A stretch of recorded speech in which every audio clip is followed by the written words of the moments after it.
Check, check. 1, 2, 3. 1, 2, 3.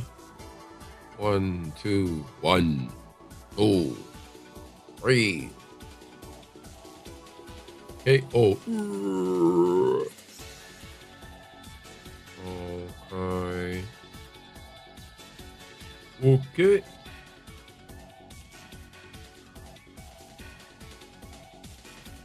Okay.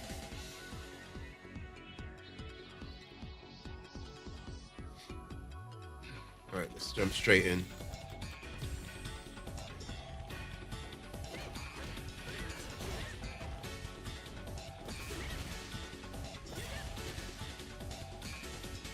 First match.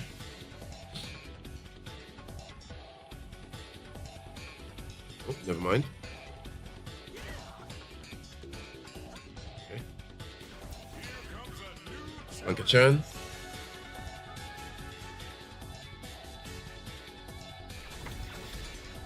Woman style. Oh my god. Let the weirdos begin. What is, bro? This guy's strategy is just let me not try win with my fighting style. Let me try just distract my opponent to death. What is happening? It's actually working. Oh my! What is this? This shouldn't be allowed. Okay, let me. I just have to not look at him somehow.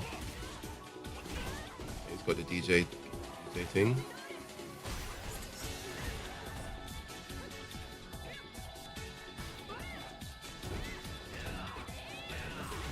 Ouch. He's got sumo headbutt. Oh, predicted that. Okay, this is why is your head like that, bro? He knows what he's doing. This is all intentional.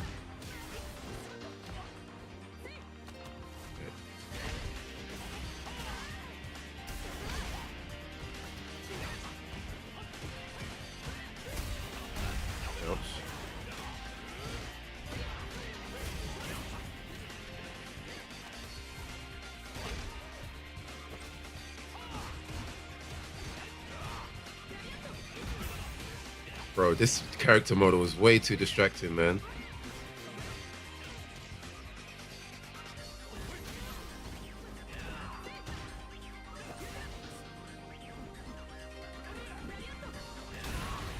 I did that. Figure out my anti-air normals.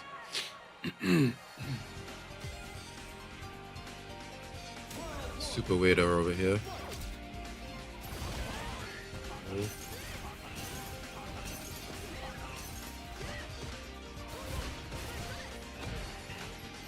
Safe.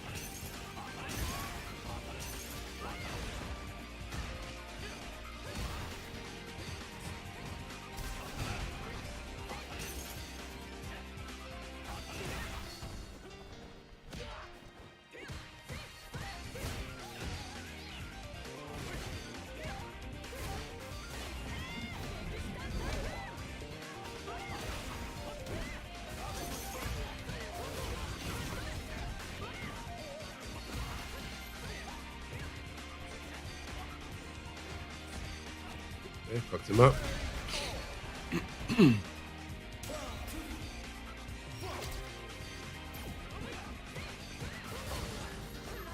Him.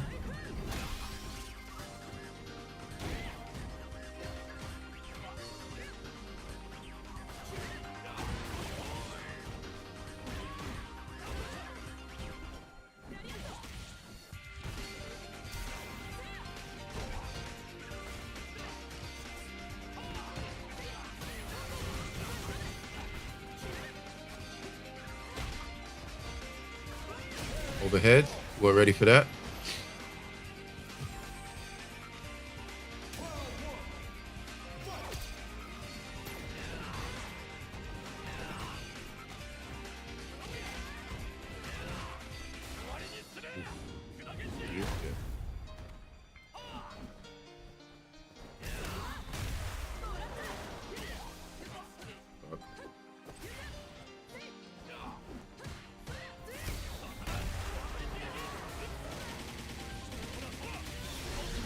god.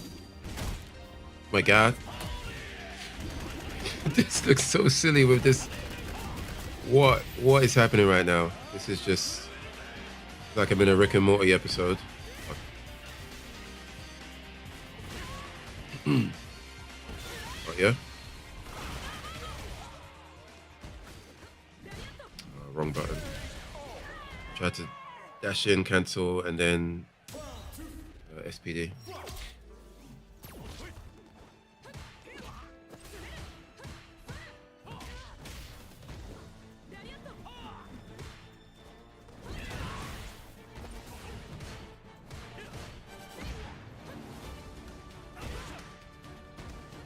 This guy's got all the attacks, man.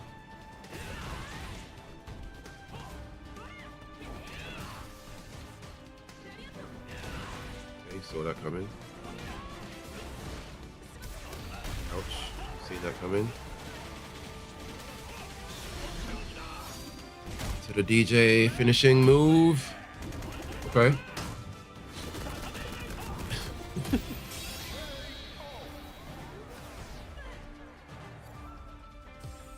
What a character. Need to use my poke small.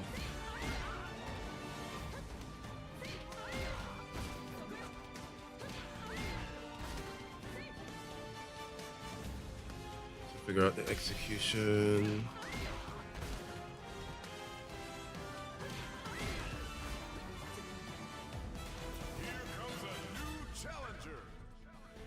We got here. This is Ingrid base. Ed. Boxing anime made.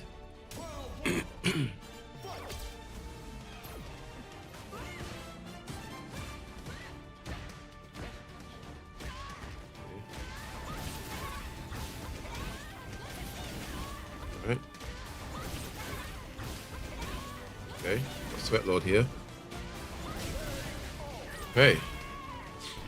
That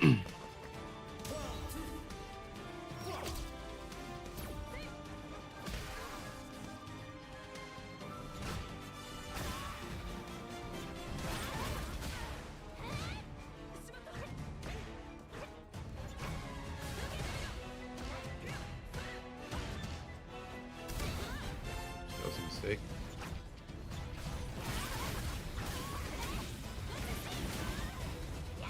This guy just Ed, but just with an anime. I keep thinking I got Gladius, but I don't have it anymore.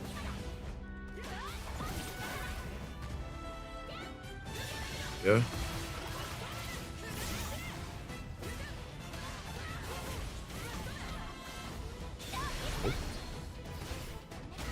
Oh. Okay. Empty jump grab. The classic.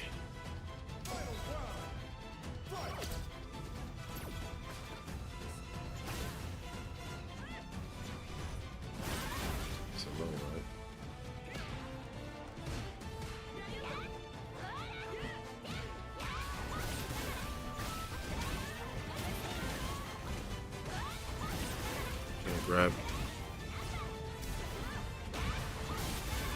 Disgusting. This guy is just. I think this guy is just Ed. He's just Ed, but he's not. Oh wow, he got a taunt and everything. Oh, keep trying to grab. I think he's just Ed. He doesn't have any other moves.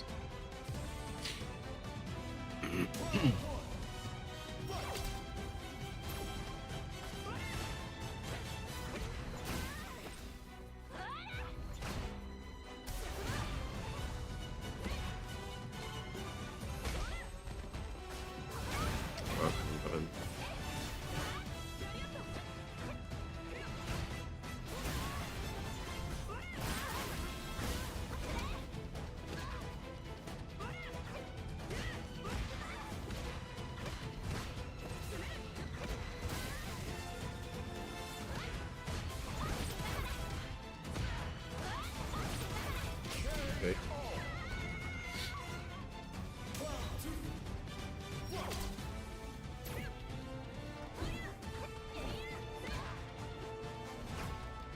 Fuck me. Fucking jumping normal sucks.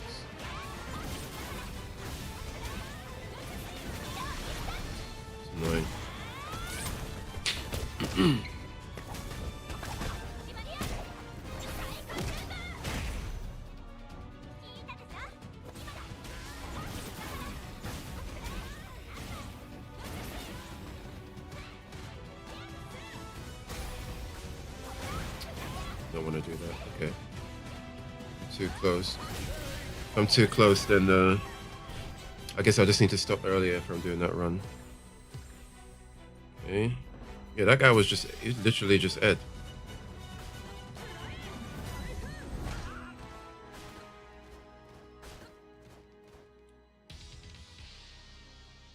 All right, Weirdo number 2 has arrived.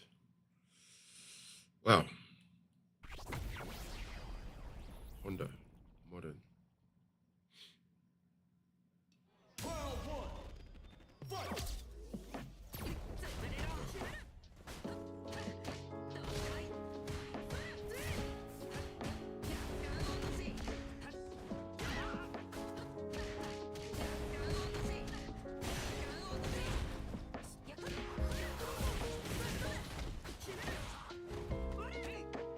Get me out of here.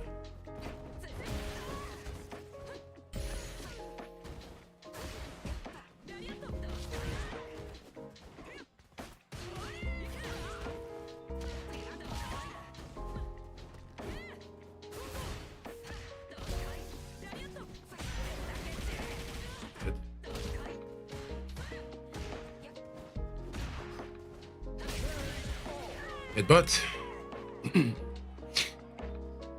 This person's legs. Some cybernetic stuff going on.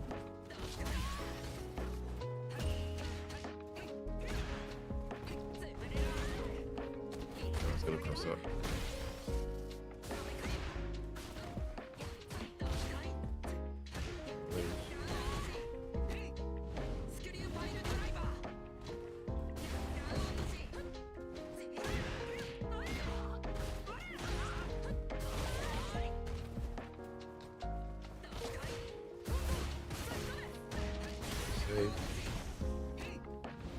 Should just wake up super.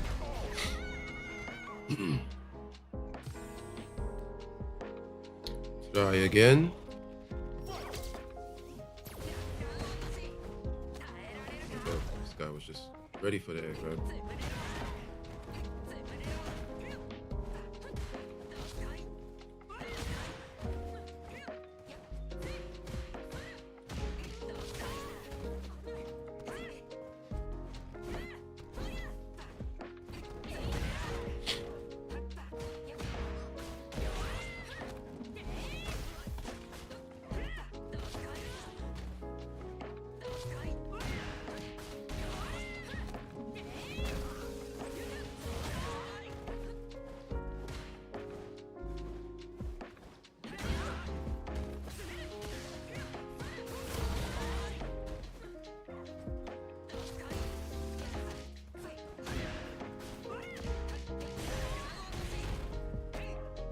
Dead. Oh, yeah. Oh, that, but yeah, that's not very invincible, right? Only at the beginning or something.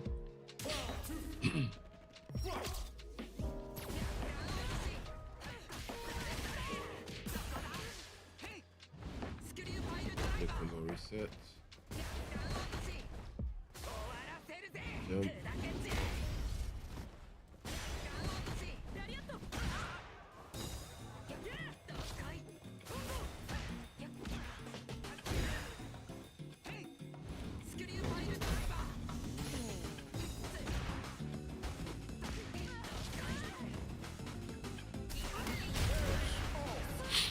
That's terrible.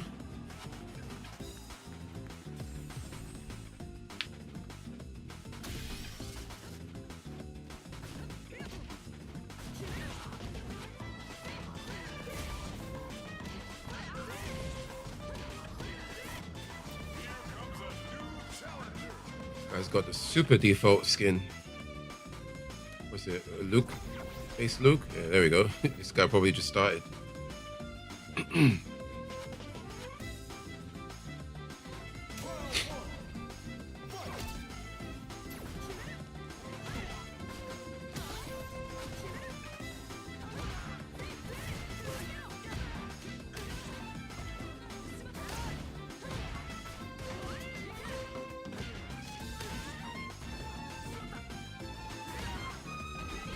That probably could have juggled.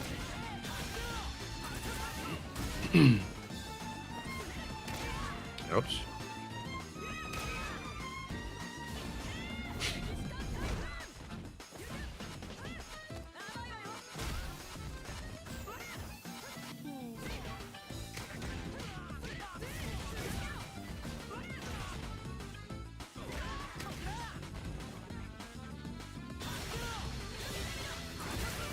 Okay. You win.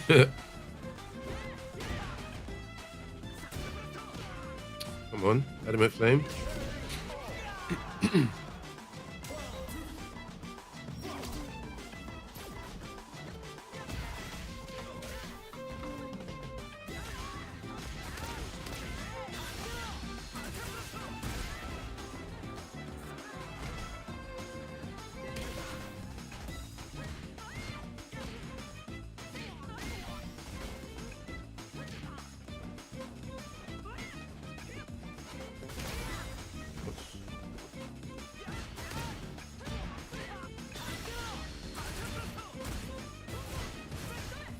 What, he blocked out on time?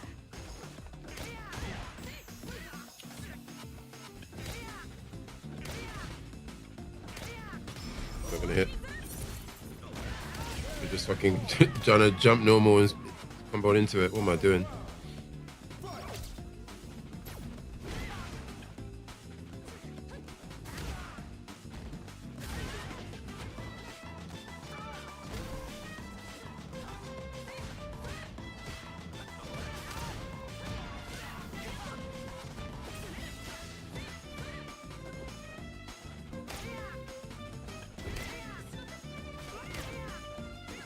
You really like that move, don't you?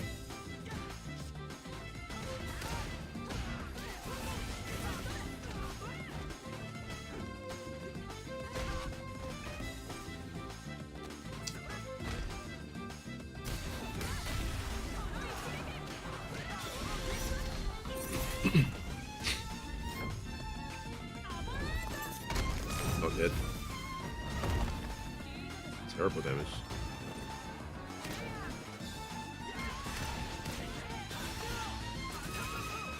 Got that DI does crazy scaling.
Way too slow.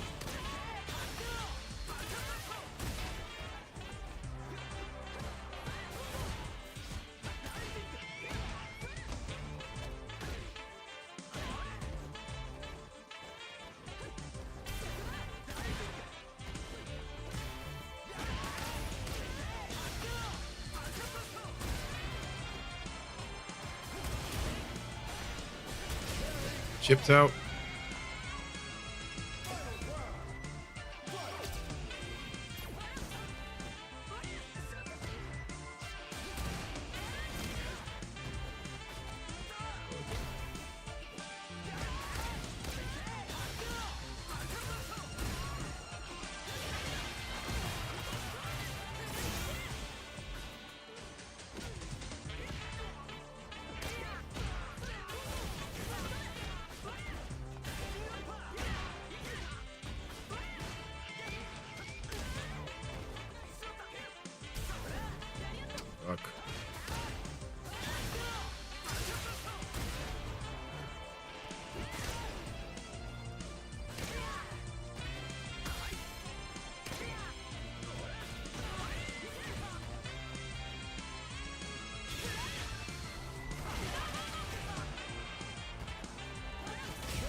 We're ready for the Superman punch.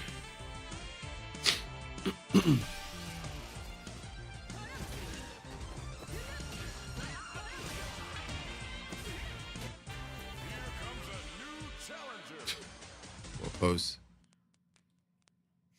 All right, who we got here? Okay, Luke again.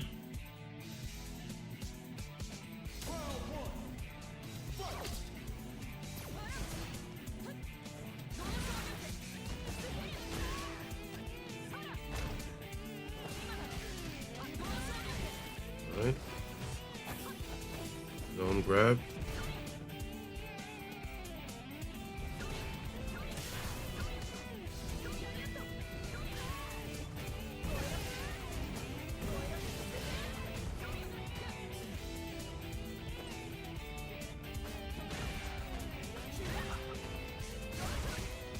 Oh my god.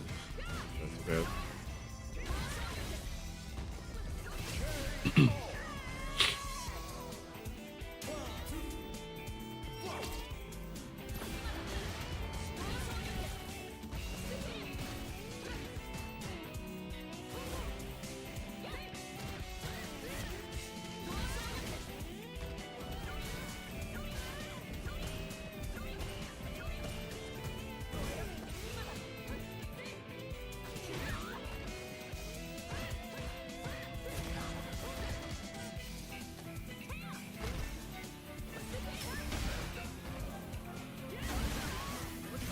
Okay. Dead. Kami. Level 3. Ouch. Head cut off. Decapitated.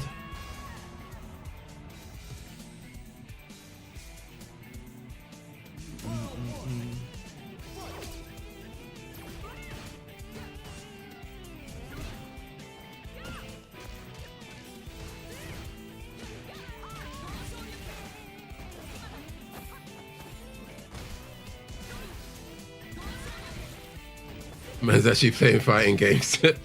rare footage. Charlie playing fighting games. What's going on? What's going on?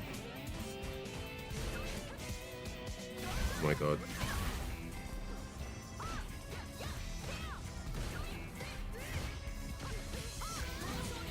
Getting assassinated in the corner. Getting oppressed. Oppression session. Oh my god. Oh my god. Oh, lag spike.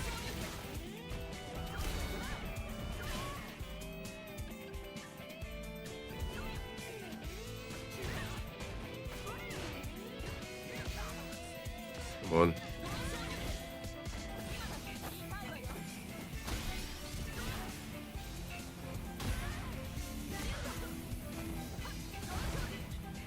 Keep always trying to just walk up and grab. I'm not going to bother with that anymore.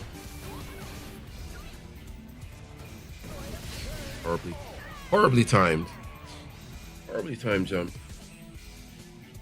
I might switch out to Manon's throw instead. Let me do that.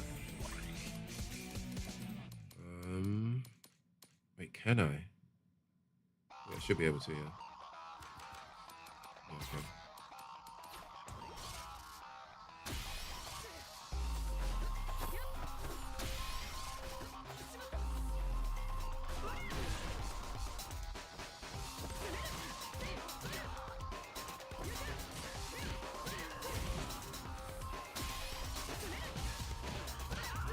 No combo.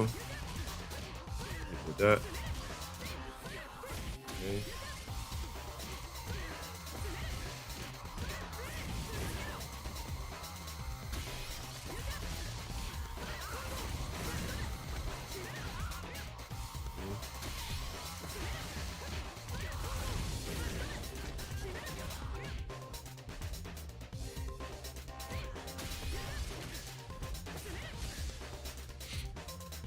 What is this mode? This is the new Avatar mode that came out. Came out yesterday. It came out yesterday with Ingrid. The one where you can take your created characters and then basically grind ranked with your custom made Weirdo character. So I'm just like when they showed the trailer for it, I was like, yeah, this is something that I would actually like to play, which I'm doing now. So it's pretty crazy, the crazy combinations that people come up with. Fucking hell. And I kind of like that. Like, it tells you what base character that they are. So right now I'm fighting base Lily. But you don't know what attacks they got until they start pulling them off. So, quite funny.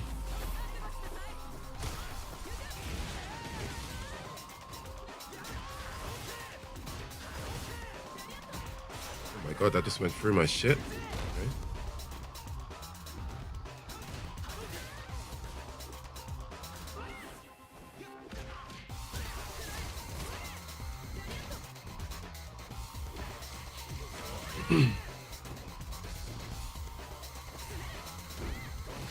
Fucking random sumo headbutt. Okay.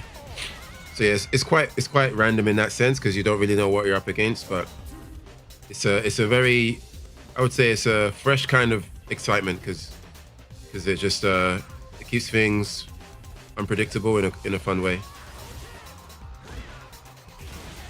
Okay.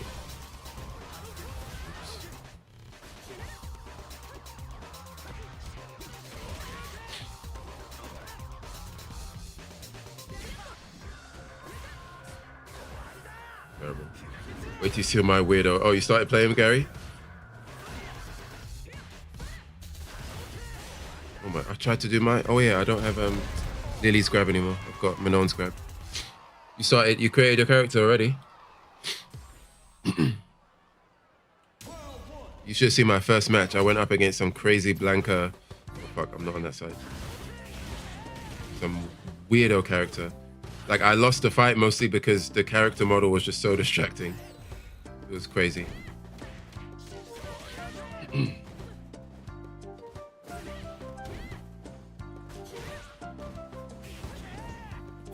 got ya. Got ya. Okay, fine. Skeef grab. Oh, that's a grab? Fuck. Fucking JP nonsense.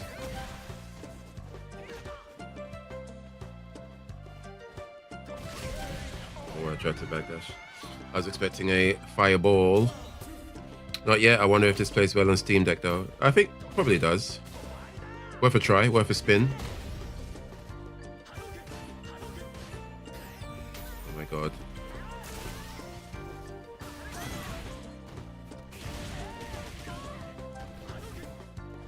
Oh my god.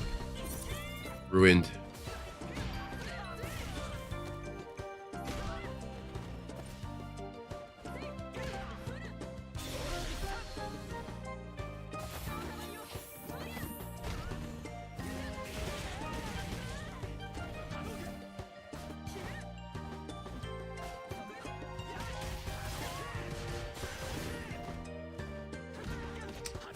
Figure out her normal anti-airs, man. Try to super that. What's the limitations on what moves you can have? You can so there's, I'll show you now actually. The only limitation is that you cannot have a move that shares input. So I'll show you here. So like, it's a bit weird. So phalanx, right? So Marissa's Superman punch is a DP motion, dragon punch with punch. So if I have that, I cannot have any other dragon punch with punch, which makes sense. But for some reason, you also could not have a dragon punch with kick. So I cannot have a, so if I try to do, for example, Jamie's, so here, Jamie's arrow kick is a DP with kick, but it won't let me choose it because it's saying that, yeah, it says here, a special move is already assigned to that command, switch move. So I can switch my phalanx out and replace it with a DP motion with a kick. But for some reason, like you would think that, oh, I couldn't have another DP. Like I can have phalanx, which is DP with punch, but I couldn't have a shoryuken, which is DP with punch. That makes sense. But I'm guessing for either balancing reasons or because maybe they were afraid that it would be too crazy if you could if you could overlap inputs with different button presses. But those are the only limitations. Other than that, every move is possible. So you choose your base in the gear window. You choose your style. So that's like your normals and movement speed and all of your characters like base parameters. But then everything else is fair game aside from overlapping input directions. So, but yeah, even with those two limitations, I would say it's quite open-ended, a pretty decent sandbox. Yeah, and you can have up to 8 moves, which is a whole lot. You can have 3 aerial moves, and then you can choose your super arts as well. There's also like what I didn't expect when I saw the trailer is I was saying to Gary yesterday, there's like passives. So you can see on the right side of my screen, depending on the gear that you got, like some gear comes with passive abilities. I think maybe there's like super rare gear that, because so far I only have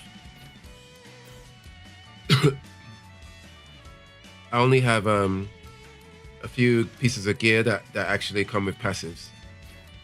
So for example, my hat activates 1 per round, incoming damage cut. So I guess, yeah, once per round when I get hit, my damage gets reduced by XL. So yeah, it's pretty cool.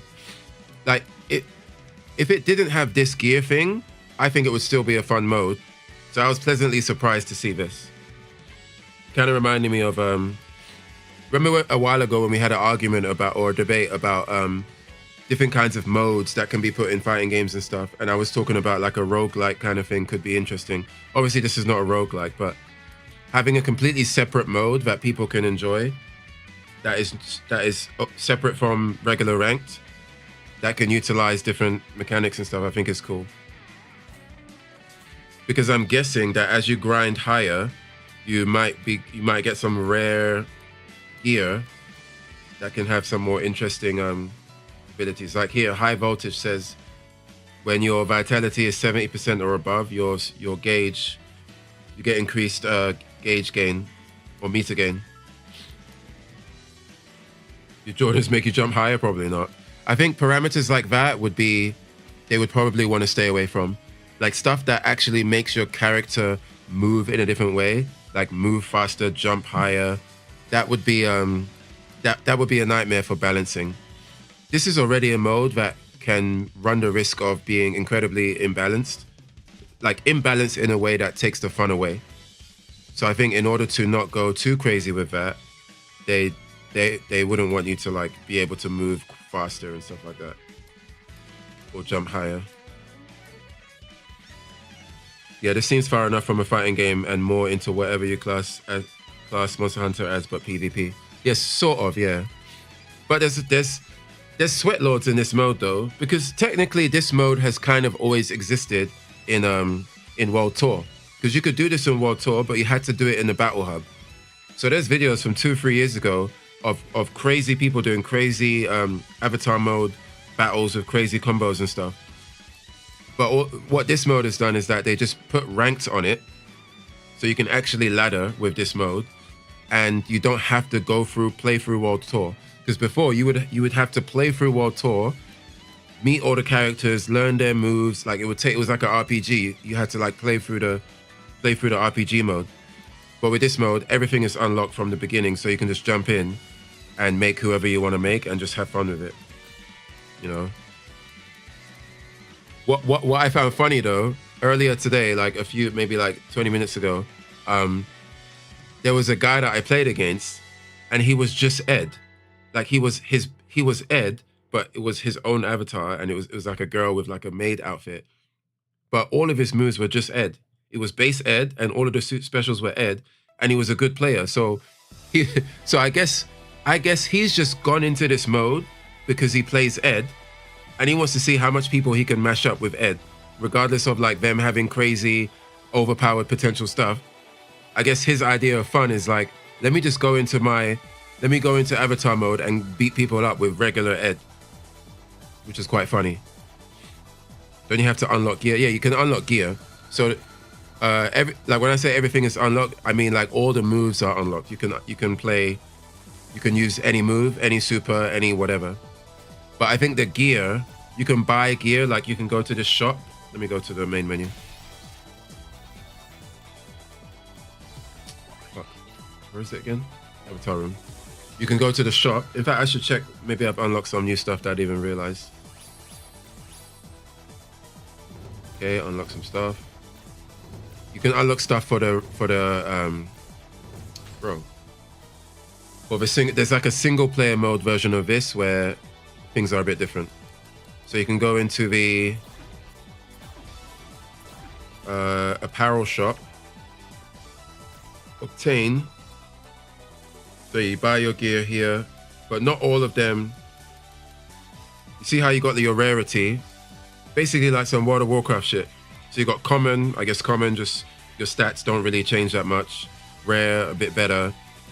But if you find something that says super, I guess I don't have any super options in the store right now. Basically super is purple, like the UI is purple, and they all come with passives.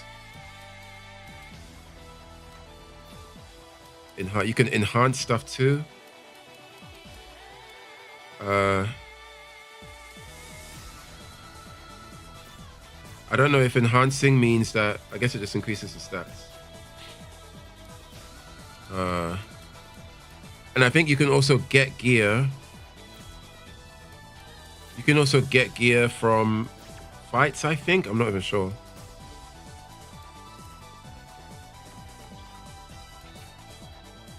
Apparently, I haven't unlocked like. You know how it says press L1 or R1 to toggle through the different categories? I can't. It won't let me do that. So maybe that's something I haven't unlocked yet.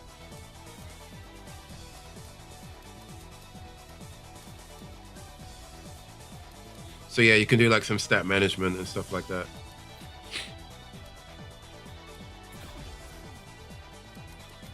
Rewards. Oh, okay, so I got some horns. Maybe these have some things. Can I claim all? Receive all. So I got these from just playing. Oh, it shows rarity here. So these purples are supers in terms of their category. So I think these purples. What's red? Maybe red is legendary. I'm guessing red is like legendary.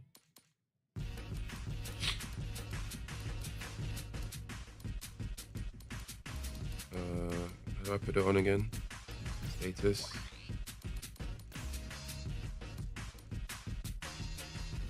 Oh shit! This has a passive too. So I guess not only supers have passives.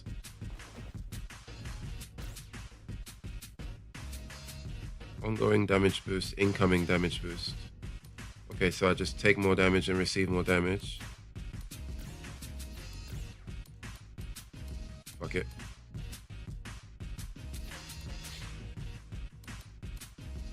Activate when drive gauge is depleted. Brief outgoing damage boost. Okay, so in burnout, I get. Oh, this is legendary. Oh yeah. So you can see got like a legendary tag. So on burnout, I get a damage boost, which is cool because you can like craft how you want to play, right? Like maybe with something like this, I can intentionally use more drive gauge aggressively to put myself in burnout faster so I can gain this damage boost, which could be cool. Cat ears, super art gain boost, drive gauge regen rate cut, power laid bear. Equip this to a. Oh, I see.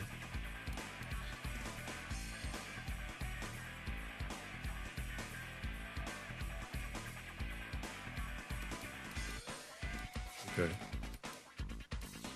I'm actually going to put this on.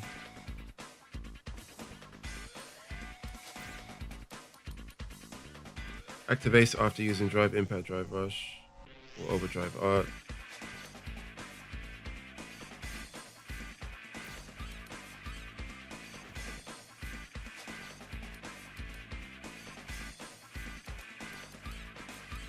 Shoes.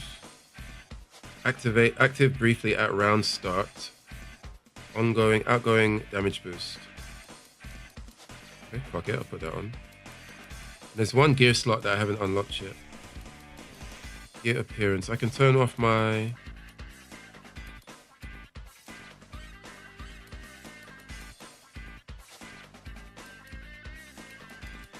gear effects. Gear appearance. I don't want my mask to show up.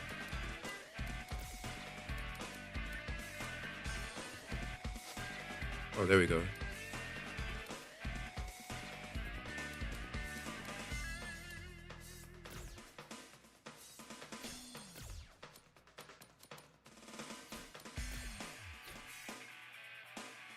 Okay, what was I gonna do?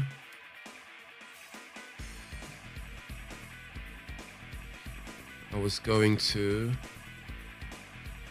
quickly test something.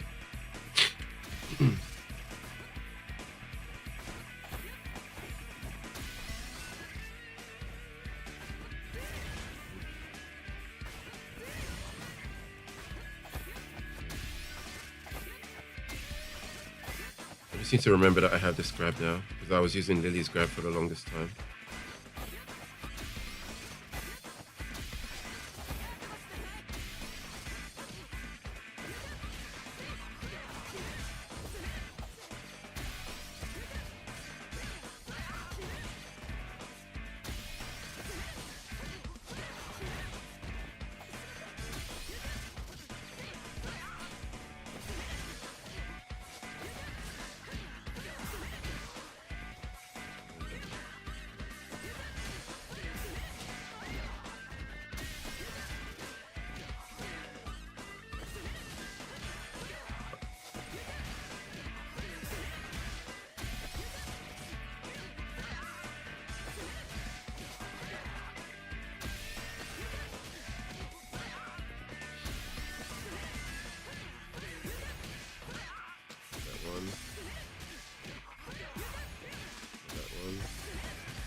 Up. One.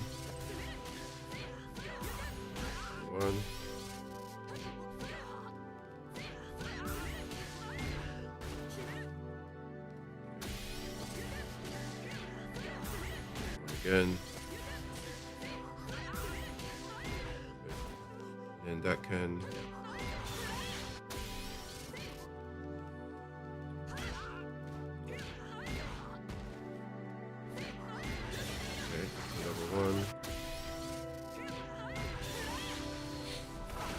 that hits 2, and then that can level 3 as well.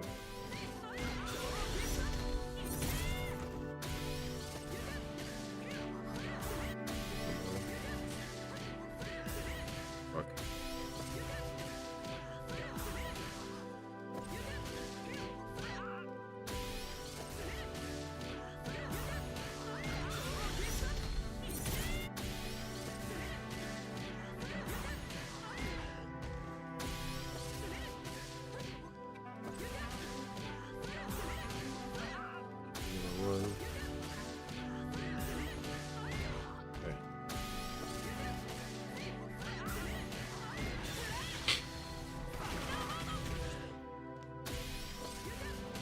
All right, matchmaking.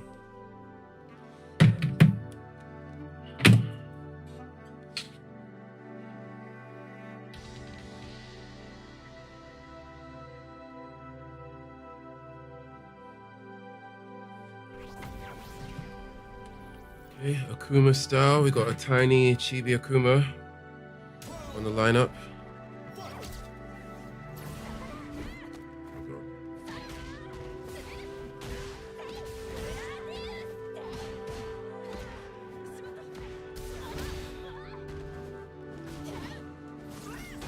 Okay, got Ingrid's thing.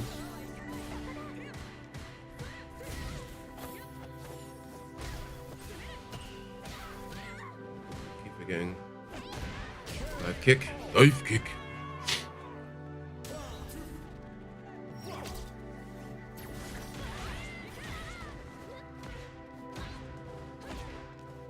Oh, that was a juggle.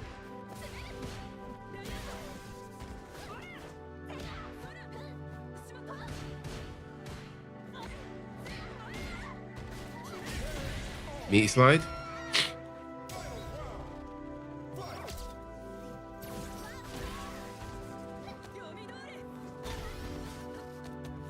Fuck.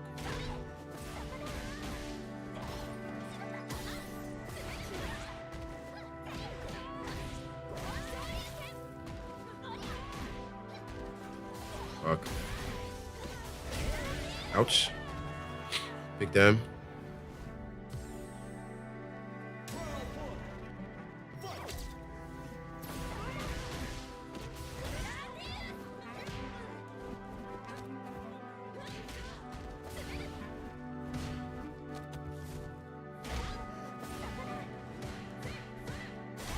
That is not safe. Should just block that. That would have been safe.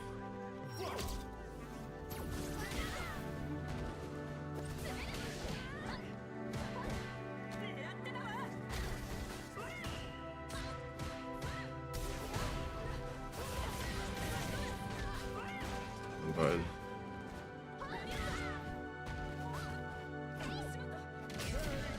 Like there. This guy's modern, I just realized. I've fought a lot of modern players over here.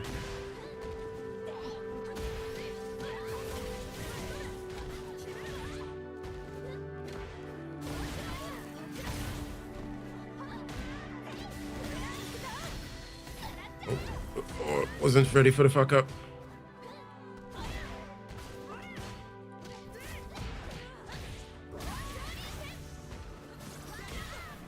Ready for that though.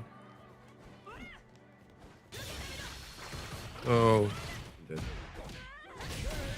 Deserved.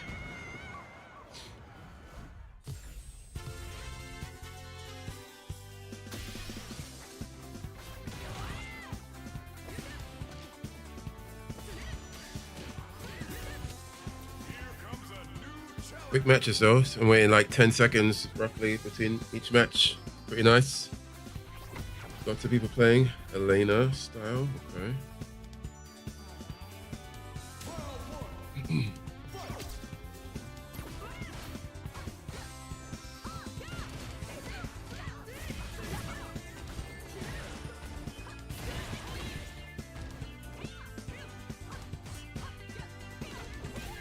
Watch your feet.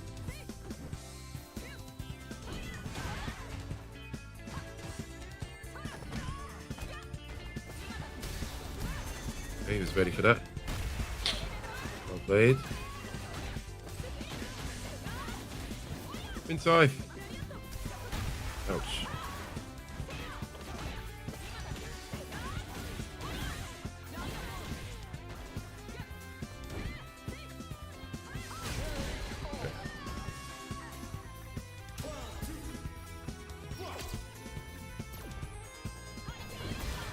Got hurricane upper.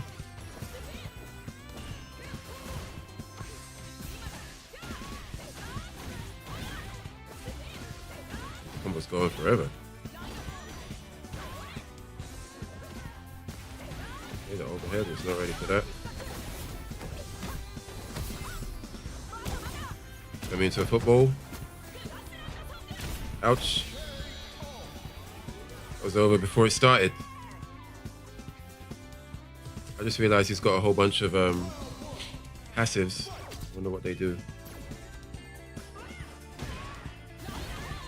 Punish counter.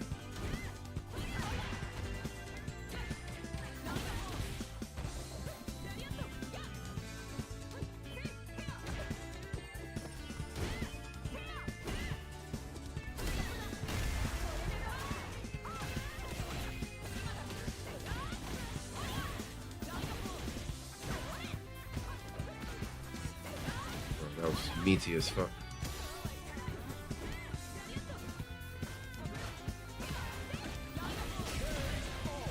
Super meaty. I think he's also just playing... Oh wait, he's playing Elena with Hurricane Upper.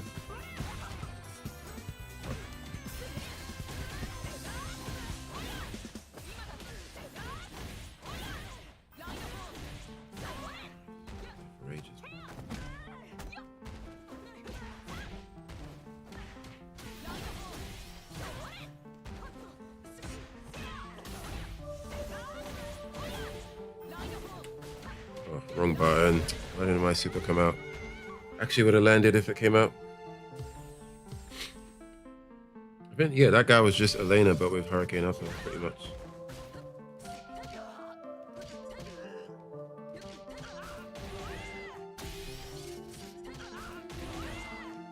It's not combo.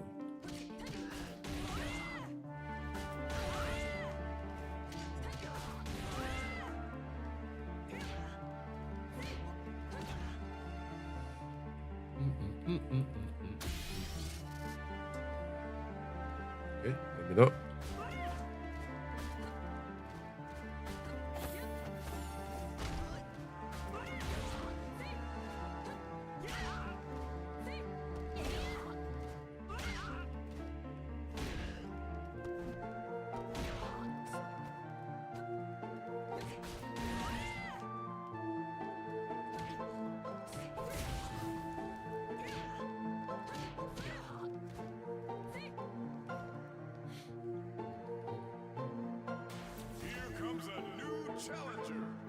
What's happening here?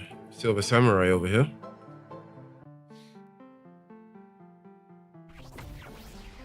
Uma. This character's quite cool, actually. This guy's taking this mode very seriously.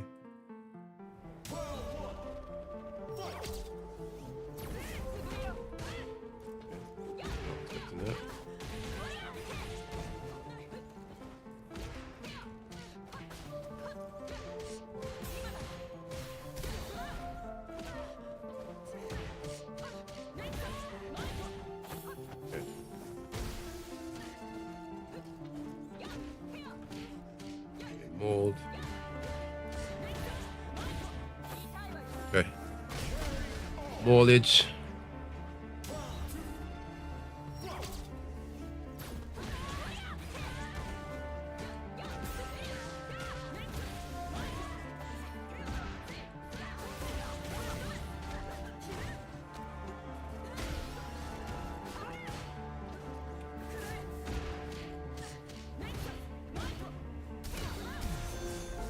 Ready for it.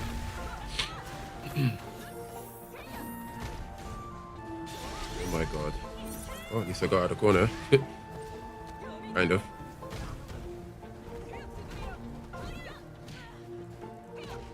That's gonna be a cross up.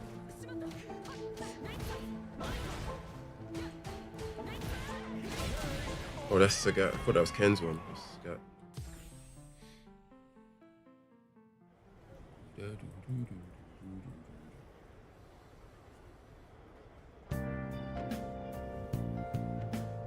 Try that again.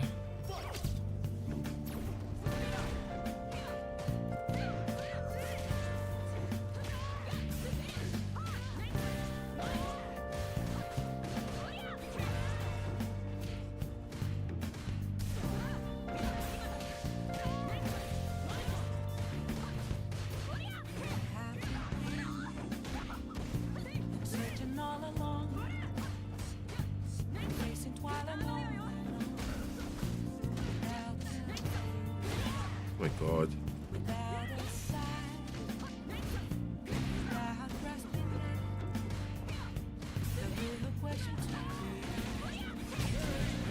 Have you seen any character designs from other players that you really like? I think this design is not bad. I'm not sure about the fan in his hand though. But other than that, not too many other ones that are that interesting.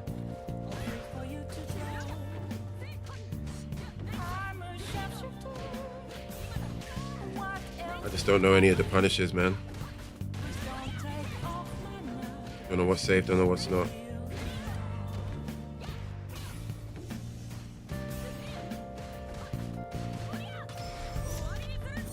Okay, blocked.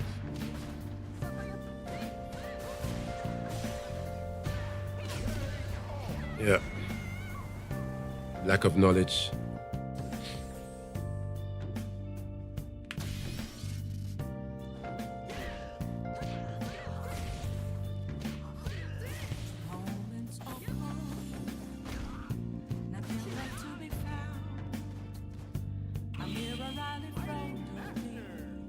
Okay.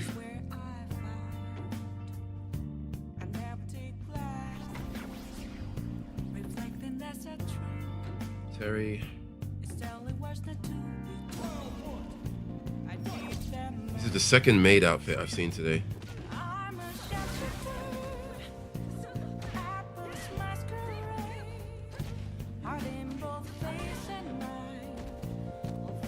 Okay, he's got the Alex grab.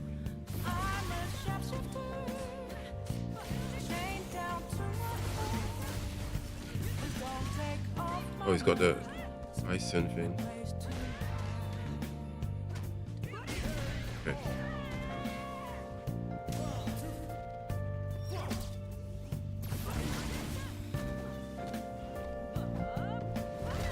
It's funny seeing that kind of character do that move, though.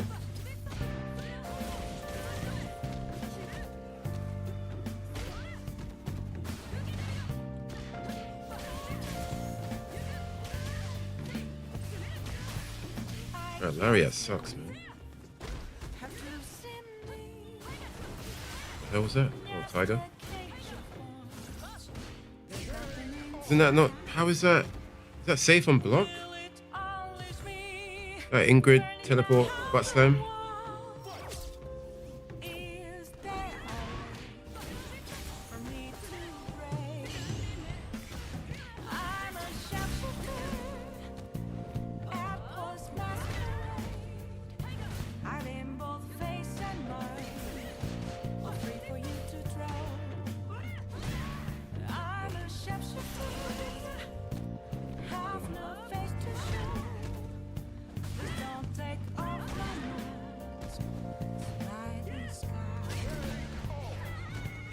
Right?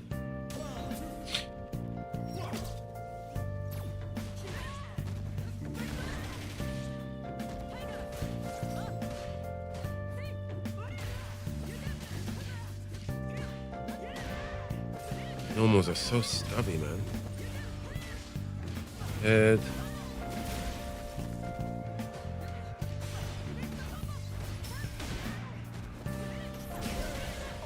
Okay, got mauled, destroyed.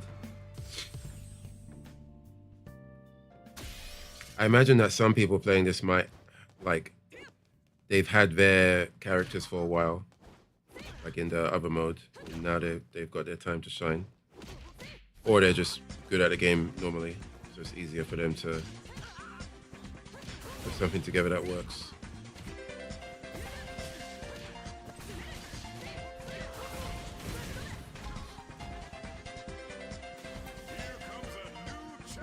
Is that a third maid outfit, or is it the same person? No, this is Luke, another maid from China.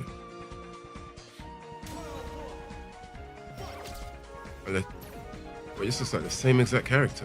Am I crazy?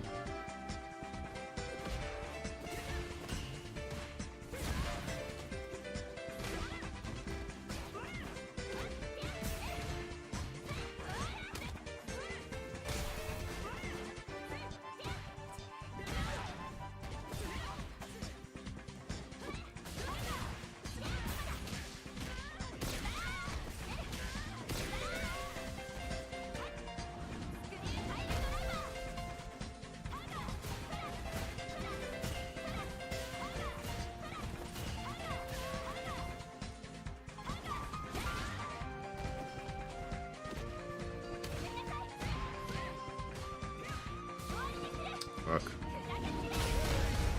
Thinking of changing Marissa's normals. I'm not.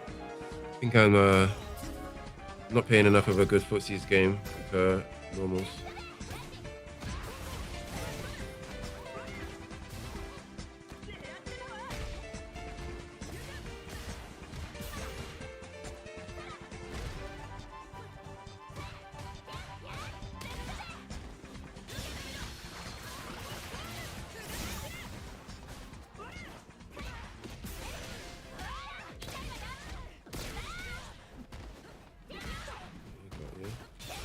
Oh my god, the bounce off was not ready for that.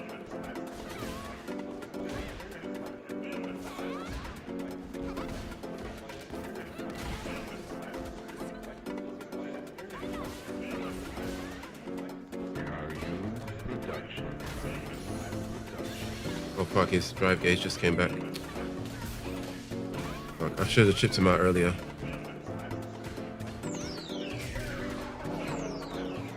Free will is an illusion. The more options we have, the same things we tend to pick. Is that in reference to wait, hold on.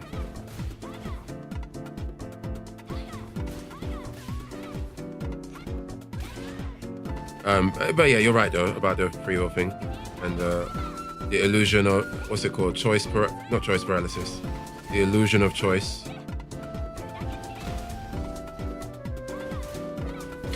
But I'm fighting a lot of people though who have a lot of moves. Like there's 8 slots.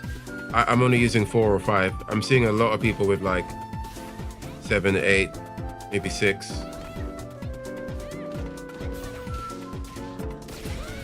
It's like FF14. There are so many maids. Yeah, there's maids everywhere. But I think some people's idea of fun though in this mode is just like going in there with the character that they play on regular ranked, like keeping as much of those moves as possible and maybe adding 1 or 2.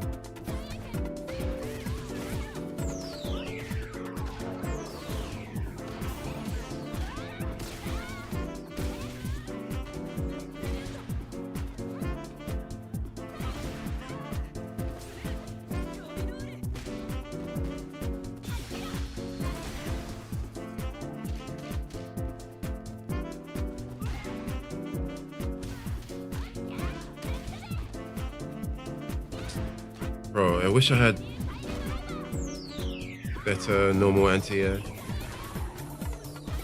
Oh, he did the low shot, smart. Oh, I just meant about the outfits. The moves could be a meta thing. Oh, okay. The yeah. But remember, I'm an Asia server as well. Maybe that's something to do with it. Everyone I've played so far is like from China or something, and they just all rocking the maid outfits. Oh my god.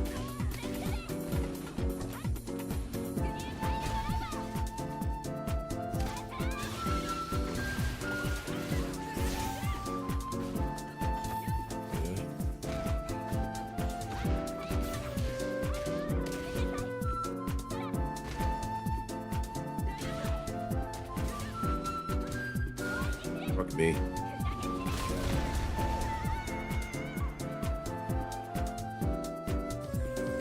Still figuring out if I really want to keep Marissa. I think I need to change out of Marissa's style because it's not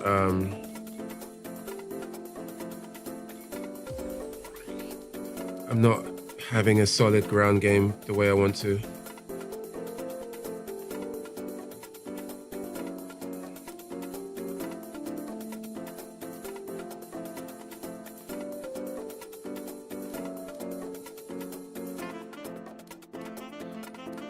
I'm a little bit familiar with Lily.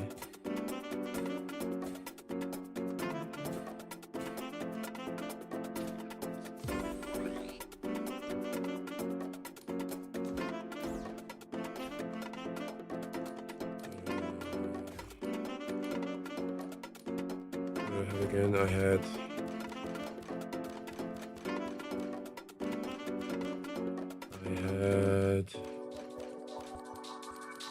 Adamant Flame, Manon's Grab. No, not that one. Wait, what is that?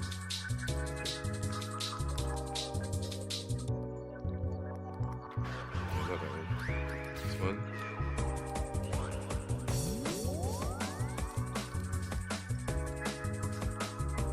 The volume on these tracks are really loud.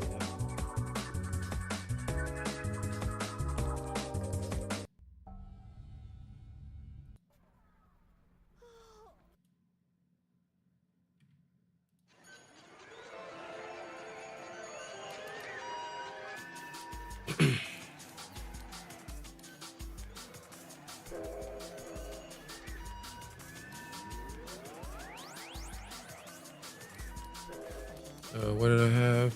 I keep forgetting I have Cammy's dive kick.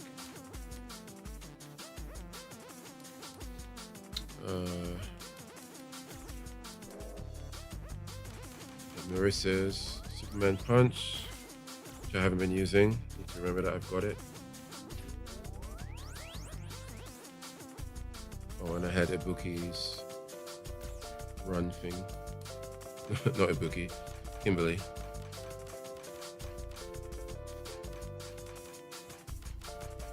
Kimberly's in the first page. Sprint.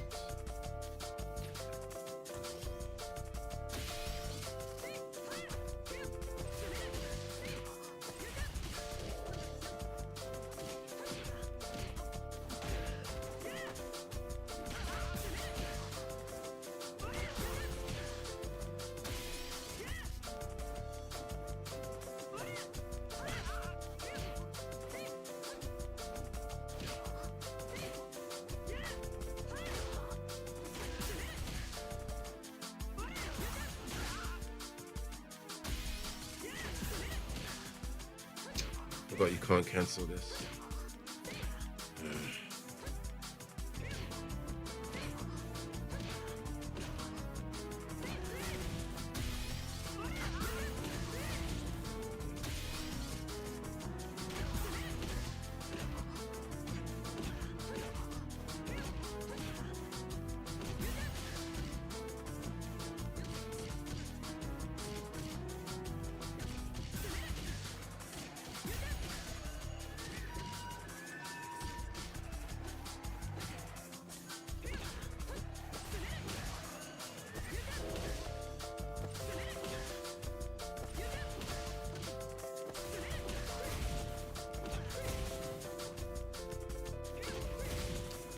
That reach.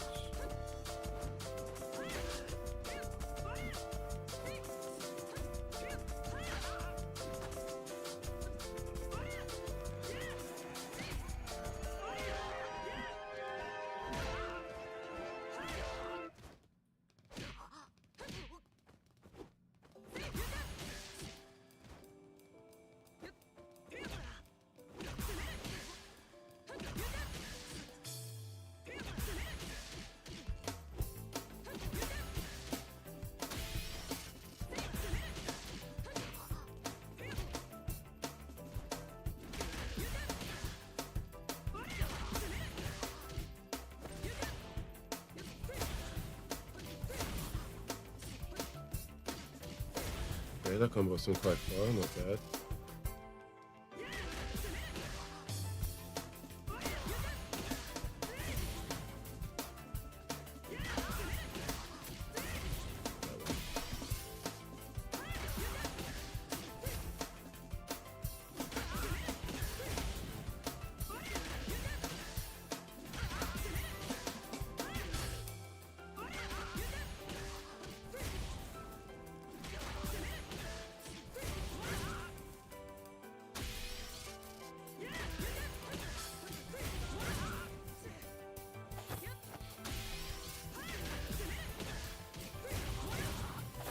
Nice.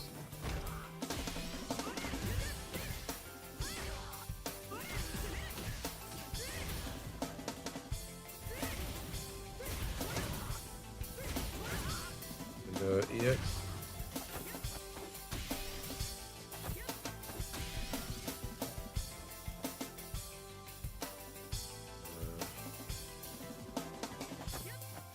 Oh my god. There's another annoying thing about the buffering is so because the buffering in this game is so lenient. Now because I have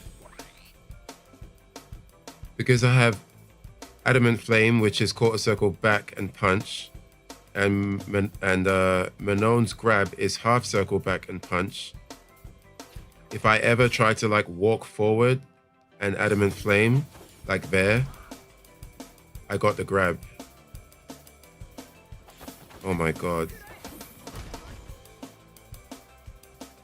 So which is that can't I can't I just can't, because there'll be so many times where unless I only try to use Adamant Flame in combos, which to be honest, that should be how I'm using it anyway. I'm never going to want to be raw Adamant Flaming. Yeah, not really. So maybe that's not an issue, much of an issue, but so I have to try it out.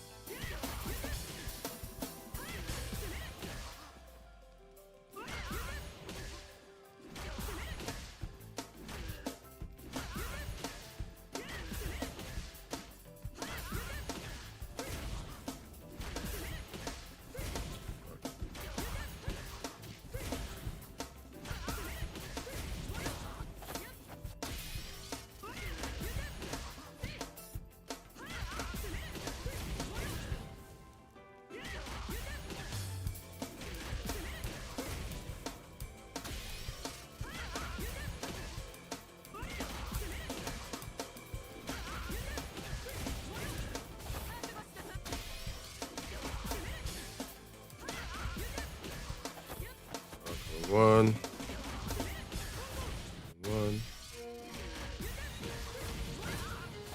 Okay, EX works too.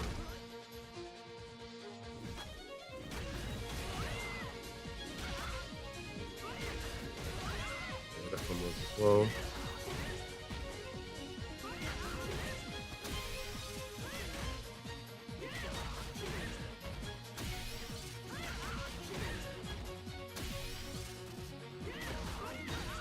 No, that doesn't come off, as it shouldn't.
Okay. Just jump straight in.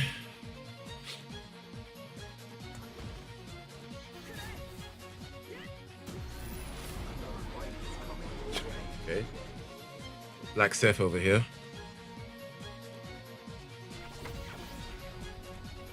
Uma.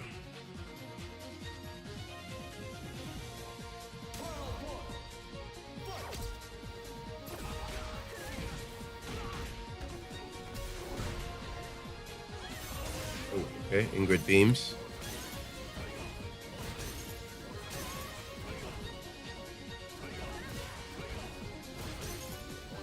Oh my god. Wasn't ready.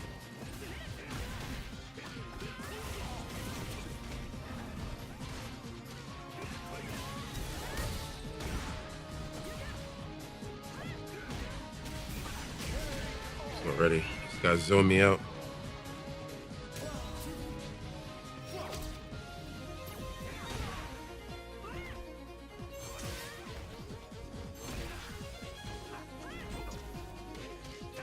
Dow Sims teleport?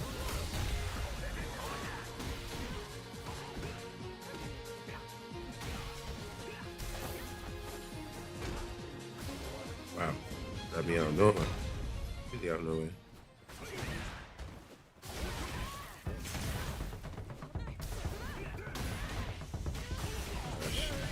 Trash decision there.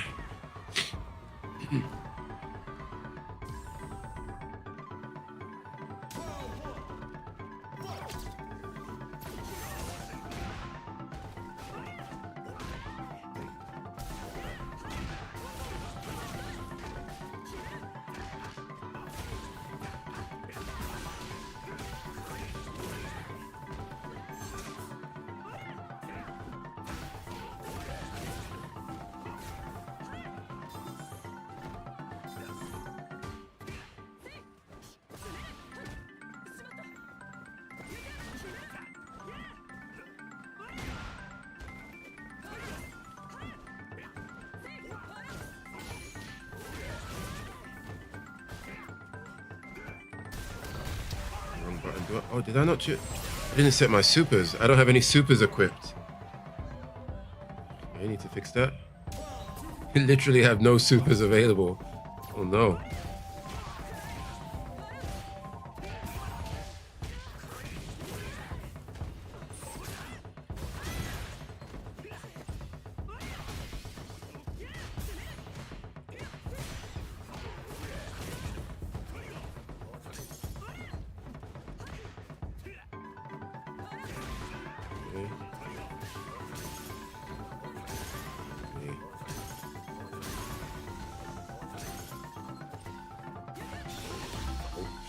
Not good.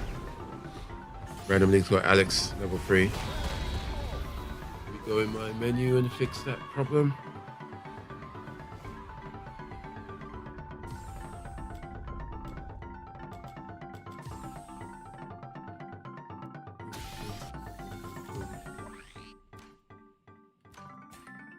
Oh wait, I do have supers. I just didn't come out. Trash. Okay, keep going.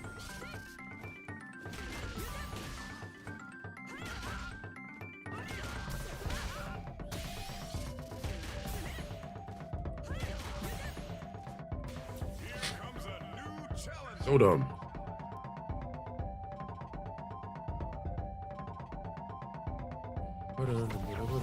Oh, this guy's literally Sodom. Okay, nice.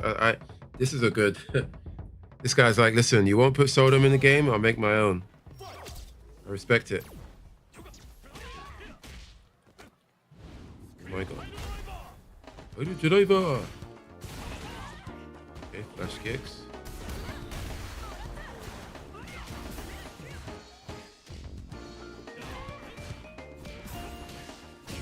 Hands are best shaky.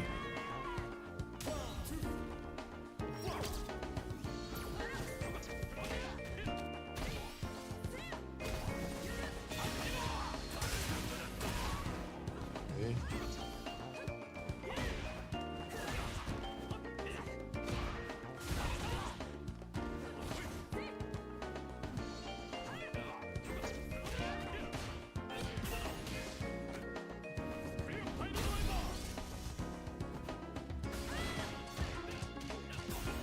How many jabs are you doing? Jab City over here.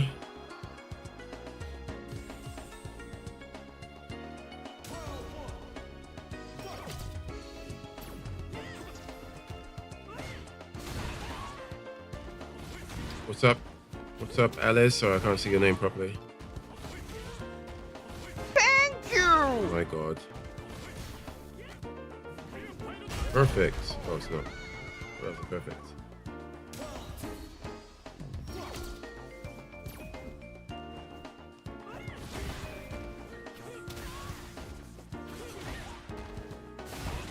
Okay, flash kicks at every opportunity.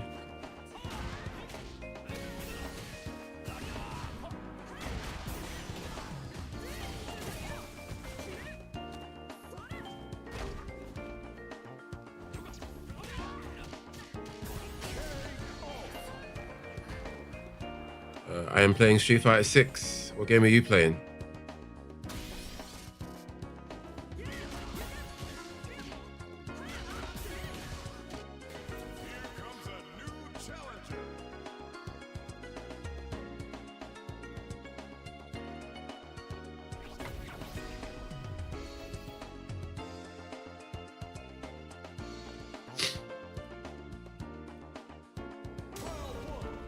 Okay, we got a Ingrid.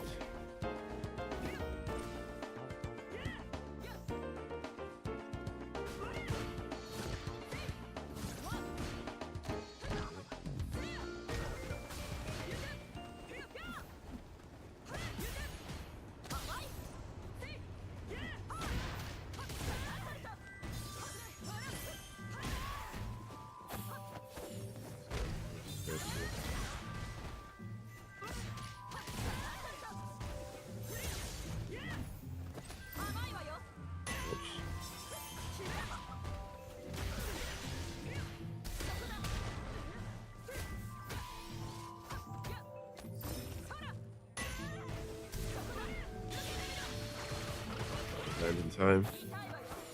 Apparently not. Back in London, yeah. Back in London without needing a 16-hour flight. Very, very handy.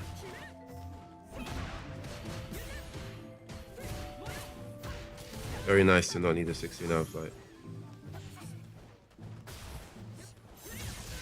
Okay, laser beam, optic blast. Behold.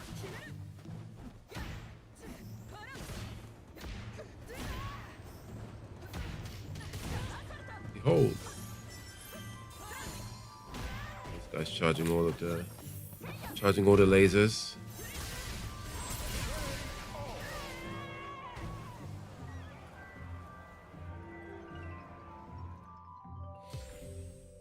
Boom, boom, boom, boom, boom, boom, boom.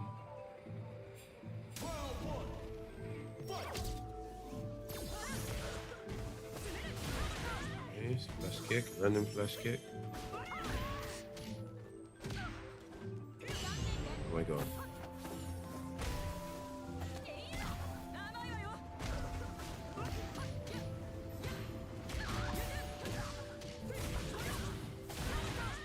Okay, that's just easily reversible.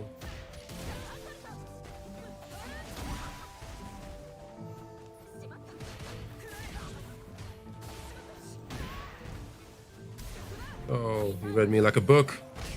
Played me like a fiddle. This is a cool outfit though, this character, this person. I like it. Looking fancy.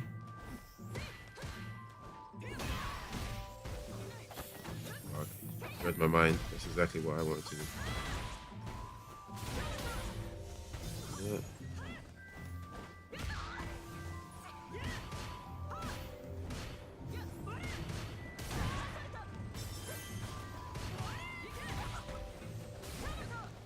So.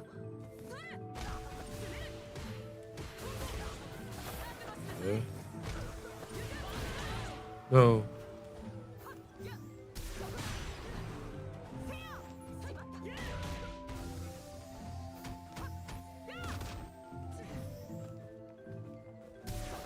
Oh fuck. I forgot my back was on the wall and you can chip me out. Okay, I'm being punished for not playing this game in its normal form. Like all of the basic mechanics that everybody learned on day one. I'm like, oh yeah, shit, that's a thing. I need to worry about this thing.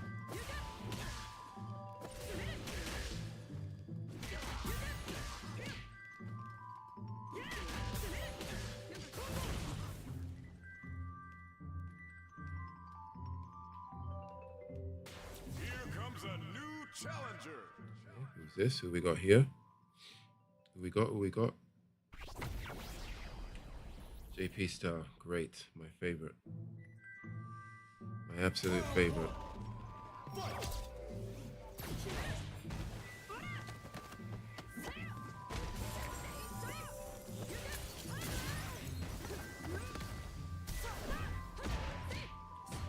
that move is not cancelable.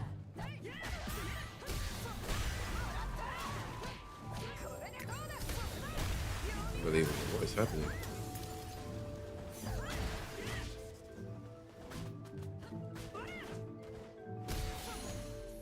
Get this out.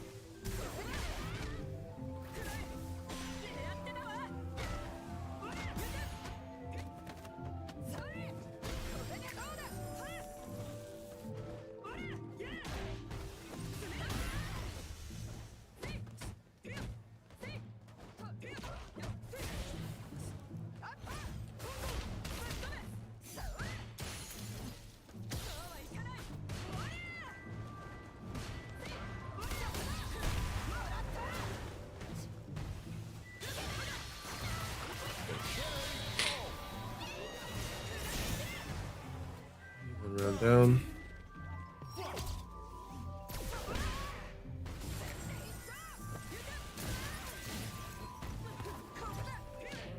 I hate that my standing medium punch is not cancelable. Annoying.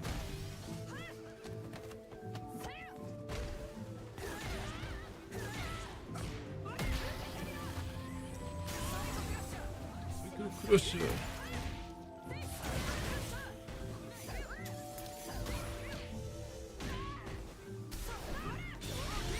Should land. What? Locked in time? Nice.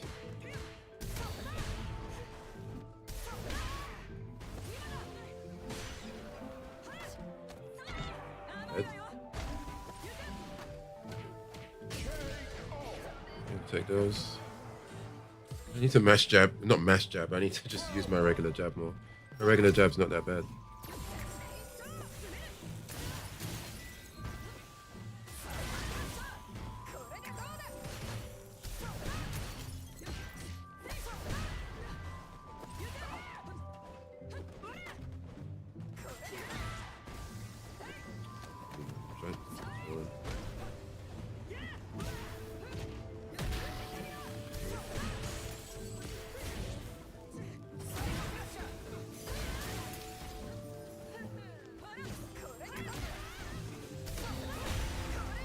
He is dry brushing a lot.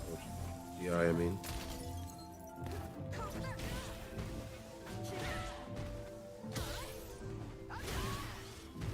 Yeah. Observe that. I don't know why I'm doing sweep, long range, willy-nilly sweep.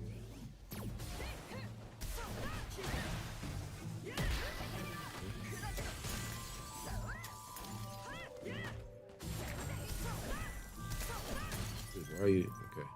These guys just as much of a noob as I am.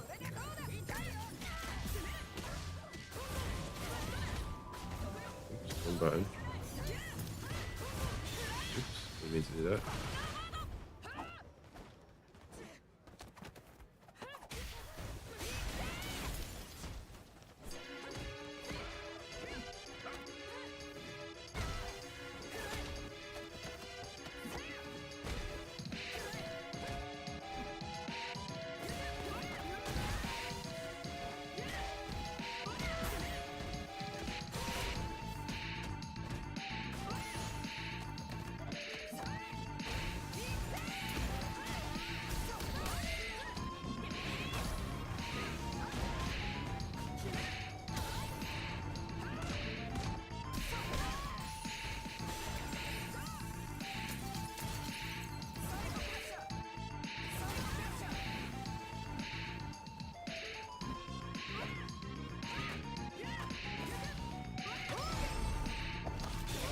Got ya. Baited. Oh, the match is not over yet. Shouldn't have level 3'd. That's stupid. What was the last round? I need to get my DI responses much better now.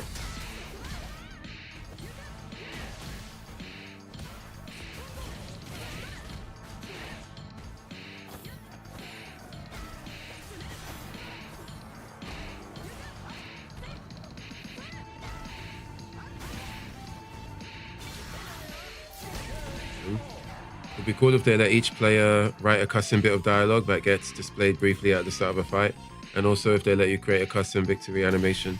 I think I don't think you can do the second one. I don't think you can do either of them, but yeah, that'd be good. That'd be easy to implement as well. I think you can. I think technically you can. Because no. The first one you can, but it's not cut. Like you can't write your own thing because then they'll have to just censor and ban a bunch of words because people will be silly. So they let you choose from preset things, and then you can combine those preset words to make a message. Obviously, it's not as exciting as what you're saying, but yeah, that's already in there. But the second one would be cool. What am I fighting against? It's just like a Mega Man. It's like a Mega Man boss.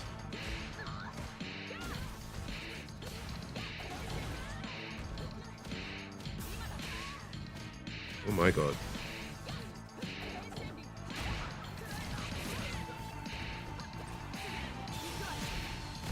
Okay, hit with the Marissa level 2.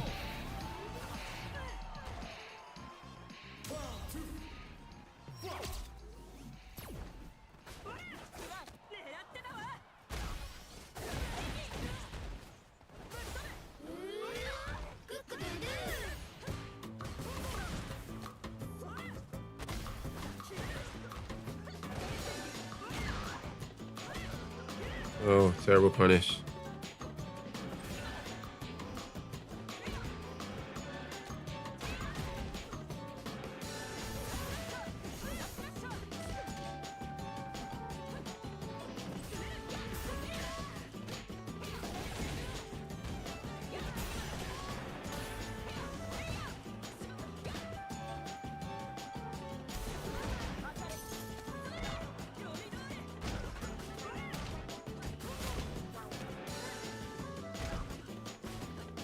Got ya.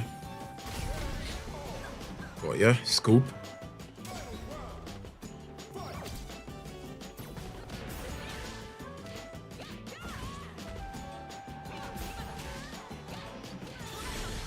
Okay, into the Ingrid.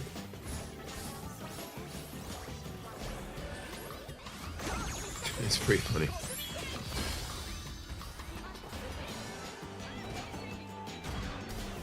Oh, did not mean to do that.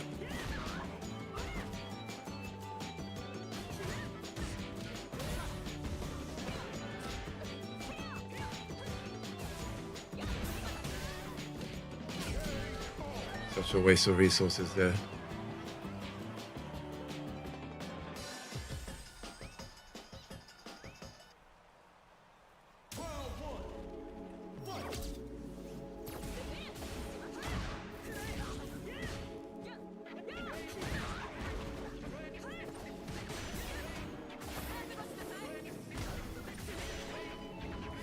CD.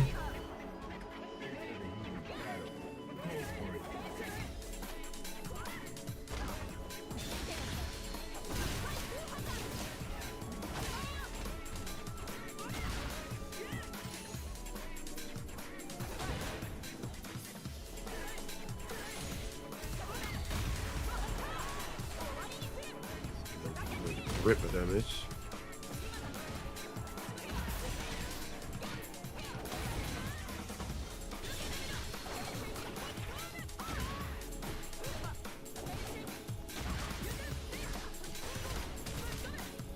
What? Did I drop the combo? I guess I did.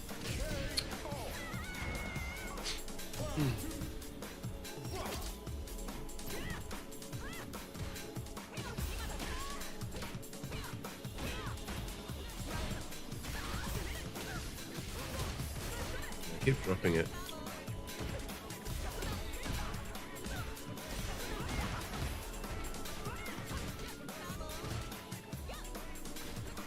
Nope.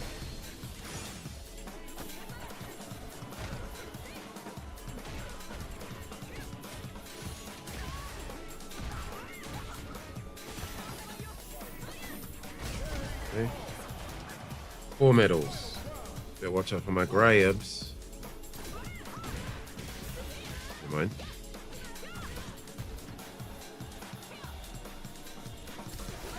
Oh. Anti-air DI. Nope. Oh, that got me. Oh. Destroyed.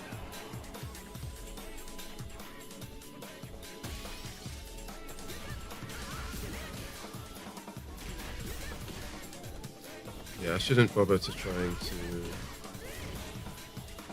I should just do the medium kick into the adamant flame.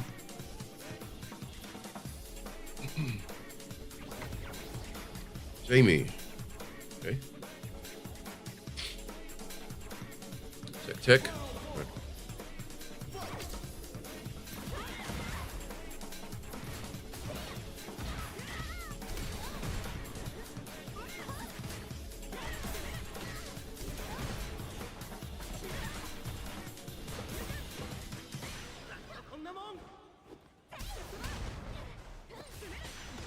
Oh, okay, we're lagging a lot here.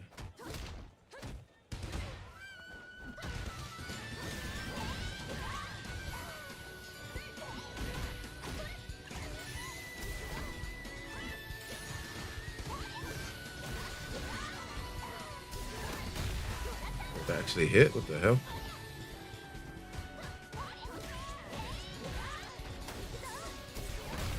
Oh my god.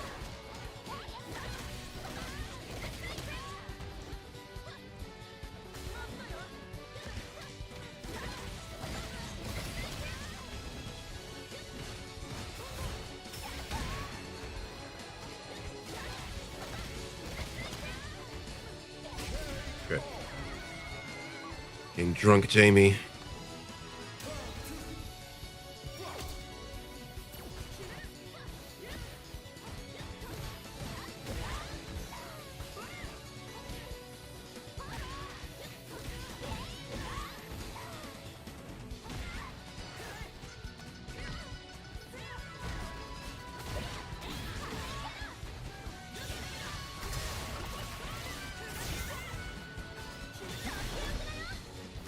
Okay, wake up level 3.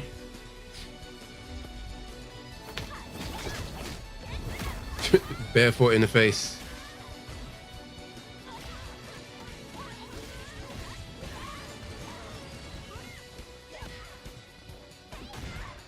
Oh, fucking anti-yes sweep. What am I doing?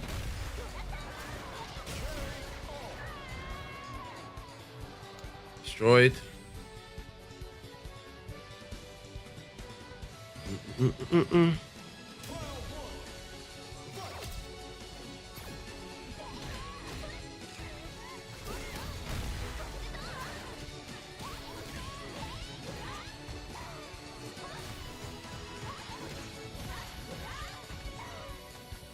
String's going for crazy long. You seen that come in?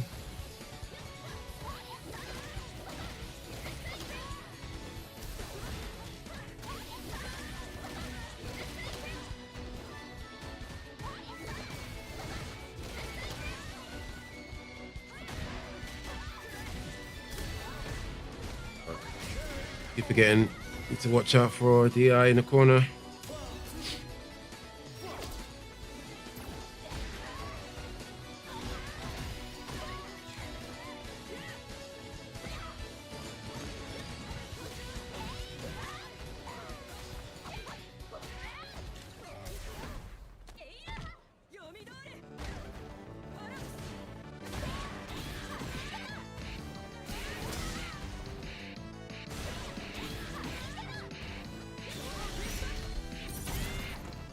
You wake up super, I'll do the same.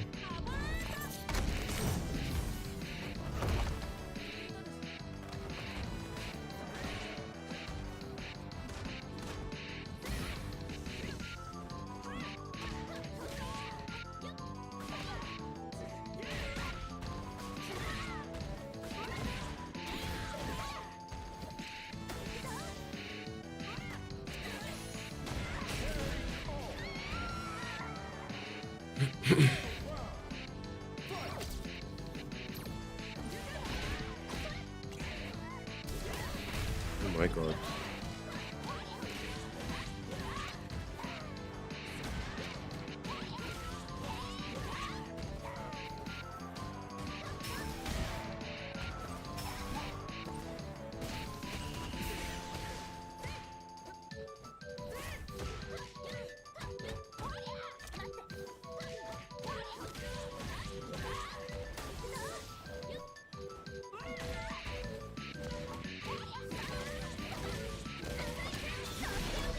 Destroyed.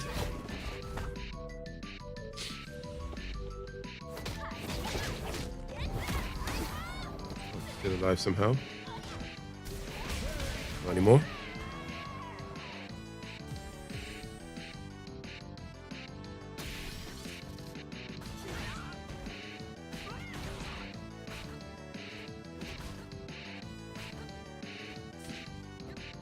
I think I want my Gladius back.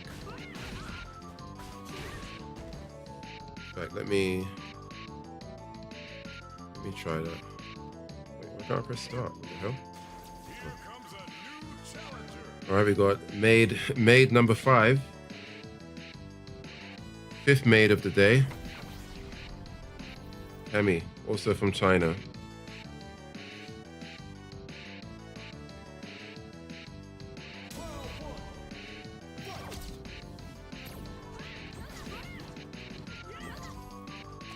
I got the yoga teleport.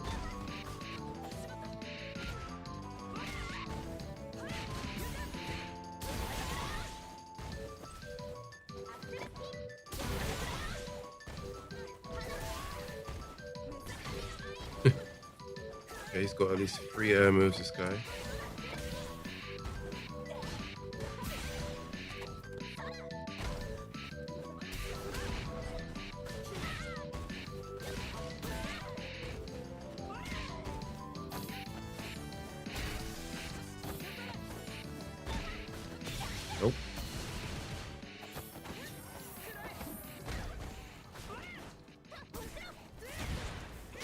Well, I should have finished that properly. I still combo though. That's cool.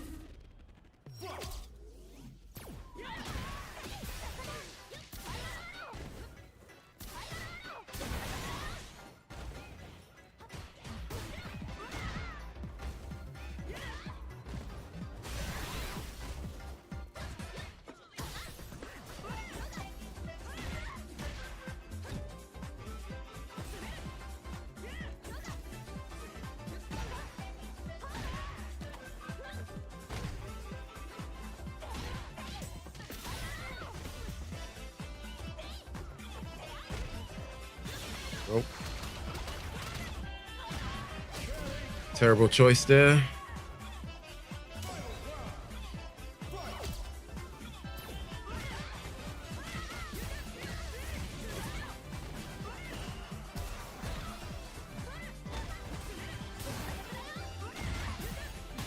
Oh my god, one normals, man.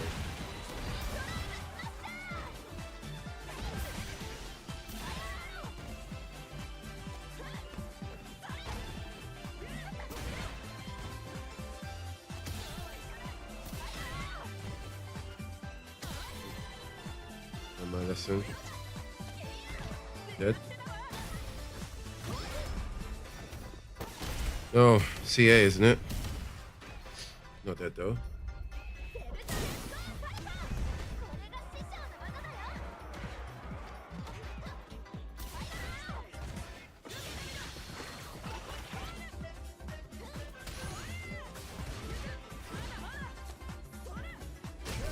Right. Don't know what I was doing, don't know how I won that, but we take it. We take those.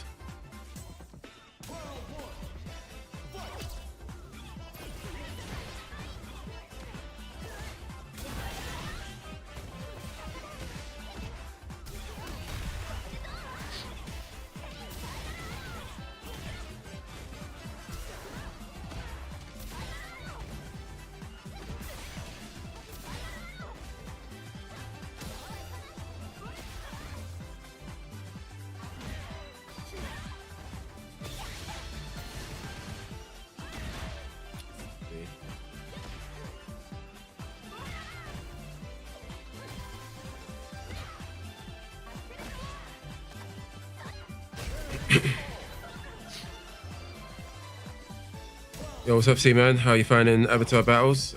Yes, still having fun with it. Still trying to figure out what character I'm trying to play and work my way around through what I'm doing. I think the problem though is that because I don't really play Street Fighter 6 regularly, like at all, like the base game, regular game, all of the, like most matches that I'm losing is just because of lack of knowledge and like execution problems because I just don't play the game. So, but it's still fun regardless of that though. Oh my god. Look up and throw. Oh yeah.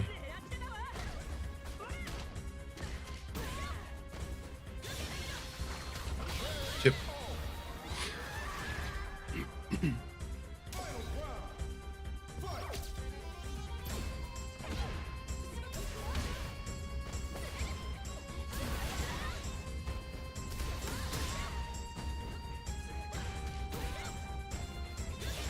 Gonna block.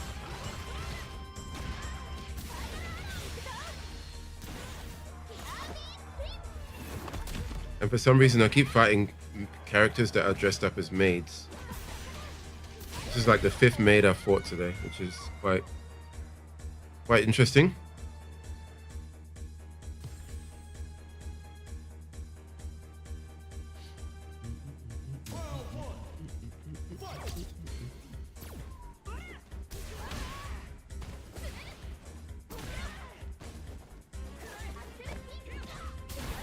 Oh, this guy's just DP spamming everywhere.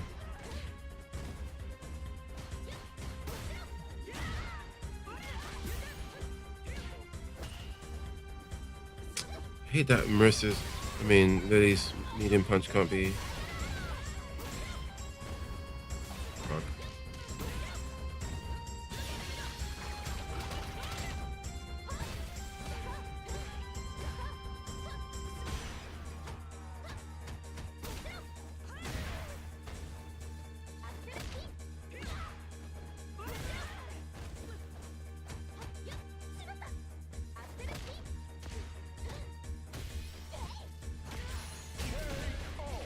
used. See, added some moves from Minot. Yeah, added her grab.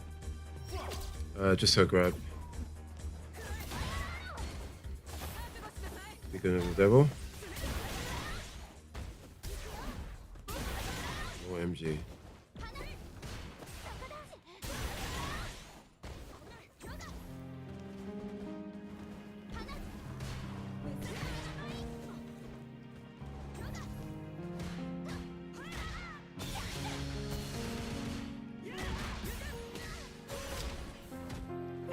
The basic bread and butter I keep dropping. He blocked in time.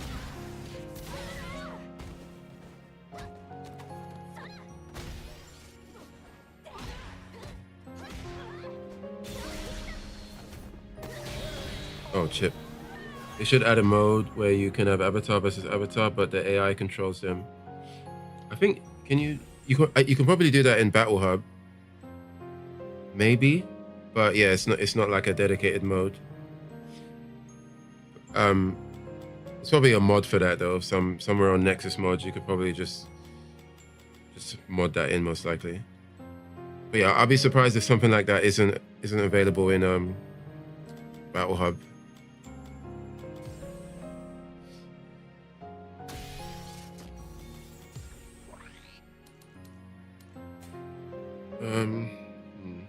I don't like one thing that I don't like about Lily's moveset is that you can't her standing medium is not cancelable, and it looks like it should be, and I keep trying to cancel it to my own demise. Quite annoying.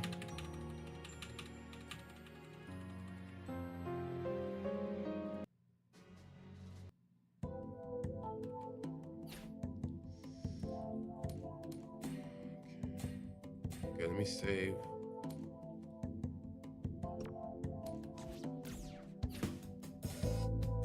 The more I see it, the more I think it is for people who don't main fighters. Yeah, I would say so. I think it's for those people, but obviously anybody can play it. So you're gonna get those people, and you're also gonna get serious hardcore players that want to have fun in a different way. You know, because there could be a lot of like high-level Street Fighter players that are interested in this kind of like character building thing, where you can really min-max, right? If you go on YouTube and you type in like crazy long avatar, SF6 avatar combos, the stuff you see is wild. Like very long-lasting combos to the point where you're just looking at your watch. Like you're looking at your watch and you're wishing that this was Guilty Gear and you could burst out. That's how long some of the combos are going on for. So obviously that's at like the super high end, but for a mode like this that attracts those kinds of people, you're also gonna get the hardcore as well.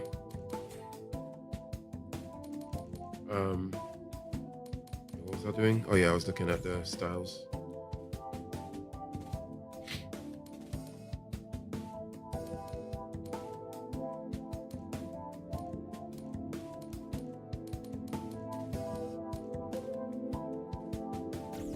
Basic ass Ryu.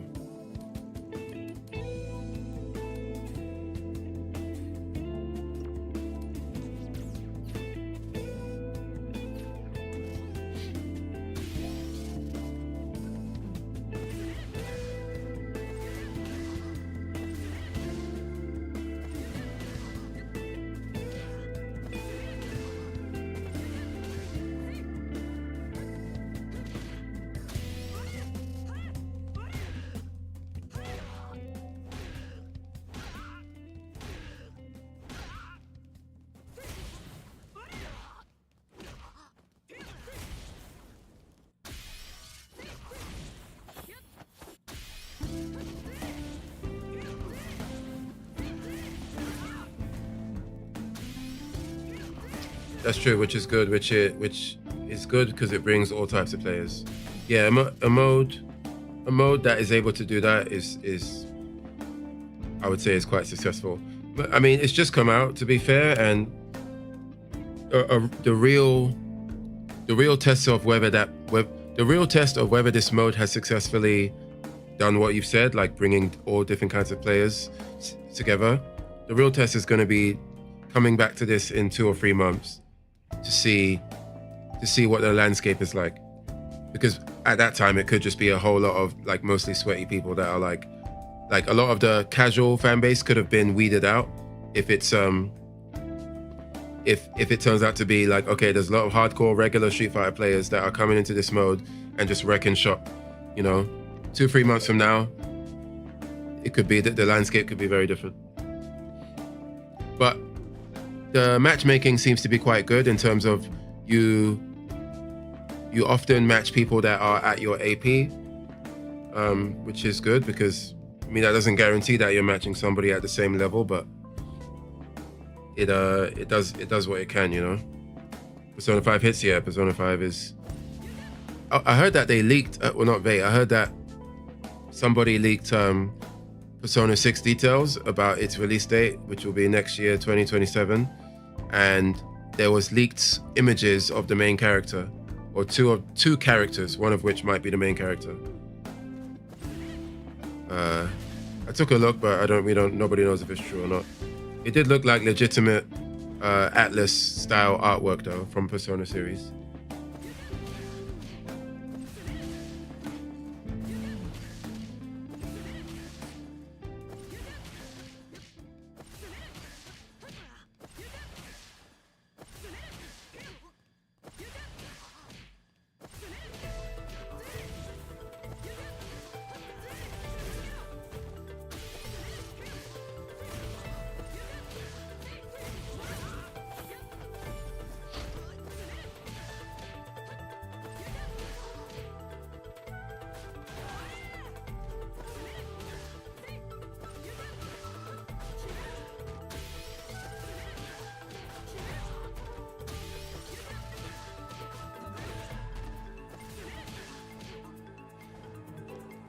If that's the case, that's unfortunate. You mean the leak or the release date? Like, you mean like if the release date is true, it's unfortunate?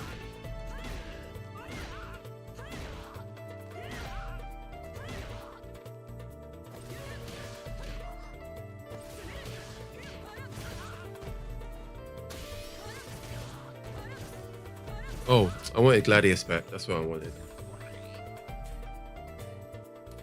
Gladius back. Oh, the leak. Yeah, leaks are never good for the companies. It's good for us though. Well, it's good for us if we just want early news, right? If we want something to get excited about. But yeah, it's never good for the developers. Some leaks are like I remember when Last of Us 2 came out, or before it came out, and the leaks about what happens in the beginning came out. Like a leak of that magnitude, you can only imagine what was going through the hearts and minds of everybody at Naughty Dog at the time. I think Neil Druckmann has spoken about it. Like he's done some interviews where he's vividly described how his entire existence just completely warped when the news came out that leak hit the internet. I think he described it as something like his heart sank, like he was shaking, like. I think he's actually worded it as it was one of the worst days of his life.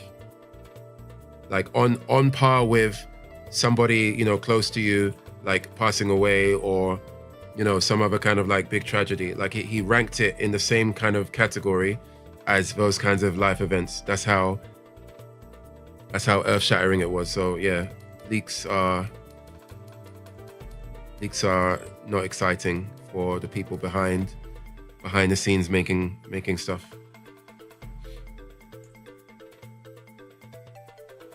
Oops. Okay. I think the fact these leaks are coming out now means we'll get a Persona 6 announcement at Summer Games. Yeah, most likely, yeah. I mean, P5 is like, what, 5 years old now at this point? Maybe even longer. Oh, I can't Gladius because I got Sprint. Yeah, most likely, and I have promised myself that I will whatever the next P game is, Persona game is, I have to play it. Like I need to play it, not only appreciate it from afar and listen to the soundtrack. Like I'm gonna actually try and play it this time. That's the attempt anyway. The only way that won't happen, like if the 2026 release date is true, the only way that won't happen is if it ends up coming out around Rebirth Part 3 or FF7 Part 3. And even if it does, I'll just play it after Part 3. P5 is 9 years old. Damn. Okay. Yeah, we're we're definitely due for a numbered title.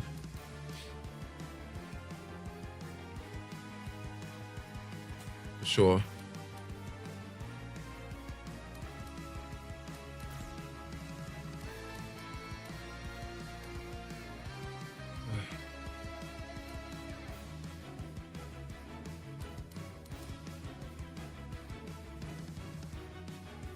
What's Ed like?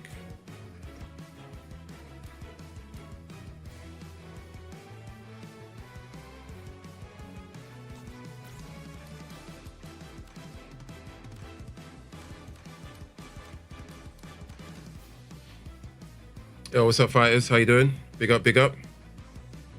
Big up, big up. How is it going?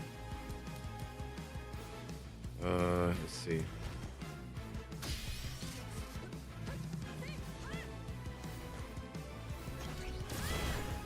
Oh, he's got all the charges and shit as well.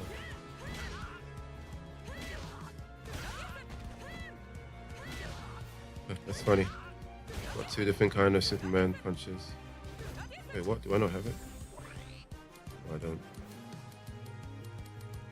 Let's fix that.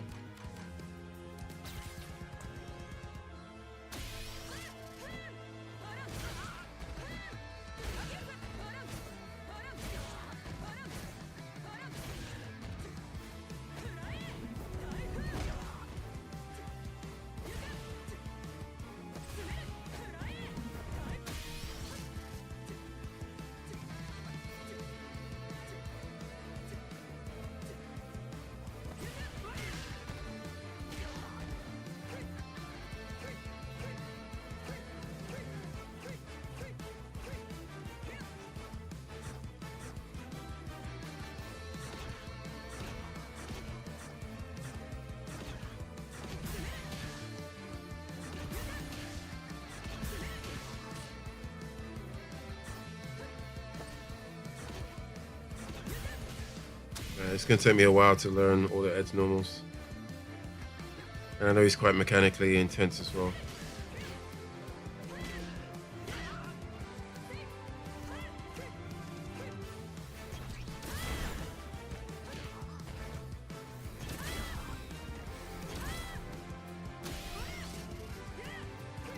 I'm also not used to characters that are like traditional boxers that have 6 punch buttons instead of 3. That's going to take me a long while to get used to.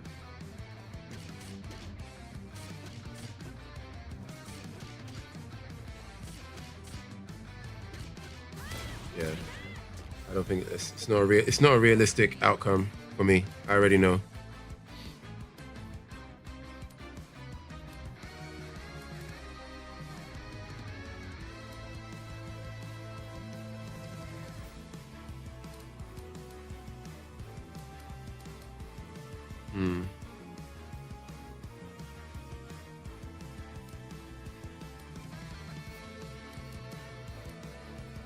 Like, at the moment, I'm just most familiar with Marissa and Lily.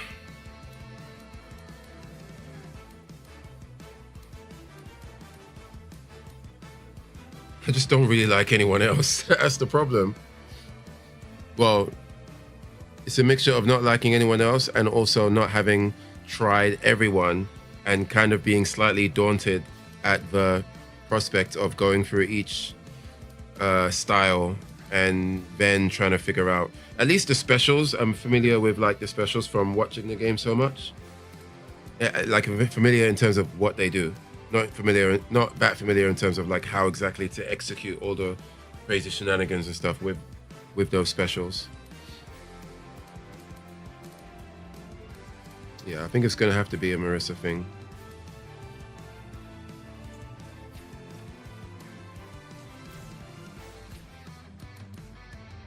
Let's take off.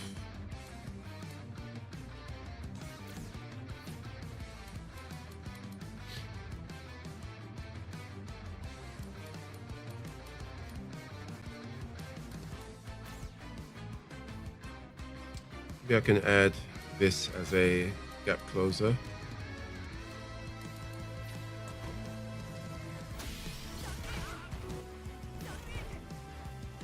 It's quite cool that they got Andy Bogart's Andy Bogart's moving this.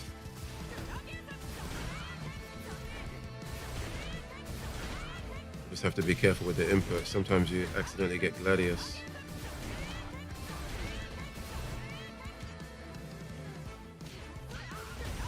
Yeah, that's annoying.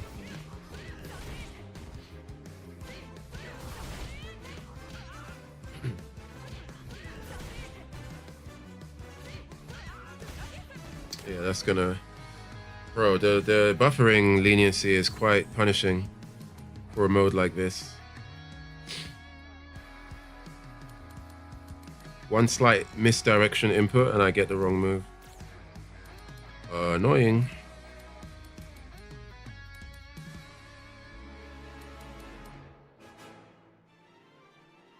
Annoying.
I don't mind Lariat. Lariat is not too bad.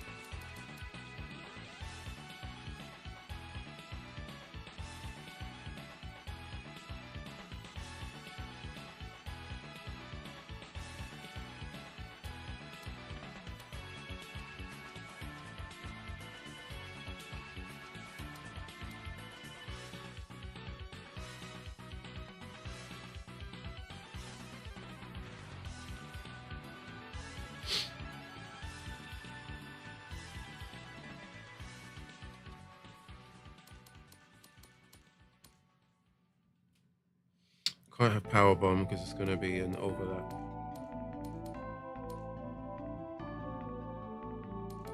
Care for Seismo. Tiger uppercut.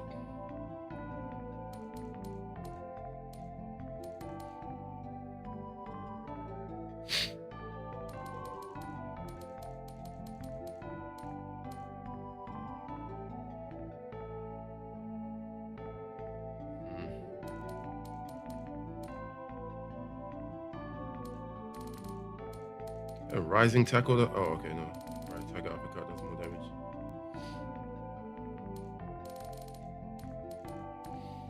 Just throwing a DP.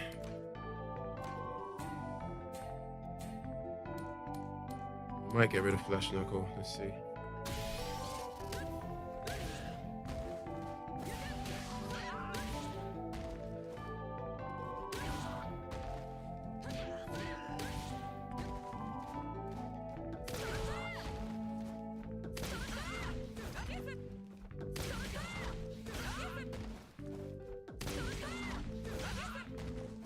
Do it straight after, right?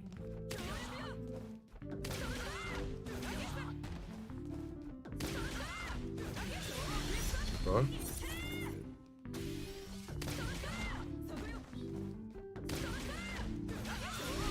Far?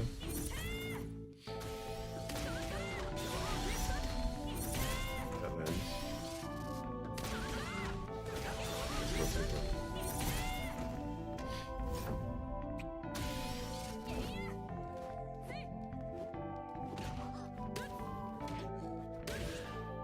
know what? I know what I want. I know what I want. I know what I want. What is it? I want Scootum. I want Scootum so I can scoop him.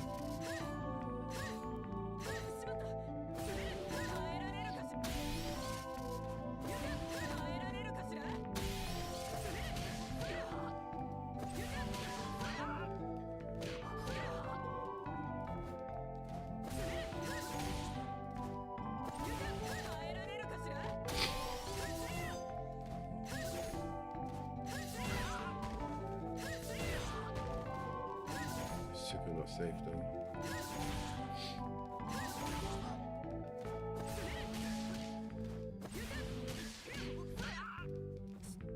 Oh fuck, I don't have Adamant Flame on that. That is because of Scootum. So I cannot have Scootum and Adamant Flame. Ooh.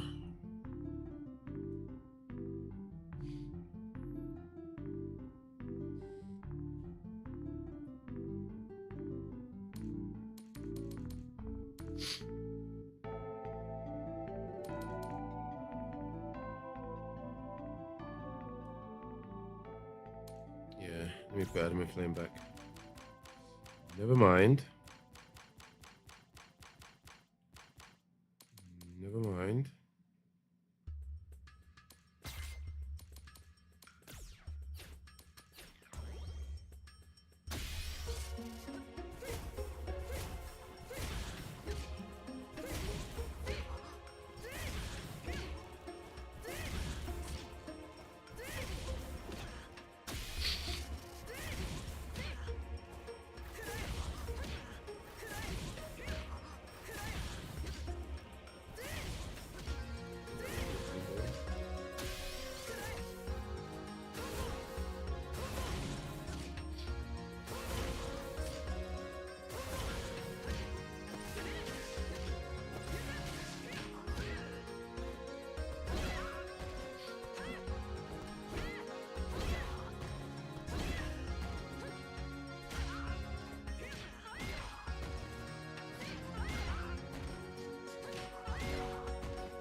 It's only super cancelable.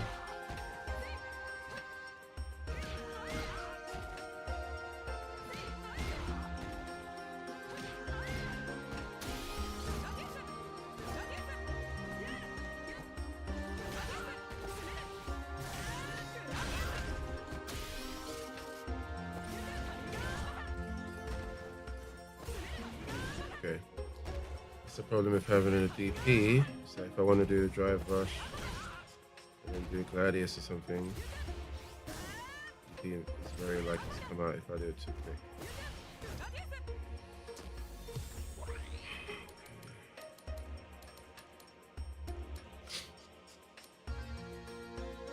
Well, yeah, I've got Lariat as my anti-hero.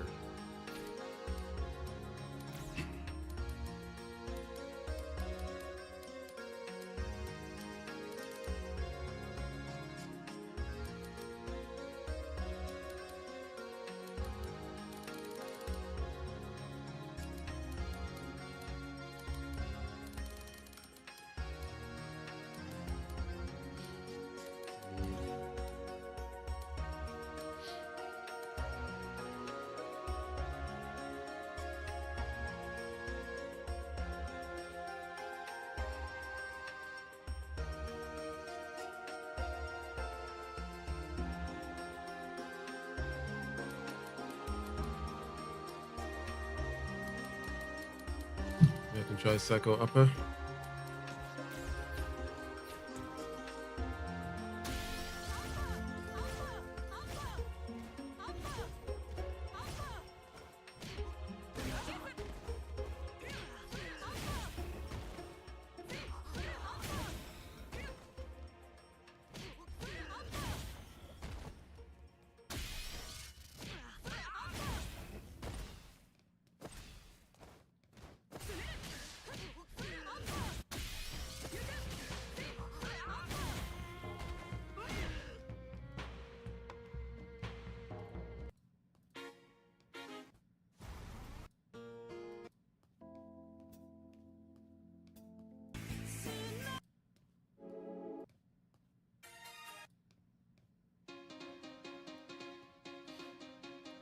feel like it's not really on random.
Range on that is so terrible.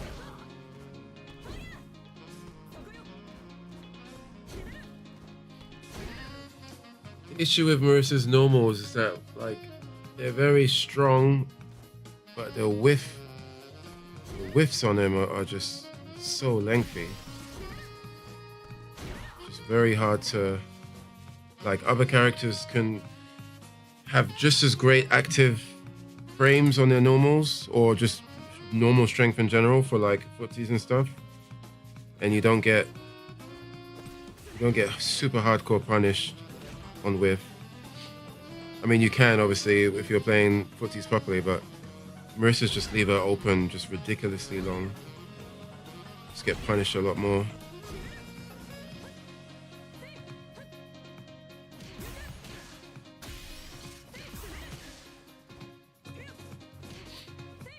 It's so stubby.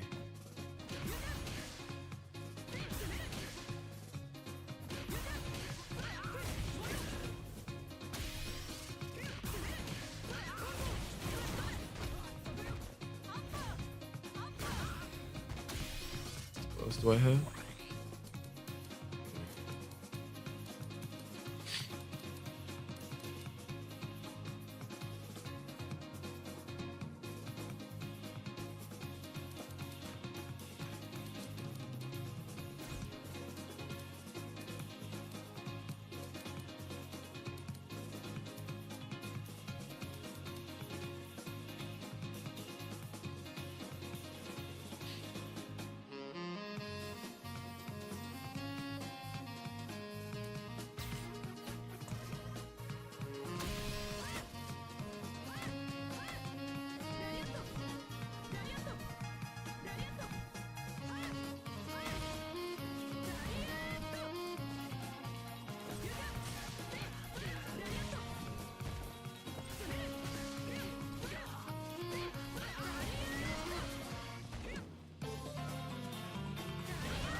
Can I get anything with that?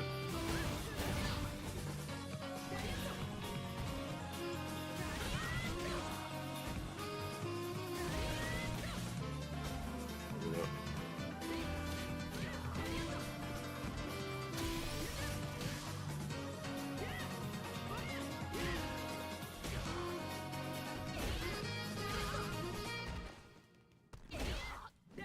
I've been very rushed into that.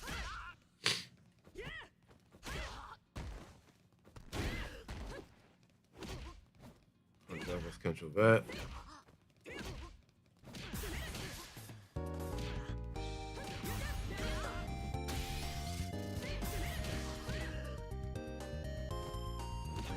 I mean, my best normals are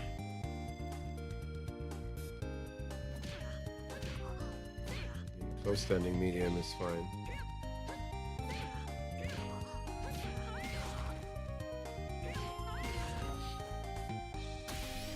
I think I just need to be mostly utilizing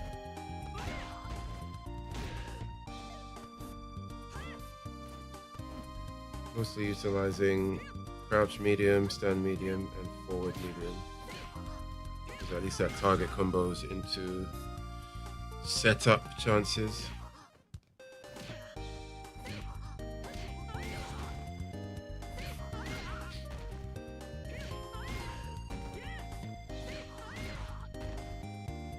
And that can into super.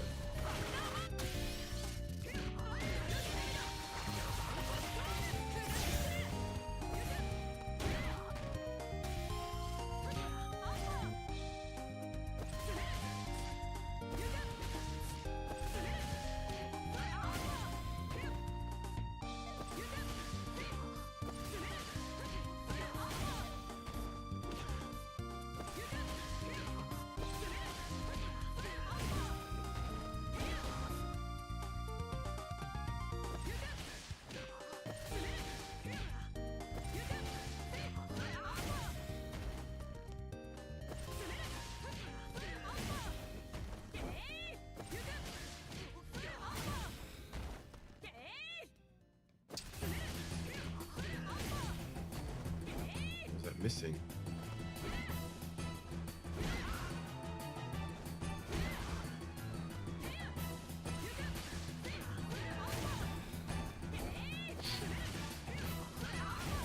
Annoying.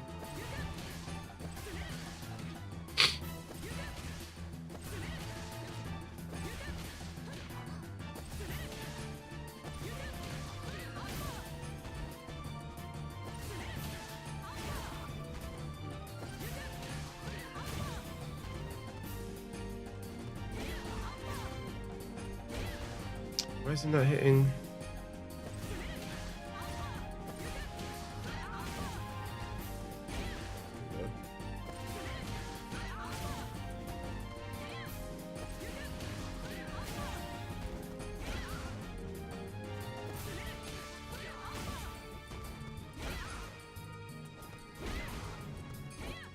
It's quite inconsistent.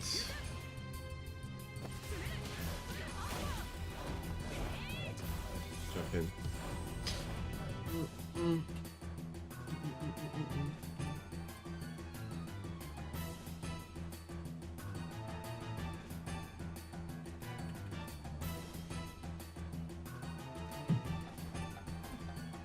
Play better footsies. Let me just. Oh my god, what am I looking at? What is on his hands? Okay, he's got a bike on his back. Oh god, what's this Mega? He's got the Mega Man gun and a motorbike. Why is the Sonic Boom's taking up the whole screen? How? Okay, focus.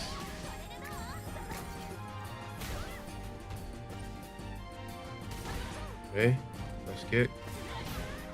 Oops.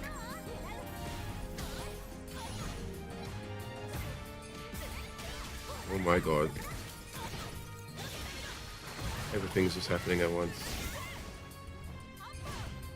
Oops. Got the My fans. Oh my god, wrong button. Jump attacks are so trash.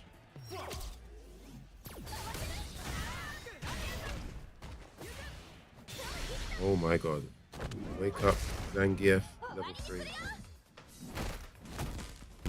I guess.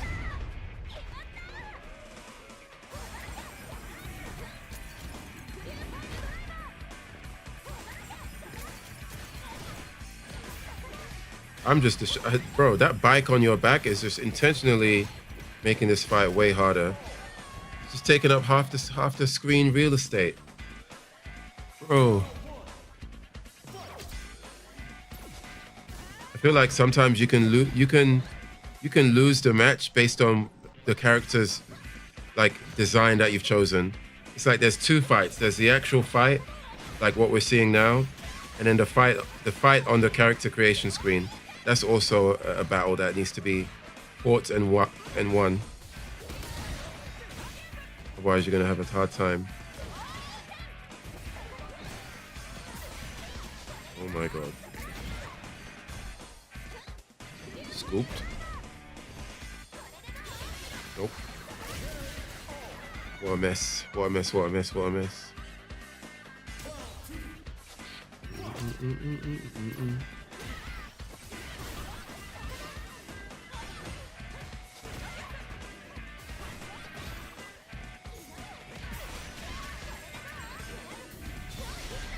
Gonna get me. Empty teleport into the super. This guy's having a grand old time. Oh my god. I've been changing characters too many times. I'm forgetting what moves I have now. Yeah, too many changes.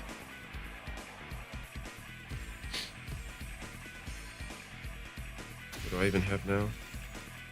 Put in the E Honda thing as well, didn't I? Yeah.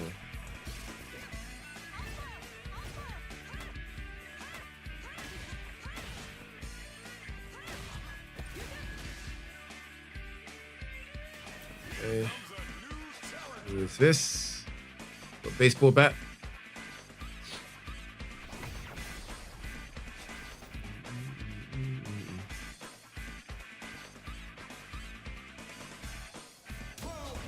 Okay, Sagat.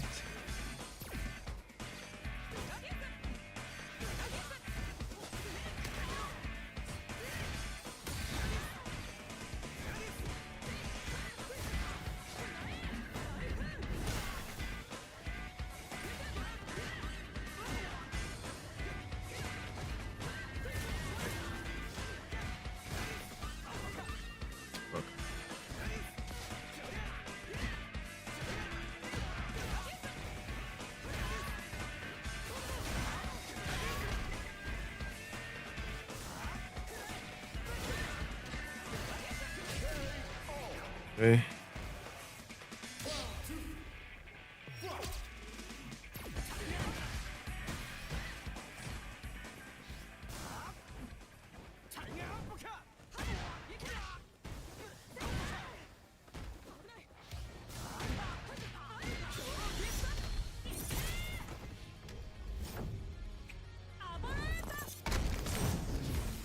Down.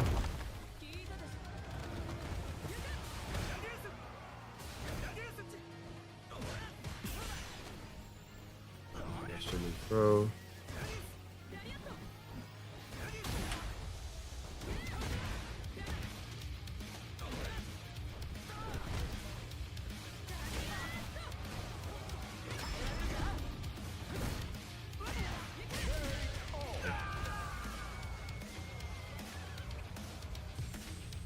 Keep it going.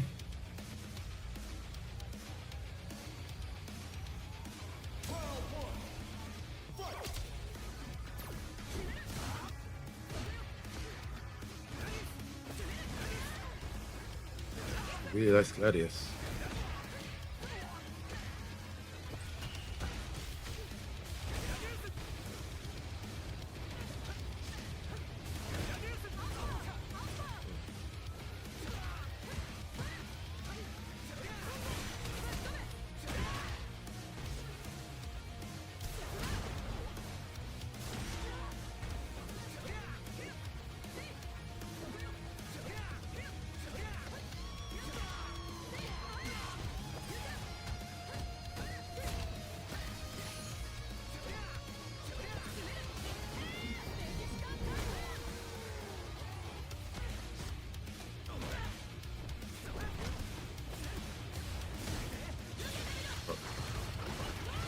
Open a chip. Crouching medium. Oops.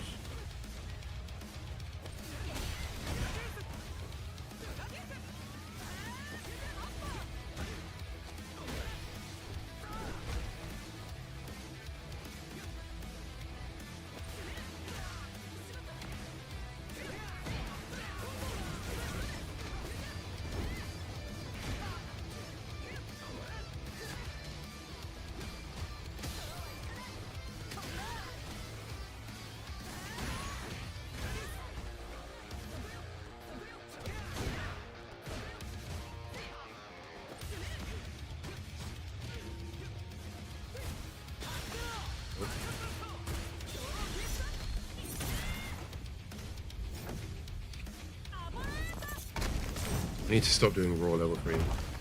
To at least put a that was a much better punish there.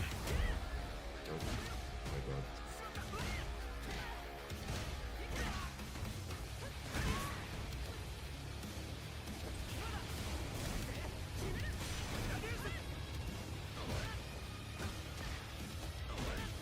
Knew the throw was coming.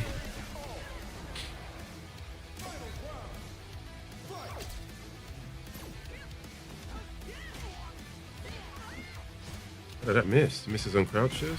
That's annoying.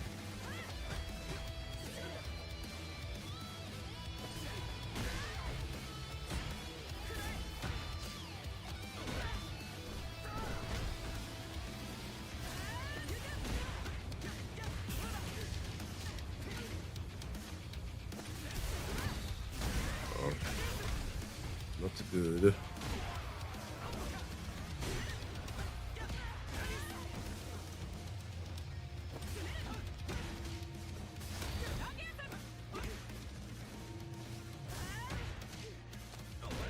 Yikes. Oh. No, no, no.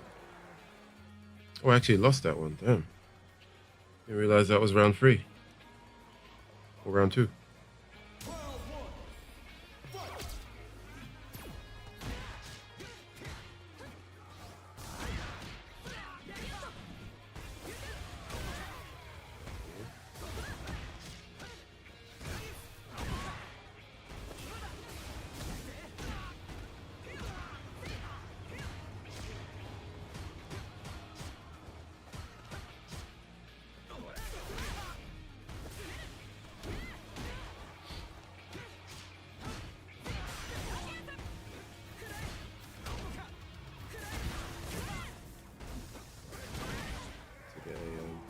Is that a regular? That was regular. I need to figure out a better punish off of that.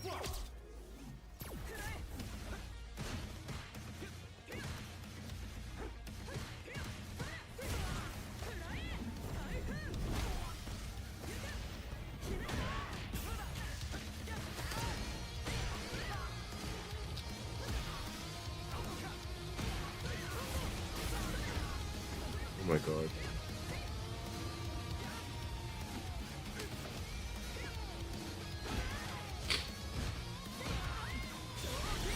That whiffs on crouches? Are you serious? What a trash target combo. No way.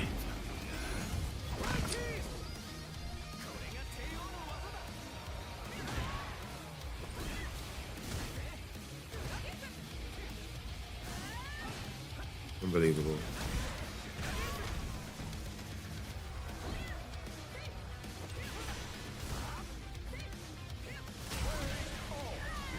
In the face.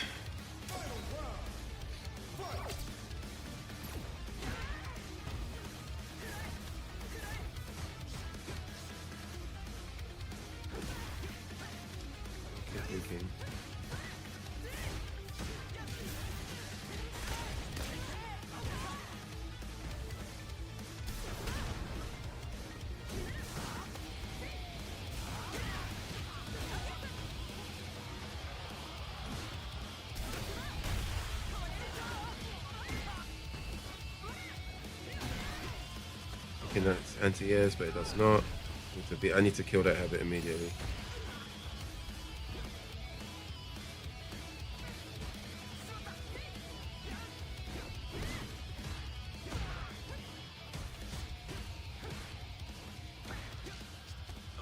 Okay.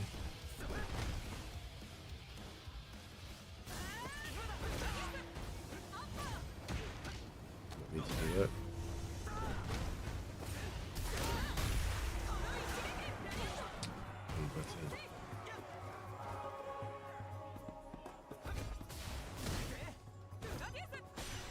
Uh-oh. Oh, that was meant to be level 2. So was that. Was not ready. Did not come out fast enough. Unbelievable. Trash.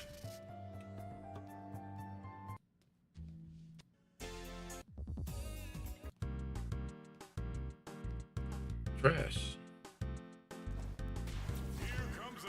Oh no, another freak. These guys are doing the mode justice with their freak avatars. What's his name? Mr. Popo? Mr. Popo with the throw and the lab coat. Oh no. Bro. Them shoes though.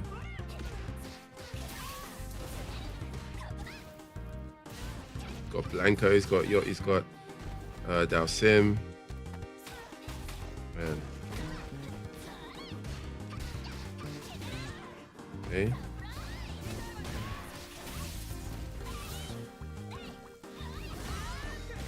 Yeah.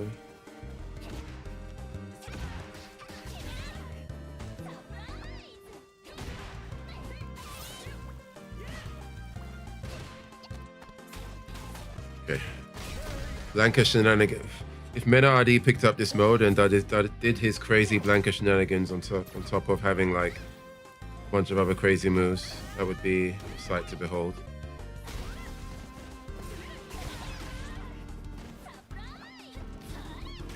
Oh, cross up Blanca ball, okay.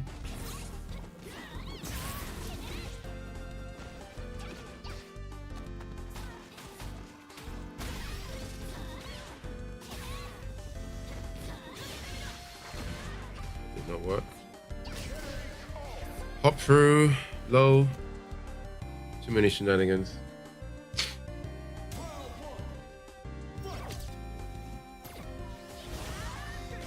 Fucked.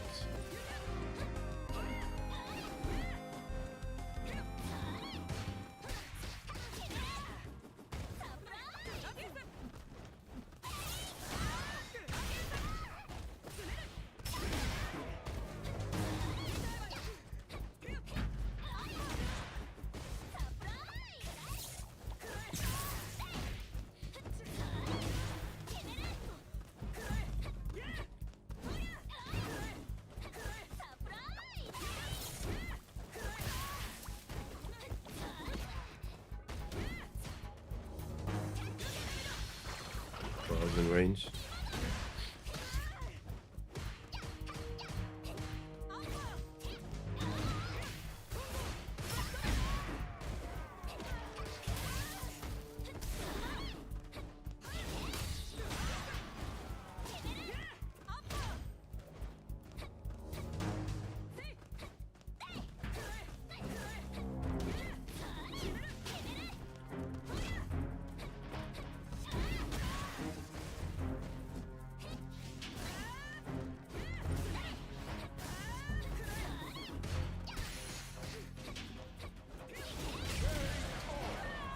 Ouch.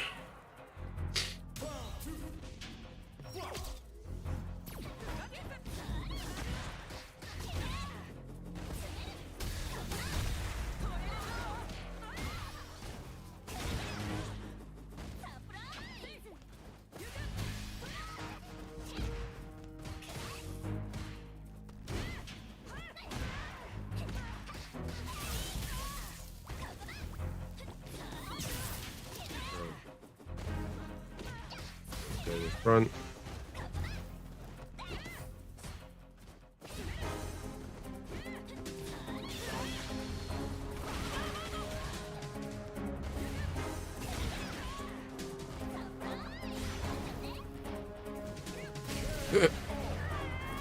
Got the Mario fireball behind me.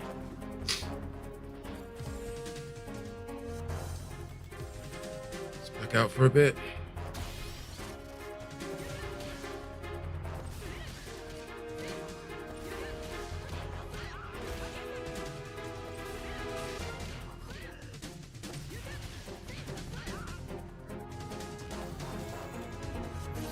Picked up some new stuff. See what I get.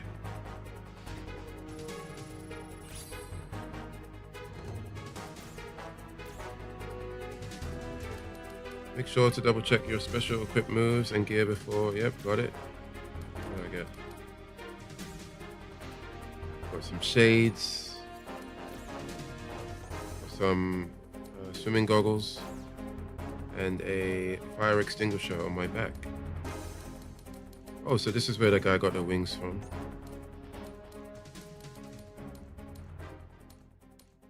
Who's this? Okay. Angel wings. Does this do anything? Should do.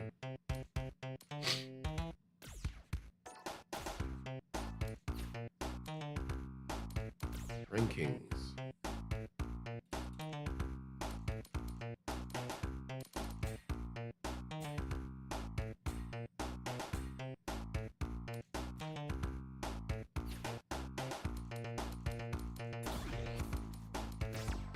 Anything new to buy?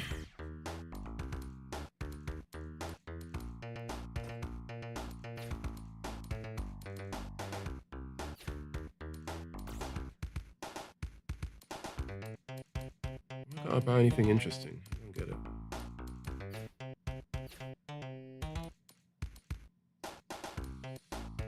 My status. Wait, this is the wrong mode.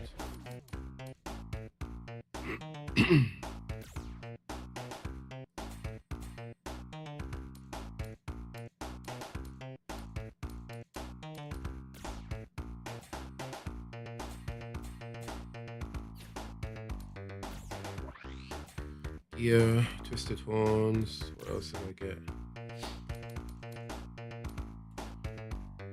Outgoing damage boost. Activates just once when vitality drops low enough. Vitality restoration. Wonder how much it restores. Interesting. Oh, this is ultra. So there's super, common, rare, super, ultra, and then there's also legendary. Drive gauge regenerate boost.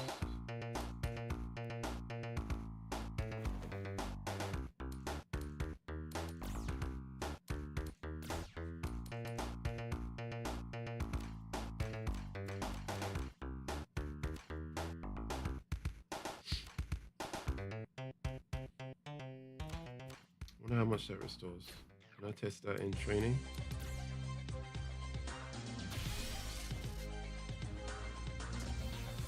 Dummy.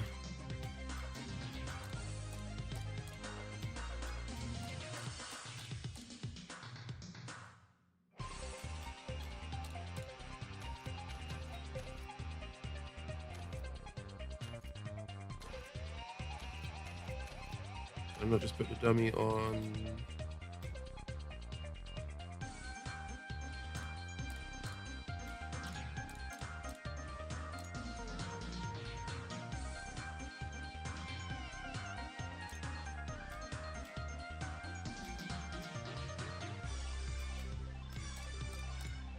Wait, can I not make a dummy attack? What the hell?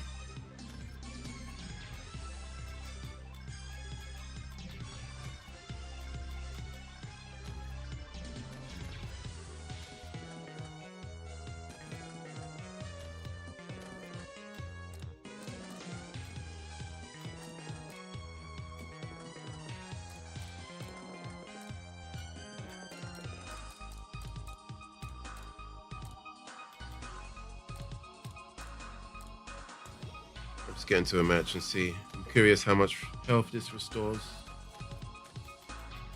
Quite curious.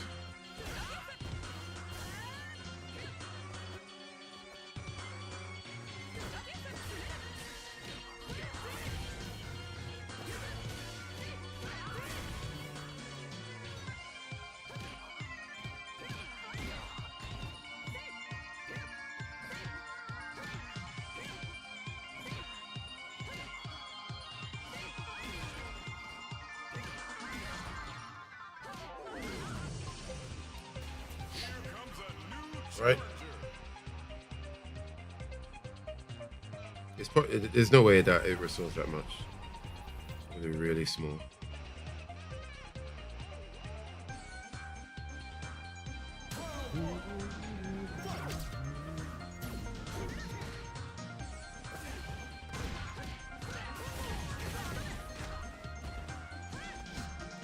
Yeah, if I'm using Adamant Flame, I need to have a move that capitalizes off the raw splat on full screen. Right now I don't have anything.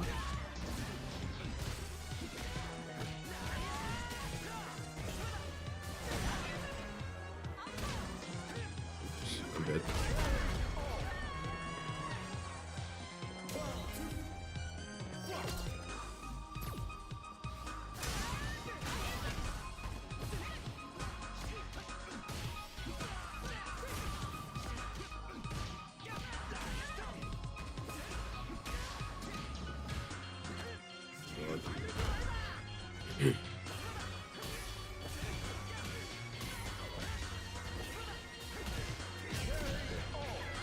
destroyed. I didn't even notice my health thing. I need to pay more attention to that.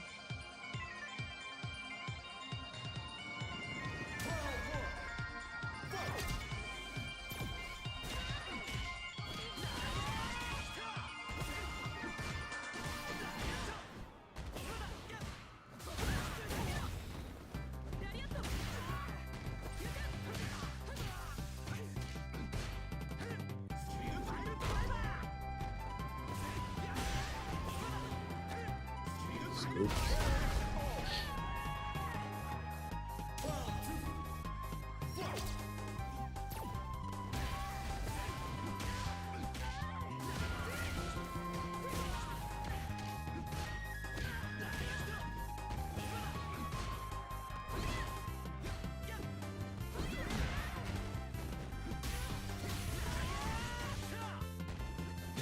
Yep, saw that coming.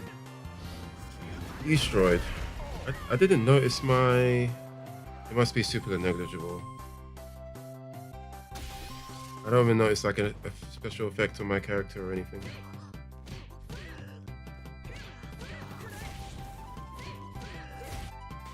Here comes a new challenger.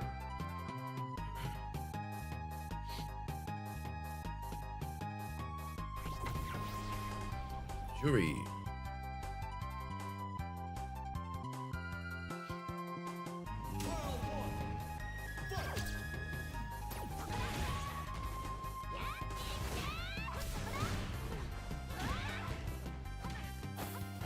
Oh my god.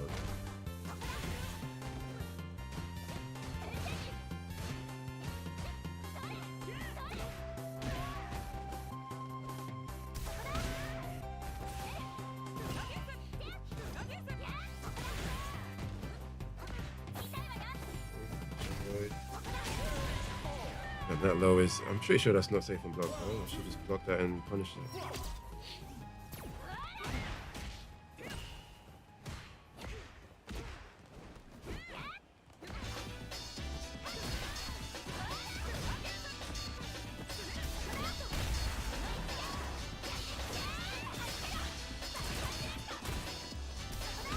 Why didn't it come out?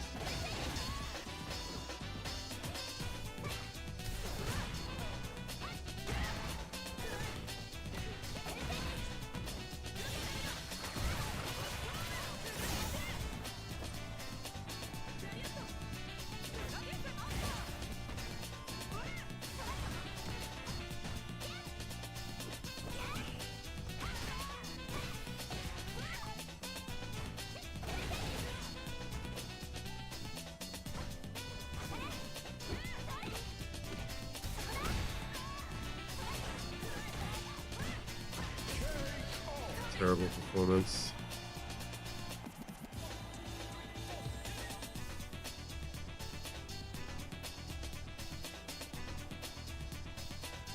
My mouse keeps flashing like that.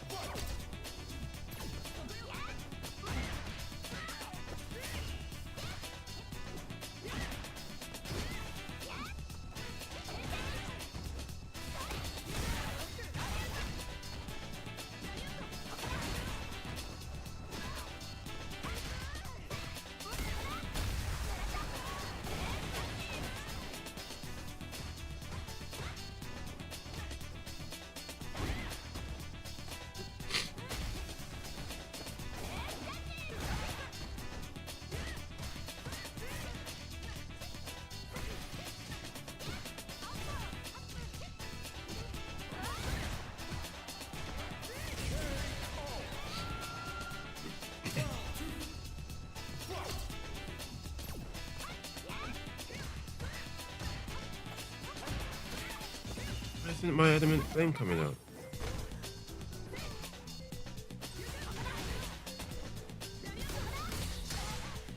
Free hit, sorry.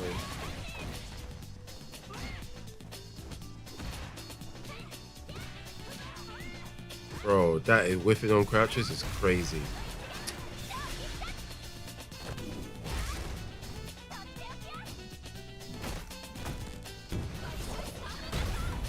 That's so annoying.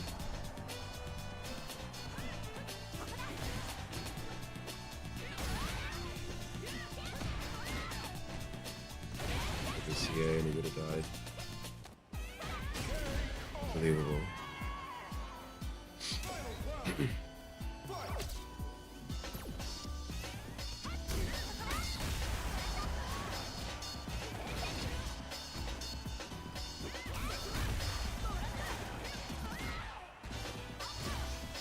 Button.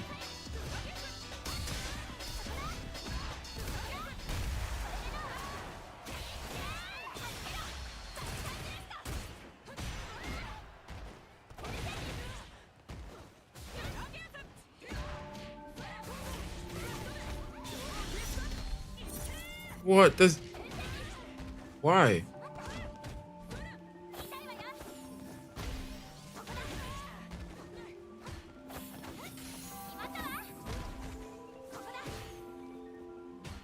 Do it again.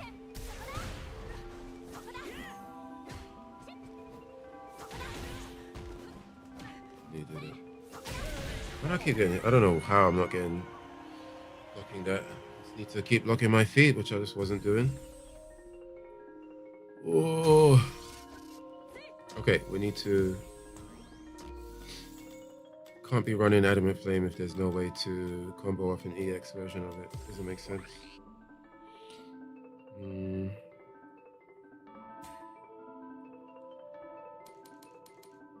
didn't even touch that move.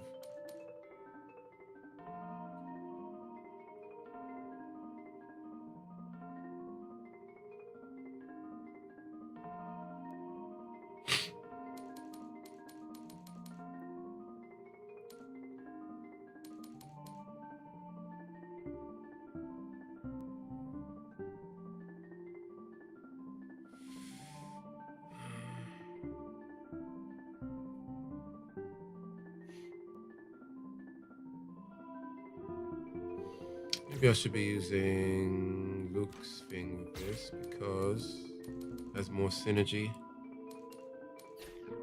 Quite a lot more synergy.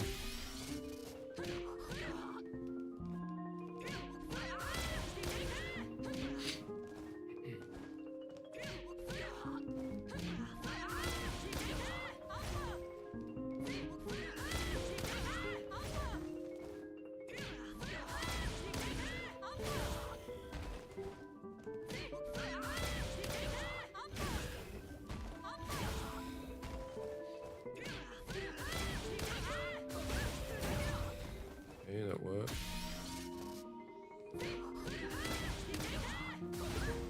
What bar does that think?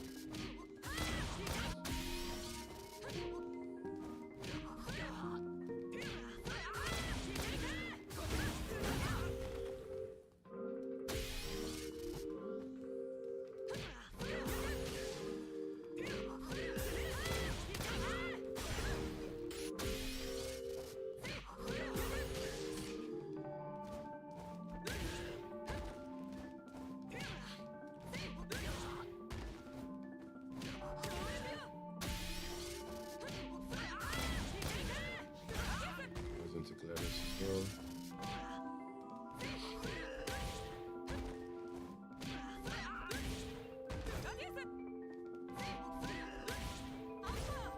Just go for the regular upper.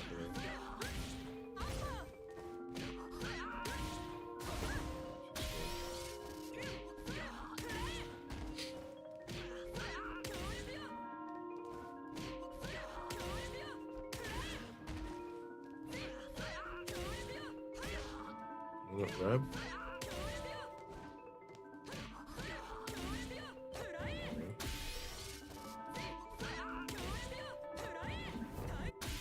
EX.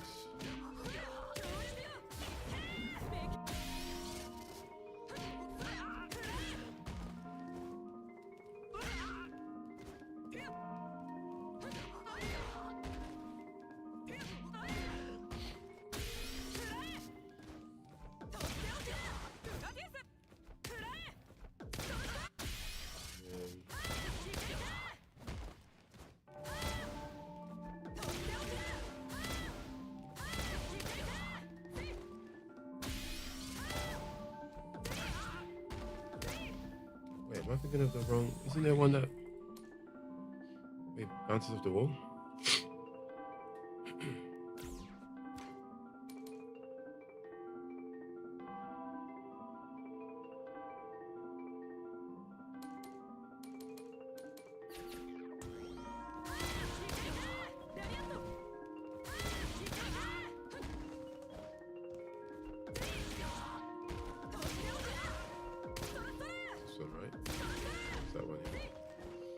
Full charge. Okay,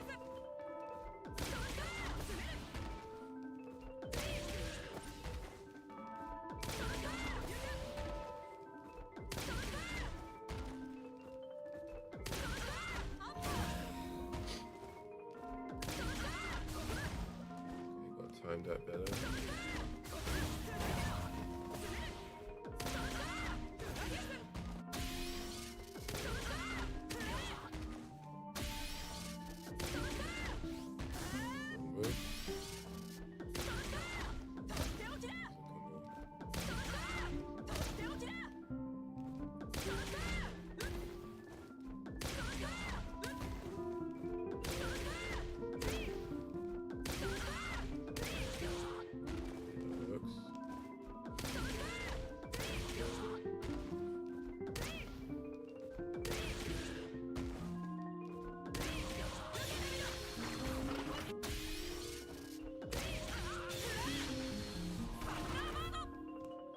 Works in the corner.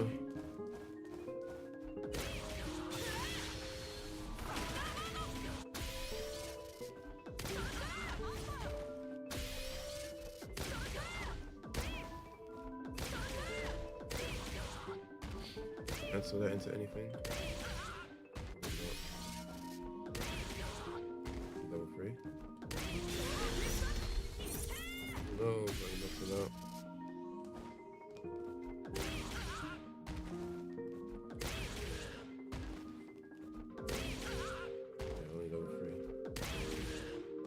Maybe I can delay it.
Do anything with that?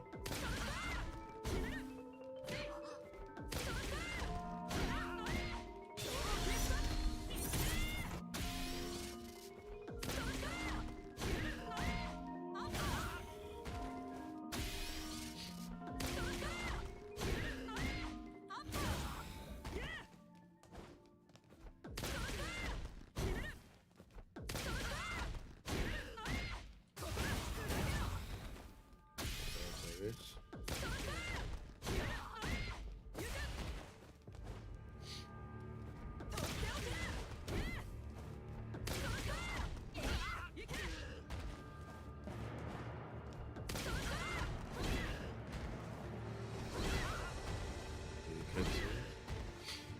Don't think it can be.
Queue it up.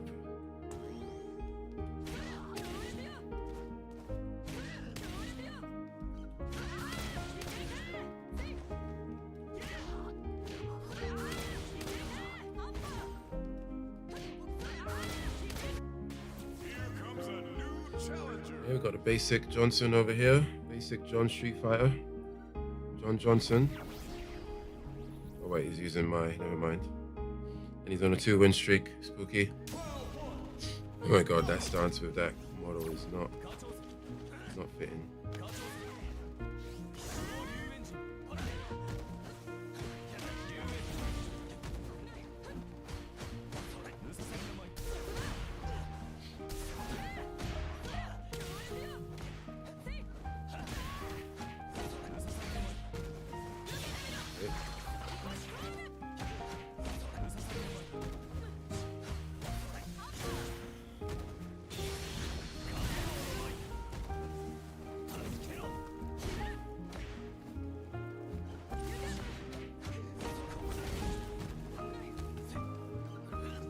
With the Graham.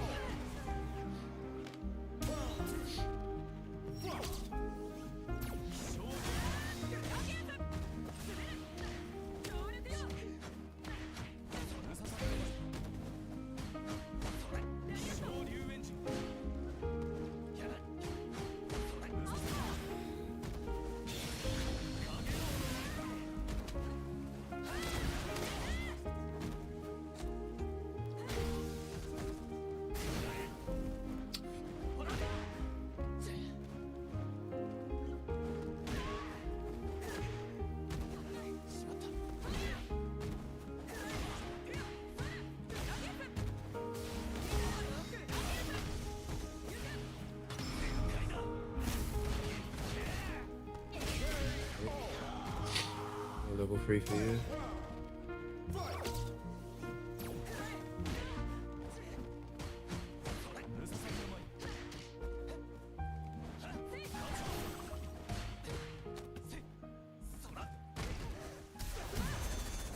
Ready for that.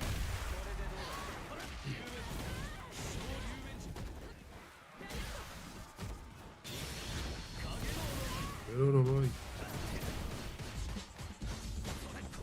Defense.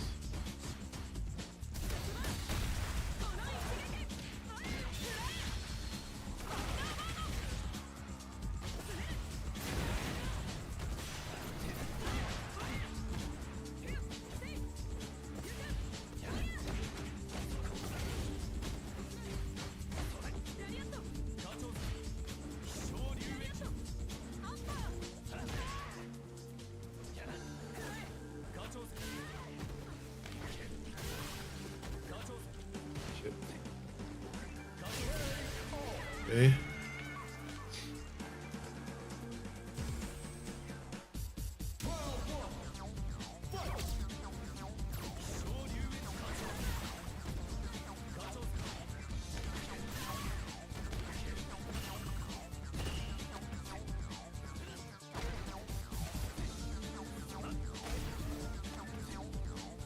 Oops.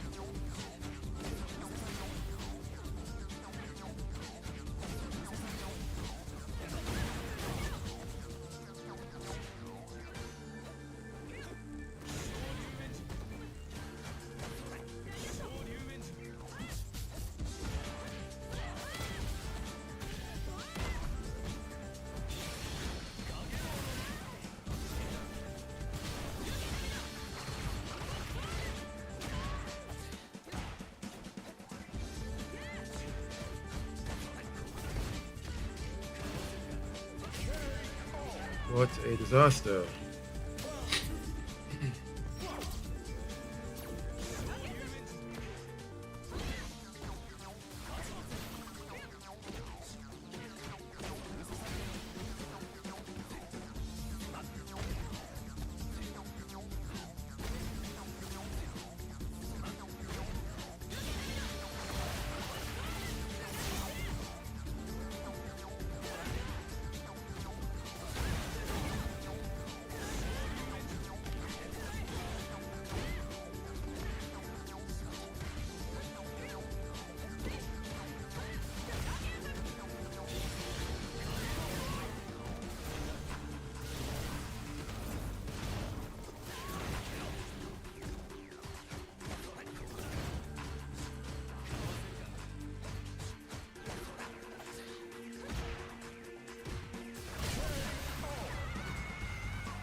Here comes a new challenger.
Yeah, I didn't know I was muted.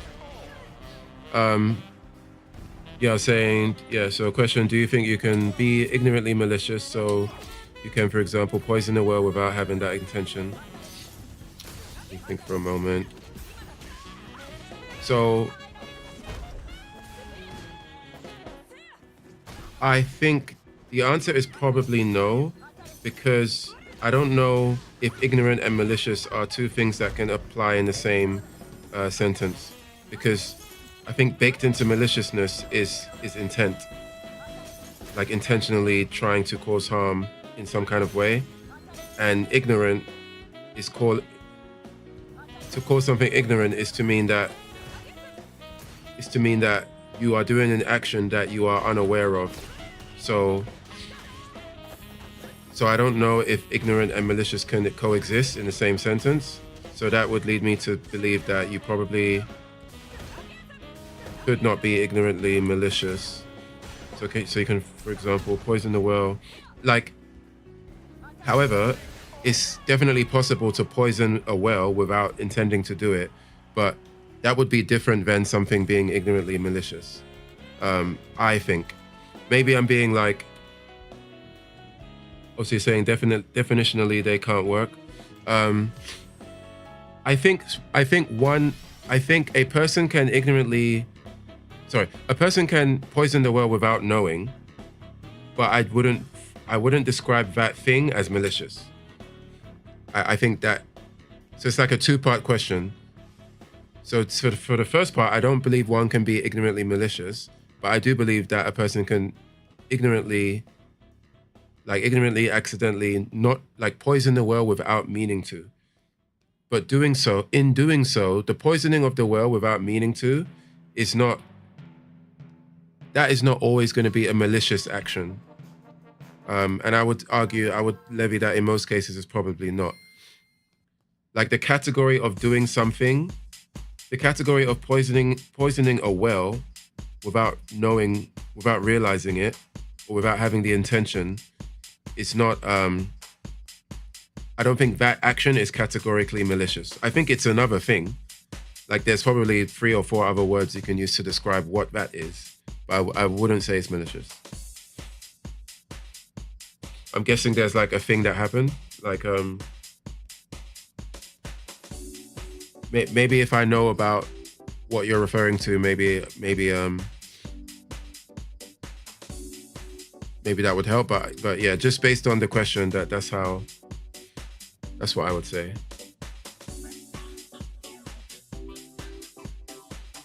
Does that make sense? Or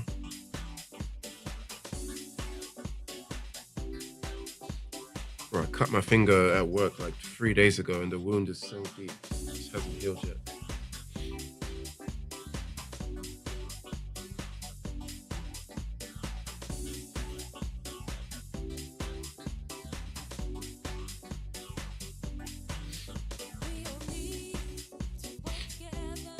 I think well poisoning is malicious. It's a way to discredit someone to an audience, just not overtly. But I think yeah, the malicious word is where is what is hanging me up, because poisoning the well is bad, especially when doing that is like when doing that is discrediting somebody.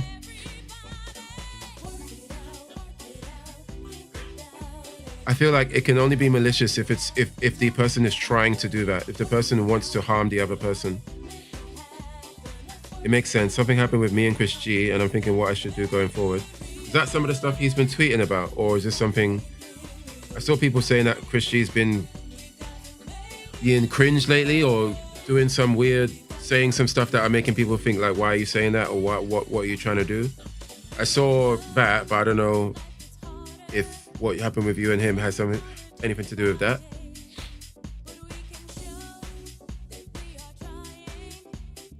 Or if you have a moment, you can voice note it if you want to voice about that.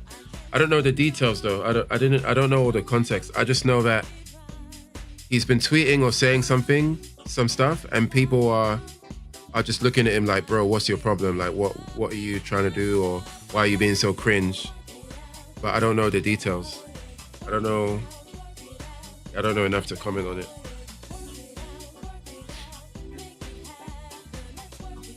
But yeah, I think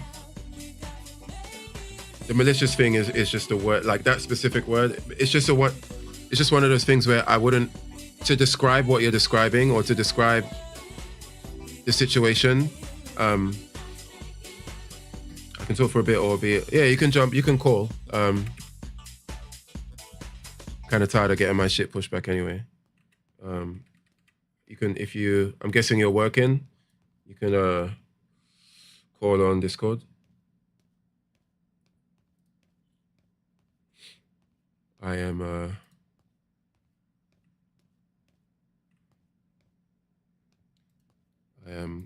all set. I just realized I haven't drank water in almost 4 hours. That is not conducive.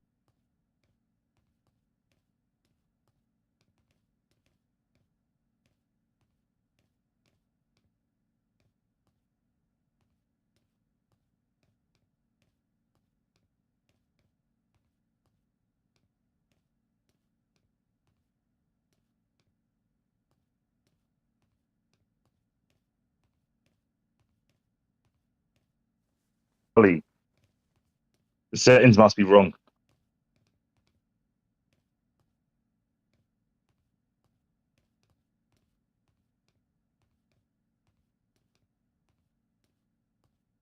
Let me open up your YouTube again, just in case you're saying something.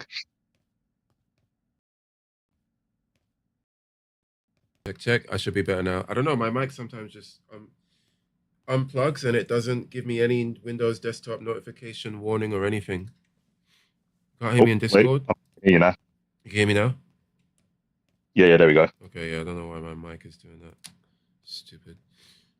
Yeah. So, explain to me the Chris G situation.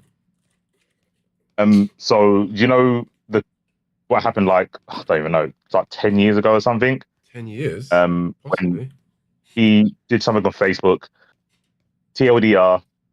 I can get the screenshots probably if you want, but TLDR. He said something about black girls are ratchets that can't do DP motions, I remember that. and at least Asian girls. Yeah. I So remember that yeah. obviously always gets brought up. Yeah. Always gets brought up. This time he talked about an experience he had at Combo Breaker. It's Right. pretty cringe. Oh, about like being famous or It's cringe. something.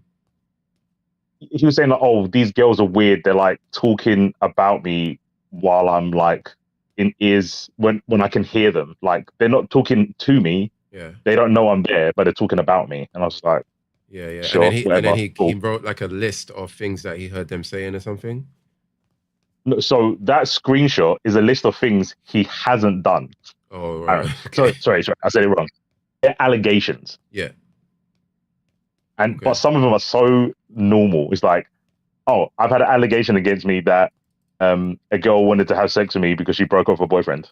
I was like, Oh, wow. okay. Right.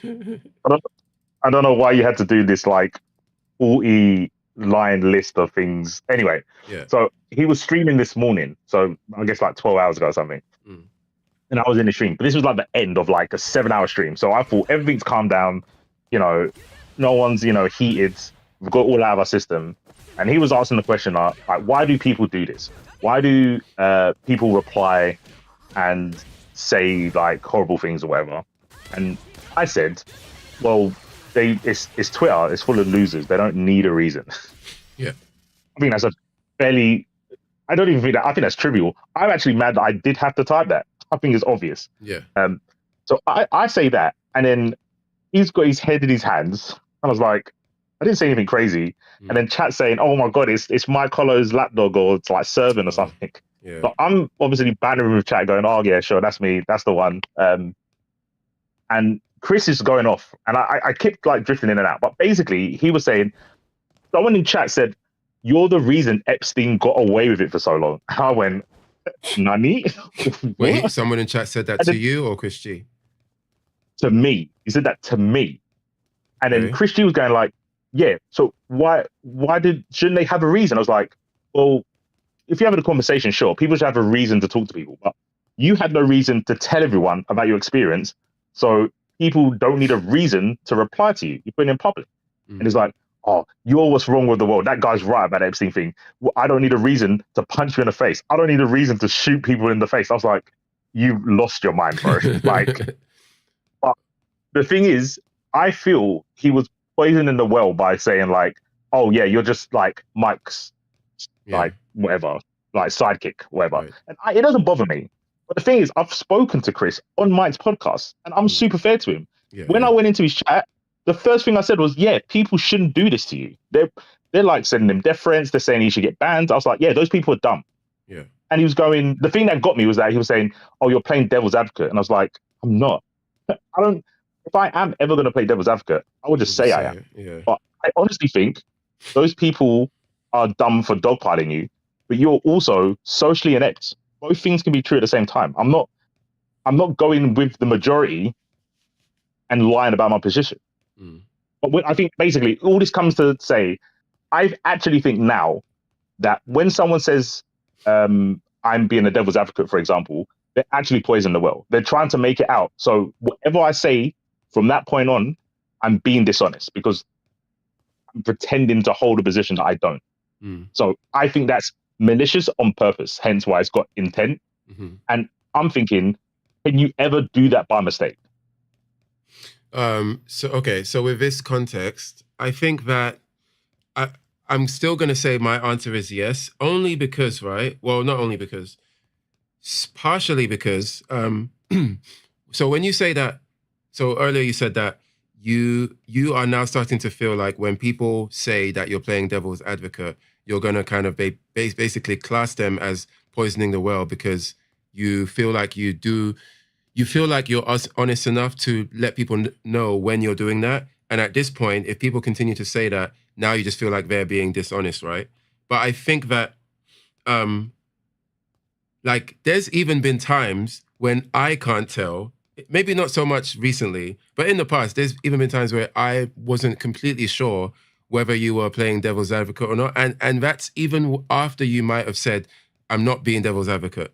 And it could be a mistake on the listener's end, on our end, where when you have made it clear or you have used your words to say that you're not being playing devil's advocate, it could be our mistake that we then hear you talk and we're still not sure.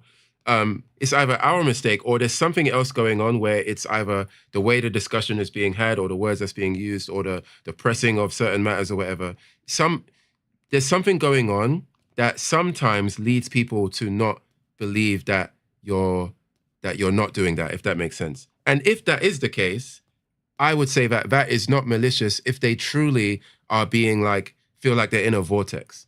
It's kind of like they're in a vortex, but you're telling them that they're not, but they're not sure whether to believe you or not. Does that make sense? Or am I just rambling? No. I absolutely agreed. I agree with you in the past.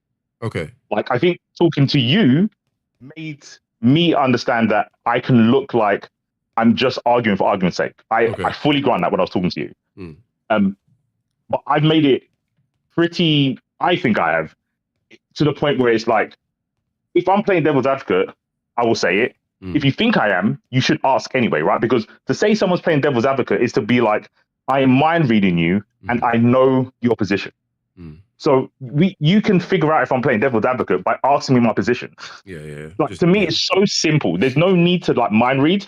And if you think I'm playing devil's advocate and you don't ask me, you're basically calling me a liar. Right. Yeah. Especially when like so when you've presented them the option to just ask you, and then they choose not to, and they choose to just levy their accusations. Yeah, exactly. Okay. Exactly. So at that point, I'm like, well, to me, there's no point in having a conversation if you think I'm being dishonest. And if you're saying I'm playing devil's advocate without asking me, you're basically saying I'm being dishonest. So there's no point of having a conversation. Yeah. Well, in that case, in that when that's happening, I would just class that as, I wouldn't even say that they're ignorantly poisoning the well. I just think at that stage they just are, right? Like they just are poisoning the well, and that is malicious on its own. Like we don't need like the ignorant tag to kind of modify whether it's malicious or not, or to call into question whether it's truly malicious or not. I think if somebody has the option to ask you what your intent is in a conversation, and they choose not to, and they instead choose to just throw the accusations out or say the stuff that they were saying the other day.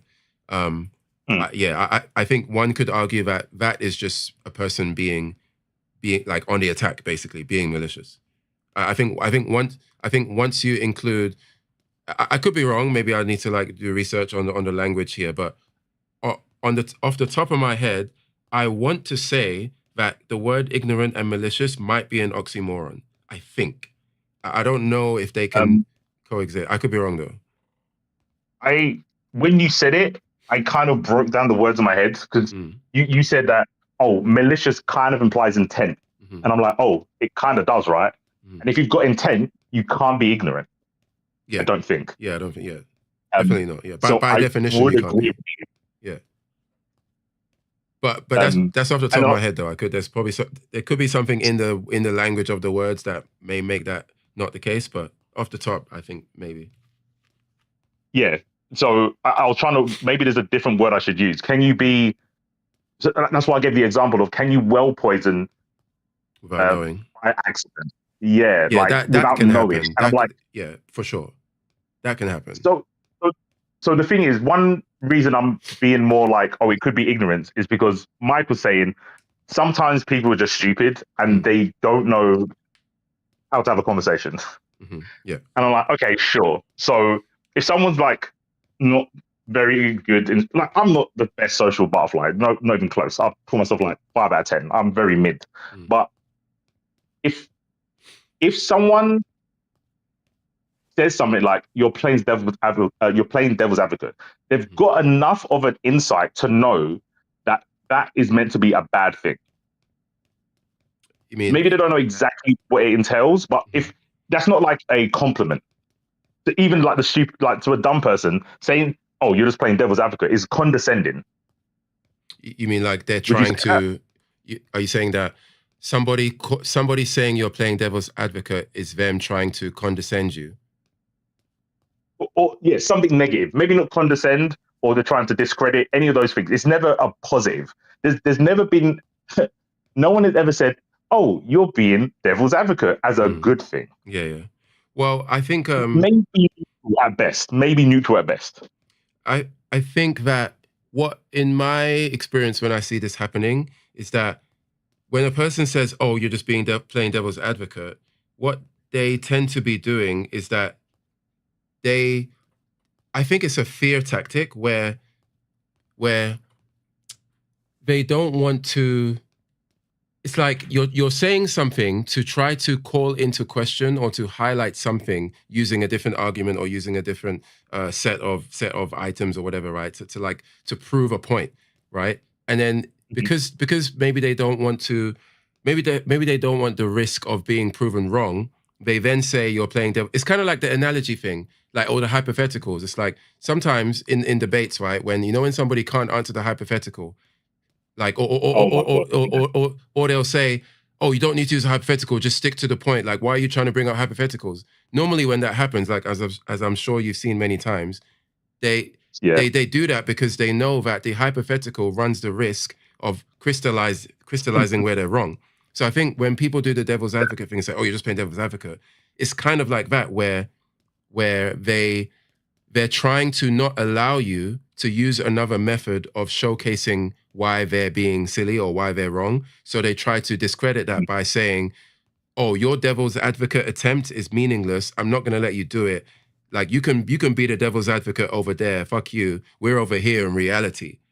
Do you know what I mean? I think it's more of a case of that, I think. Yeah, whenever I see it, to me, it's a massive red flag. Yeah. Like the hypothetical thing. Yeah. Like if someone says I can't do a hypothetical, I'm like, we should just end the conversation here. Then, like I've literally heard people say that, and I'm like, why?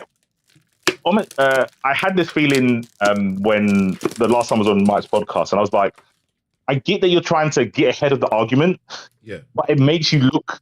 You look scared.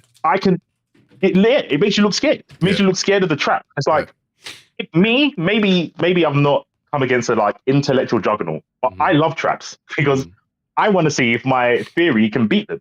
Yeah. If I'm scared of questions or scared of the trap that you're trying to lead me down, then there must be something wrong with my argument or my position.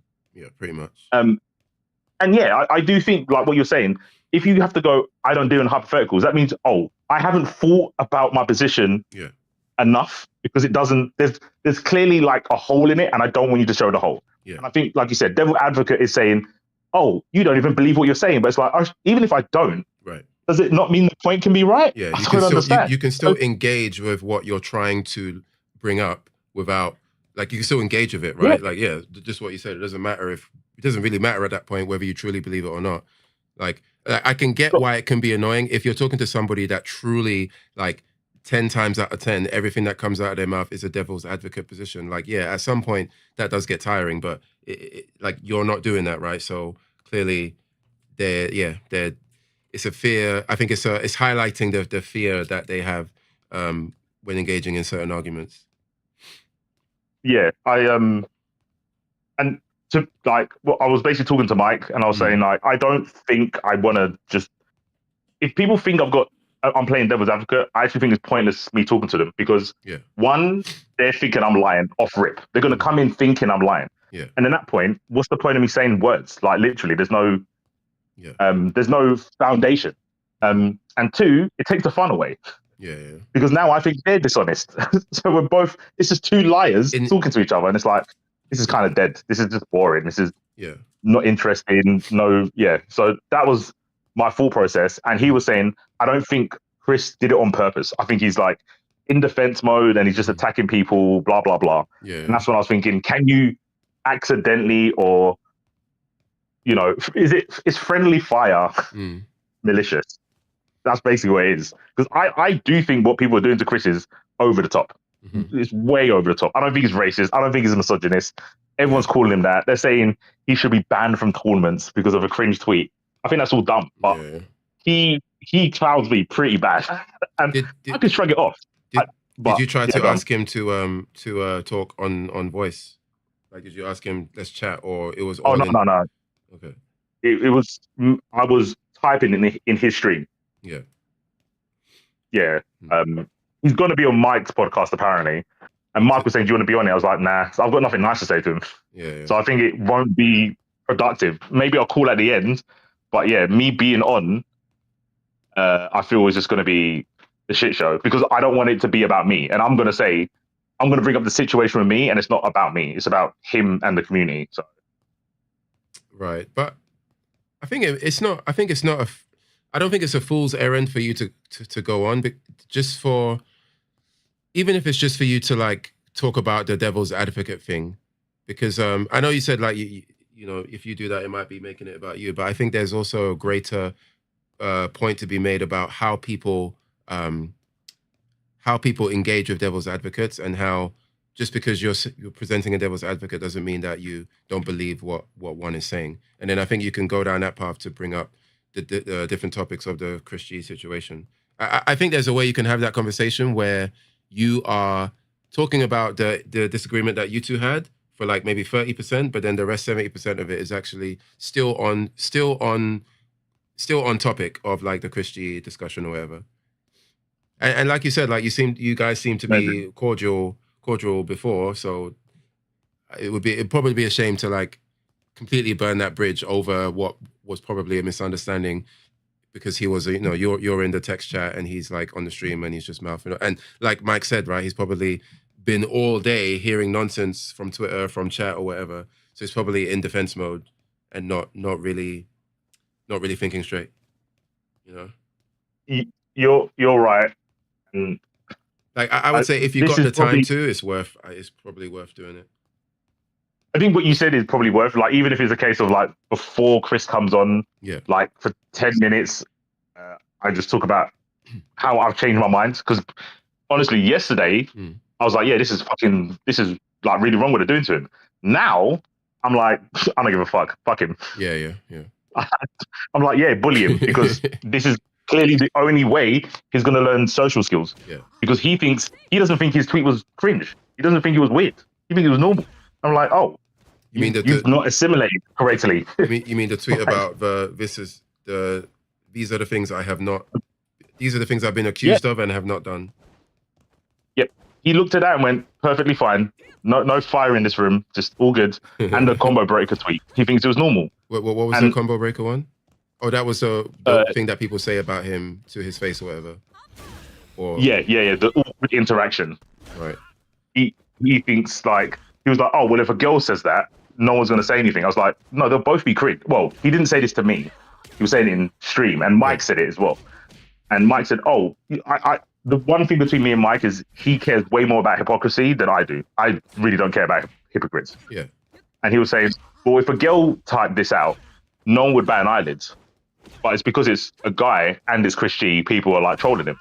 Yeah. And I was like, I think it's cringe if both do it. But when a woman talks about an experience with a guy and the guy's a bit weird, that is like saying to other people, be careful. That's different than a guy talking about a girl. There's no risk of harm. They're just not trolling, but they're just saying this girl's weird. But if a girl says a guy's weird, that's she's telling other girls to be wary around this person. I think it's very different. Yeah, it's different. Yeah. Yeah. So, but Mike's on the bit of, well, everyone should treat the cringe tweet as a cringe tweet. I don't like the hypocrisy if it was a girl. I was like, okay, I don't care about the hypocrisy. Yeah. I just don't. So we kind of like diverted there. And I was saying, I'm kind of sick and tired of giving sympathy to stupidity. I can't keep granting people, oh, they don't understand, so it's okay for them to act this way. I'm kind of getting sick and tired of it. So I don't know if I can give him the benefit of the doubt for someone who's been in the scene for years. He's been a top player for years. These are not brand new interactions. Yeah. He knows what's going on. I can't keep going, you know what? Poor Christy. People are bullying him. It's like, yeah, but you've done these dumb tweets and had people, call you out before. So what do you think is going to be different now? But I think it's one, clearly he's, like you kind of alluded to earlier, like perhaps his social like alignment is just not as, like, you know how everyone has different strengths, right? I mean, like, yeah, go figure. This is not like the most rocket science take in the world, but sometimes it's easy to forget that some people are naturally gifted in the air, like the same way a person can be a naturally gifted speaker or a naturally gifted, thinker or really good at studying, right? Like some people can be naturally gifted at social scenarios and have this almost like sixth sense where they're able to sense whether something is cringe or not.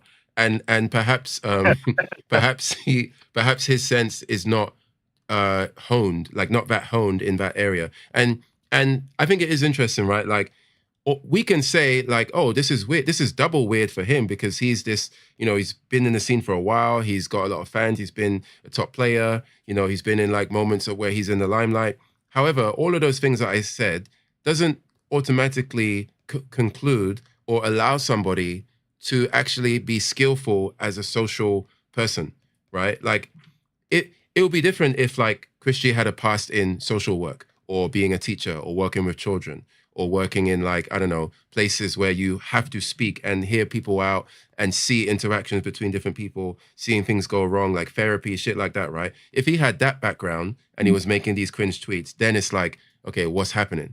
But just because he is who he is, those experiences that he's had doesn't automatically mean that he now should be socially adjusted, like, or no, sorry, not socially adjusted, that he should have like a higher tier of, like, yes, he should because he's just a regular person in society. And you would think that, okay, any old schmo should know that writing that list is probably not the best move.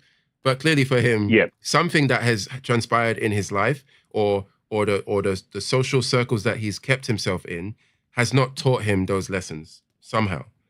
I do agree with you. I think to me, it's always going to be very difficult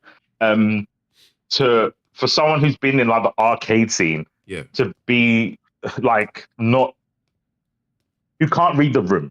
Like, going to an arcade, you have to be able to read a room, no? But maybe, fair enough. I can grant what you're saying. Maybe all these things are so fundamental, you can still go through life, survive, and not be good at them. I can grant that. I think the issue is he will make it out that he is correct. Yeah, but he will make it out like he is the correct one and everyone else is wrong, instead of being like, maybe I'm the problem. If all these people think this is cringe, maybe I should just bite the bullet and say, you know what, this is cringe. But that would be part of the social delusion, right? Like if it is the case that whatever experiences he's had has given him, like, let's say he's like D tier social power. Let's just say there's power levels of being social, right? Like A tier and S tier would be like you're in the zone. Like most people can talk to you. Yeah, sure, not everybody likes you, but you can enter a room and leave that room, and people will have good things to say about you because you're just you're good with people, right? That would be like A or S tier. Maybe Christy is like a D tier, and his part of D tier, like part of the category of being in D tier, is that you look at what you say and you see that you feel like there's no problem with it. So I agree with what you're saying, but I think that him thinking that there's no issue with it is probably part and parcel of his lack of social, it's not like he has a lack of social awareness and then what you're describing is completely different. I think it's part of the same problem. You know what I mean? Yeah, you're like, it's the reason he's D tier is because he can't identify the thing. Well, I wouldn't even say the reason. I would just say it's one of the symptoms. Like one of the symptoms of whatever tier he's in is that, like, symptom A, you make these tweets. Symptom B, you don't see why these tweets are bad to make. And then maybe there's a symptom C and a symptom D, but they're all part of the, it's like the debuff. Yeah, it's like, this is the debuff. This debuff does this. It makes you tweet this stuff and it makes you not realize that it's bad. And then when people call you out on why it's bad and they try to like rationalize like, hey, don't you think it's cringe because of XYZ? Part of the debuff also allows you to not even hear what they're saying and receive it. You know what I mean? Okay, it's like it's a latent mutant ability. Yeah. So yeah. Emma Frost, he's got a telepathy, and then after people look at the telepathy, he goes, "Oh, by the way, I can also turn into Diamond and just redirect any criticism." I mean, it just bounces off. Pretty much, yeah. I'm oblivious. Yeah. Okay, yeah. I feel there's a lot of grace being given, but you're probably right. Yeah, I mean, well, let me be clear though. Like the grace that it's not. I wouldn't even describe it as grace. I would describe it more as an explanation for what's happening. But that doesn't mean that because grace would suggest that I don't want him to receive the whatever beatdown he's getting, and I'm not saying that because I think that if one is so socially inept, there are just going to be certain things that come with that, and that person's just going to have to roll with the punches, especially if they're not trying to see outside the box and see what other people are saying, right? Grace would be more saying, oh, but guys, don't you know he had a hard time he didn't have many friends and he went through this and he went through that. I can't say that because I don't know what he's been through. And seemingly from the surface looking in or from outside looking in, you would think that he had people around him to help him see that what he's doing is cringe, right? Like, I mean, he was in, what was it? He's got history with like the Triforce, the EMP. He's been around people like, Yipes and all those people. I don't know. Maybe from what we saw, it was just like, maybe every video we saw him and all those other top players, they were just like hanging out for like 10 minutes. But in reality, like they weren't really friends like that. I don't know. You know what I mean? But I feel if I was giving him grace, it would be me more, I would be more trying to encourage people to be patient and forgiving to him. But that's not what I'm doing. I'm more so just kind of describing the origin behind why he might not be able to see why it's cringe.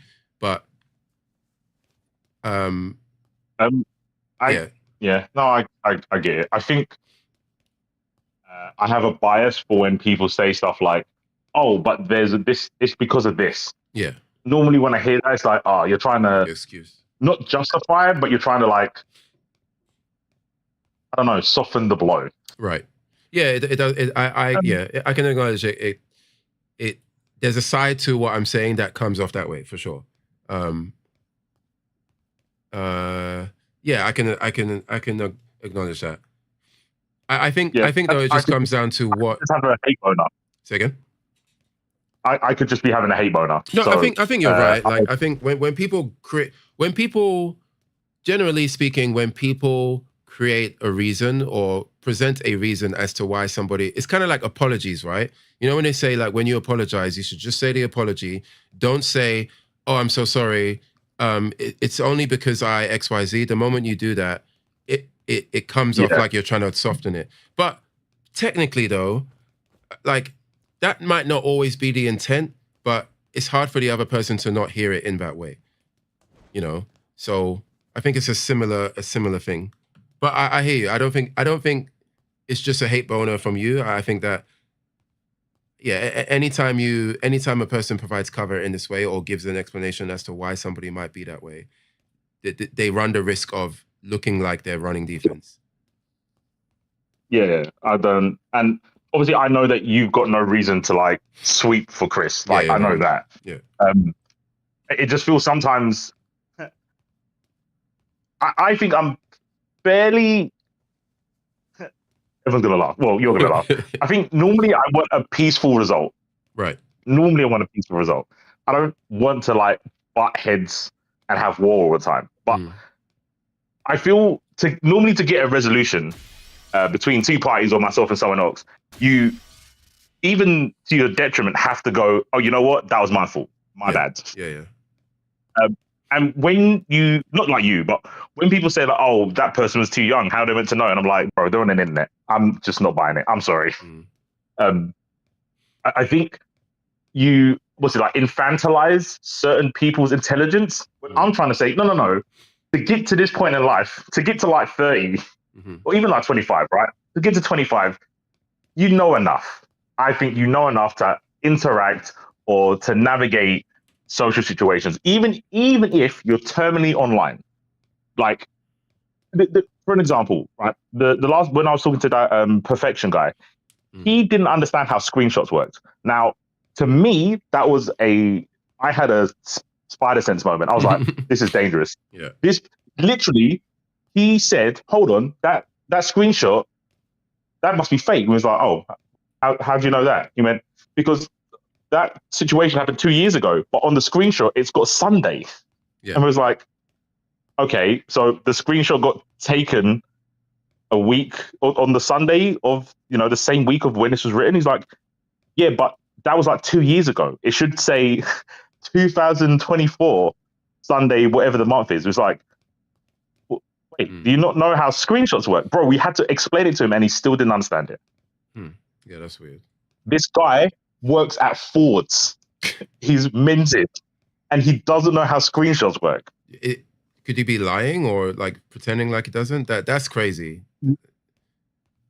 So this is where I go into, okay, we can all troll and meme and say, oh, that person's rage baiting. But I'm like, there's no reason to, bro, he had PDF allegations. This is like, this is the L you take. And everything, this is the one you take to play the long con and see, like, see, look, I admit my faults, but he legitimately thought that screenshots update. He thought that they update. That. Yeah, so you take a screenshot, and if it happened 2 years ago, the screenshot should say it happened 2 years ago. I was like, God. No, the screenshot captures the image.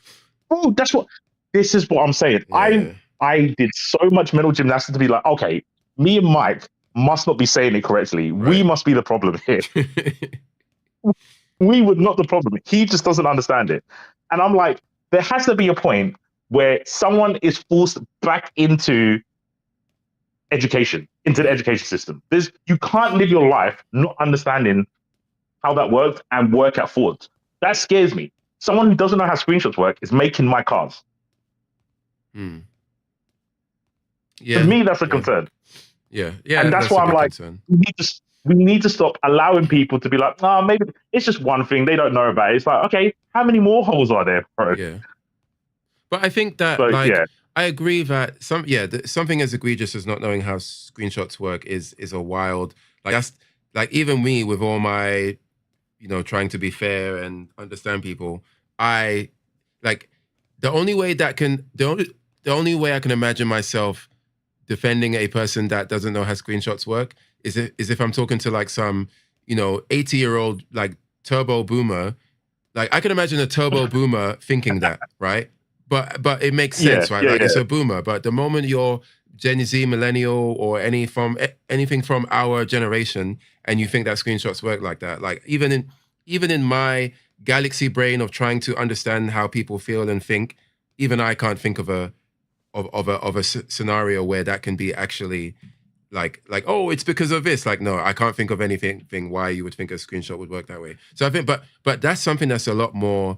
That's way more black and white, I think. I think with social stuff, it's very tricky because inherently social things are quite difficult because they're involving multiple tiers of human interaction, all of which can, everybody interacts differently. Everyone's coming from different cultural backgrounds, different languages, different, gender and all that stuff, right? Like, I just think that I have an example, actually, not a perfect example, but when I worked at one of my previous school that I worked at, right, there was a guy who used to work there, and he ended up kind of getting fired because he just started causing too much, ironically, like a lot of social problems, and people. He just wasn't the best teacher to work with. And after he left, right, after he ended up leaving the school, one of the guys who interviewed him, he was like, yeah. So this guy's name was Jeff, right? And the guy that got fired. And one of the guys that interviewed him was like, yeah, man, I always knew Jeff was kind of like yeah, I wasn't sure about him ever since he came in to do his teaching demo. Because then when you're becoming an English teacher, you do your interview, and if your interview goes well, you need to go into a live classroom with actual human children and teach for like 15 minutes before they hire you, because they need to see, like, you could be talking all kinds of great Huh? stuff in the interview, but if you're with the kids and you suck, you're not getting the job, right? So he did the teaching demo, and then the guy was like, yeah, even when Jeff was doing the demo, like I just knew that like we shouldn't have hired him. And I'm like, well, what do you mean? Like what did he say that made you say that we shouldn't have hired him? And he said, well, after the demo, we went back into the interview, and then we were like, so what do you think about yourself, or like, why should we hire you, right? And then Jeff goes, well, I've met a lot of bad teachers in my life, and let me tell you, I'm not one of them. It's like, it's like, bro, what in what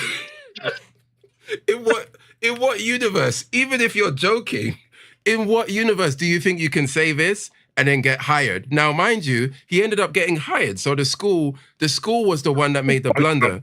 You know what I mean? The school like epically blundered, but in any other scenario, like in any other person that was like well adjusted or just knows, like even you, like seeing how you laughed at that, that there's something socially that just tells us you don't go into an interview and say, I've met a lot of bad teachers and believe me, I'm not one of them.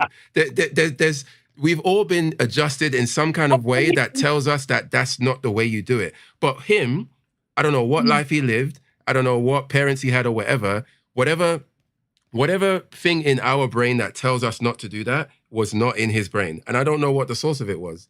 But this is a grown guy. He's like almost 40, and he's gotten through life quite, he's got a kid as well. I remember he's got a son. He's got like an 8-year-old son, and he thought this was fine.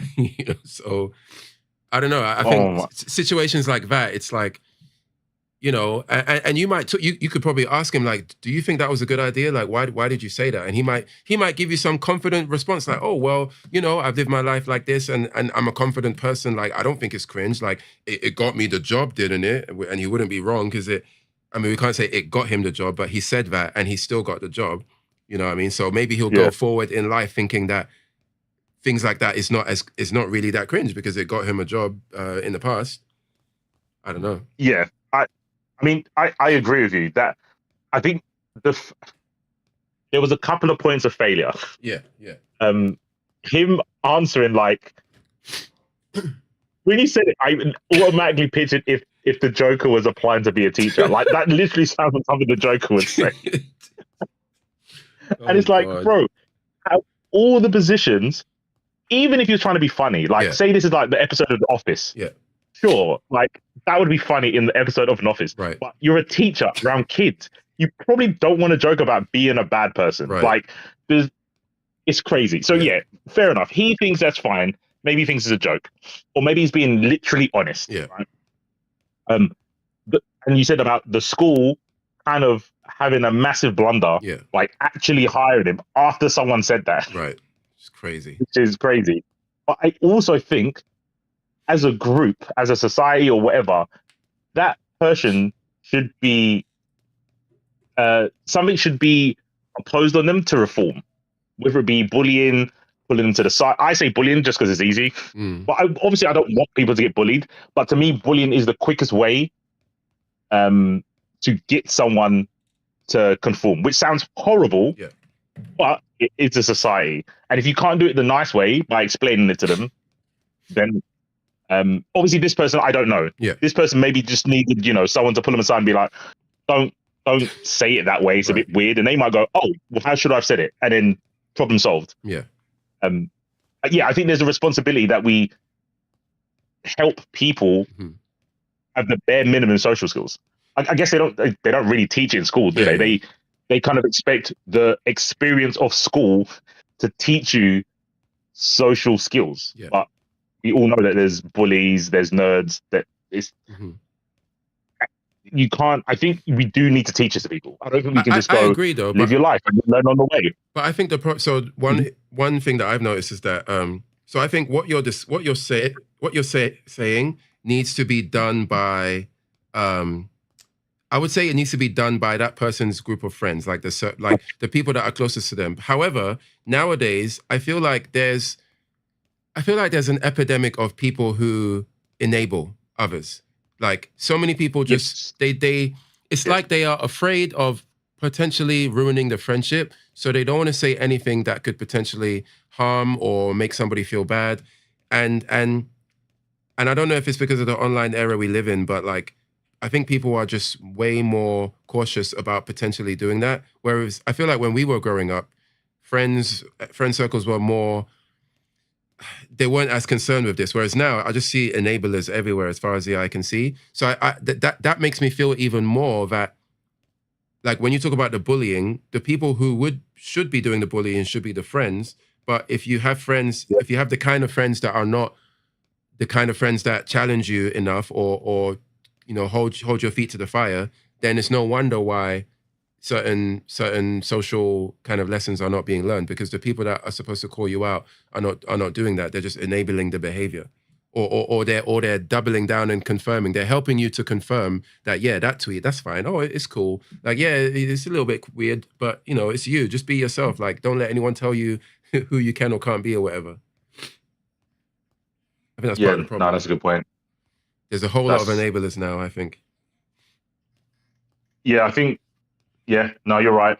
Parasocial relationships, blah blah blah. Yeah. That was the difference. Like, I almost thought when I was a kid that my friends have to be my friends. Like, I could have like an actual fist fight with someone that was my friend, and I'd have to look for them the next day. I had no choice. I don't know what it was. Yeah. But you don't give up on friends unless it's like you move house. Right. Like, that was the only like reasonable way to not have a friend in school or to keep a friend in school. Yeah, the threshold would be way higher. Like, for the threshold before losing a friend is way higher than in the past than it is now. Now people lose friends very easily, which is a shame. Yeah, like you can. Yeah, it's weird. Like, I don't know which one's weirder. It's kind of weird that you feel like you're obligated to be someone's friend. Mm-hmm. But yeah, like you said, you have more freedom to say stuff. Mm-hmm. Where now, especially if you're a streamer or you're popular, people aren't going to fucking critique you. Yeah. Exactly. You're just going to get yes men. Yep. And the yes men just inflate the ego. And actually, I wanted to ask: Does Chris G make a living from streaming? Like, is that his main gig? I don't think streaming. I think he doesn't get like Jam numbers or anything. I think maybe he gets like a couple of hundred. Okay. Maybe on like a good day, but I think he's mostly just content. I think he does YouTube content and actually winning tournaments. Okay. Yeah. Interesting. Yeah, man. It's I mean, yeah, I agree with what you're saying though. It's a lot going on. There's a lot in the basket of fruit that is creating the situation that has led Chris G to not see what people are saying. And I don't know what it will take before people can start to be more, hold their friends' feet to the fire a lot more. And the thing is, what makes it extra tricky and sad to me is that there are friends out there that do this, but they're probably not the person's friend anymore because they did it one too many times. You know what I mean? Like, I can tell you personally, I've lost I've lost a couple of friends from holding their feet to the fire. You know what I mean? And mind you, like, me, I would I would do it in the most like cautious way. I'm not like out there slandering and cussing people out. I'm just being a responsible friend. And some people, it's like, sometimes you can be somebody else's light, but your light is blinding and people don't want to be blinded, if that makes sense. It's like you're the light that can show them what they're doing wrong. And they know deep down, they know they should look at the light. They should walk towards the light because there's good things over there. But the light itself is blinding, and being blinded is harmful. It hurts. You want to look away from it rather than walk towards it. And I think sometimes rather than walk towards the light, people look away, and then that's how the friendship dissolves, because your light was like fucking burning your eyeballs, or burning their eyeballs. Yeah. I'm trying to. I think I've seen it maybe when I was like super, super young. Yeah. And it was a case of like embarrassment. Right. Like the person was showing me something, and I was like, "Nah, fuck it. They can't be right. I must be right. It's my life." And the more you interact with other people, and they're going, "Oh, you should have done it that way," like that person told you, you get more and more resentful. Yeah. I think I want to say I left that. Like, I like being proven wrong. It just seems like I don't, because I have to really push someone to like clear my bar of evidence. Right. But I like it. I like going, oh shit, I need to rethink this whole thing. I like doing that. It just doesn't seem like I do. But yeah, I can definitely see what you're saying about people looking at a friend that's trying to help them and then going, nah, too painful. I want to stick. I want to do the way I want to do it. Yep. Yeah. Happens a lot, you know. It's pretty rough. I never want to be. I never want to be around that, bro. Yeah, no, it sucks. I think it's horrible. Yeah, I think it's my number one fear. Yeah, it's part of the that kind of circle of friends is part of the reason why there's just so many, you know, lack of awareness and lack of general intelligence and lack of a desire to just improve in general. Like, it doesn't even have to be on an element of like debating or being right or being wrong. Sometimes it can be an element of like the desire to be a better person or to be a more well-rounded individual. And yeah, it's just pretty rough out here. You know. Yeah, I think one thing to help that is there's a word for it, which isn't the weird one. I know there's a term that people say where they can feel other people's emotions. What's that called? Empath. Empath. Yeah, I know that's the cringe one. Yeah, but I think there's a technique of like seeing the situation and going, "Oh, this is how someone else might look at it." Yeah, and that's it. There must be a word for that. I don't think it's. I think it's close to devil's advocate, but I can't remember. I think I know what you're speaking of, though. Yeah, I don't think it's not sympathy, right? Sympathy. Yeah, sympathy is when you can understand. Like, you haven't. There's empathy and sympathy, and they're similar but different in important ways. I think sympathy is the one where you haven't been through it, but you can understand because you're seeing it from their perspective. And then empathy is when you have been through the thing, and that's how you can understand, or it's vice versa. Something like that. Okay. So I think people use one of them. We'll go with sympathy is the one that you haven't experienced it. Yeah. I think people only use sympathy where there's an ism. So if it's racism, everyone's got sympathy. If it's sexism, everyone's got sympathy. But in any other circumstance, I feel people don't try to do that. Yeah, people don't do that often. Yeah. Yeah, it feels like it almost feels like a virtual signal when someone shows sympathy. It's not something that they do in like commonplace. And I don't think empathy. I mean, empathy's okay until you get to the point where it's like, I know what you're feeling. Then it's a little bit creepy. But yeah, I think sympathy just has like left, and I thought it would be easier to be sympathetic because of the internet. Like, you can connect with literally anyone at any moment in time. Yeah. But it feels like more people are like, this is how I see it, and it would be weird to see it any other way. Right. And don't get me wrong, I come across like that until you prove me wrong, but I'm willing to be proven wrong, I would say. Yeah, no, I think you are right in that, like I think if somebody is being honest about their interactions with you, I think it's quite clear that you genuinely do like to be proven wrong and rethink ideas and stuff. And I think I reckon that if somebody doesn't feel that way, it's because they are maybe they've just seen too many arguments where you've just gone into like full on debate mode, and it just looks like you're not interested in being proven wrong. But deep down, I think it's quite clear. I would say. I've been working on not looking like that. But, I've definitely conceded quicker than I normally would. Right.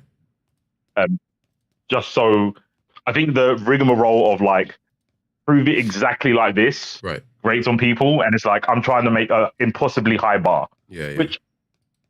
Which is fair. So like after like speaking with you, I'm like, it's a bit. I'm asking too much. Well, I think I need to understand that sometimes the reason I can't be convinced is because I'm asking for something impossible. I'm asking for someone to like describe something that doesn't have a description, or nail something to the wall when it's made out of like hydrogen. Like I'm asking way too much shit. Yeah. And now I'm just like, if I'm being too specific on what you need to show me, then I just concede and go like, you know what, fair play. Like, I'll accept. I'll grant what you're saying. Yeah. That's cool. So yeah, I'm trying to do that way more. That's character development right there, man. You're in season 4 now. Season 4 of C4. There you go. You've improved. I'm finally made it. Training arc. Vegeta rock. Yeah, there you go. That's crazy. What time does Mike's thing start? Oh wait, no, it's crazy. It's a different. What time is it in the UK right now? I don't even know. It is nearly 4 o'clock. So his thing, 4:45. His thing is not until like evening time, right? Like 10 or something. Yeah. His things normally start at like 7:30, so you're looking about 4 hours from now. Okay. But he's not talking to Chris this today. He's talking to Chris next week. What's the show this tonight? I don't know. I know yesterday he was streaming Tekken to talk about Yujiro. Okay. He was kind of like going over tweets where people were mad that it wasn't Tifa. The stream before that, I was on for a little bit, and it was basically us talking about why Yujiro was better than Tifa. Yeah. I think Yujiro is way better than Tifa for Tekken. And some people were really upset about that. What was the arguments you guys threw out there for Yujiro? My argument, it's kind of a debate tactic, kind of. But I said, okay, just tell me why Tifa is a better pick without invoking boobies and Final Fantasy. Right. Yaya, the first person, failed miserably, bro. What did he all say? nothing burgers. Okay. It was jibber jab. We gave him a minute, which Mike did. I didn't want to give him a minute. Yeah. But they were struggling. So he was saying, blah, blah, blah, independent, strong woman, kind of like Wonder Woman. I was like, oh God. Okay, just put Wonder Woman then in. Right. So that wasn't good. Wait, why did anyone ask, like, well, if no one asked this question, I'm going to ask it. Why the limited, why did you put that specific criteria on the person defending Tifa? Like, why no Final Fantasy and why no, what was the other one? No booba. Yeah, no boobies. Why those two couldn't be considered? Because I think those two things are too broad, and they kind of supersede Tekken, I would say. Like, I don't know the numbers, but if you say, Tifa should go in Tekken because Tifa's from Final Fantasy, and Final Fantasy is more popular than Tekken, so it helps Tekken. Obviously, that's not how you would word it. But if someone said, so you should put Tifa in the game because in Final Fantasy she did X, Y, and Z, it's really cool. The people that don't play Final Fantasy don't have that connection. So you've lost me straight away, and other people. And I was going to do the same for you, Yujiro. I was going to say I could explain why Yujiro fits this without invoking Baki. And what would you say for Yujiro? He has the same archetype as the other Tekken characters. He's a bad dad. Well, I say bad. He's not a nice dad. He fits that with Geese, Hayachi, Kaz. They've all been bad dads, and their kid has always tried to, get stronger to defeat him. Yeah. He fits in it so well. He's exaggerated martial arts. He's not grounded like Kengan, the Shura. It's a bit over the top. Like, if you think about it, has electric when he punches you. Yeah. Kind of over the top. He also turns into a devil. Yeah. Baki has that kind of over the top martial arts. So I think power scaling wise, he fits. He's one of the few characters I feel now you can. So they put Negan in Tekken. Yeah. I think with Negan, they showed that they can put anyone in Tekken and give them whatever moves, like generically. Yeah. But Yujiro has Yujiro moves. Like, he has his own stances that only pertain to him. Where Tifa people saying that she has unique moves. Mhm.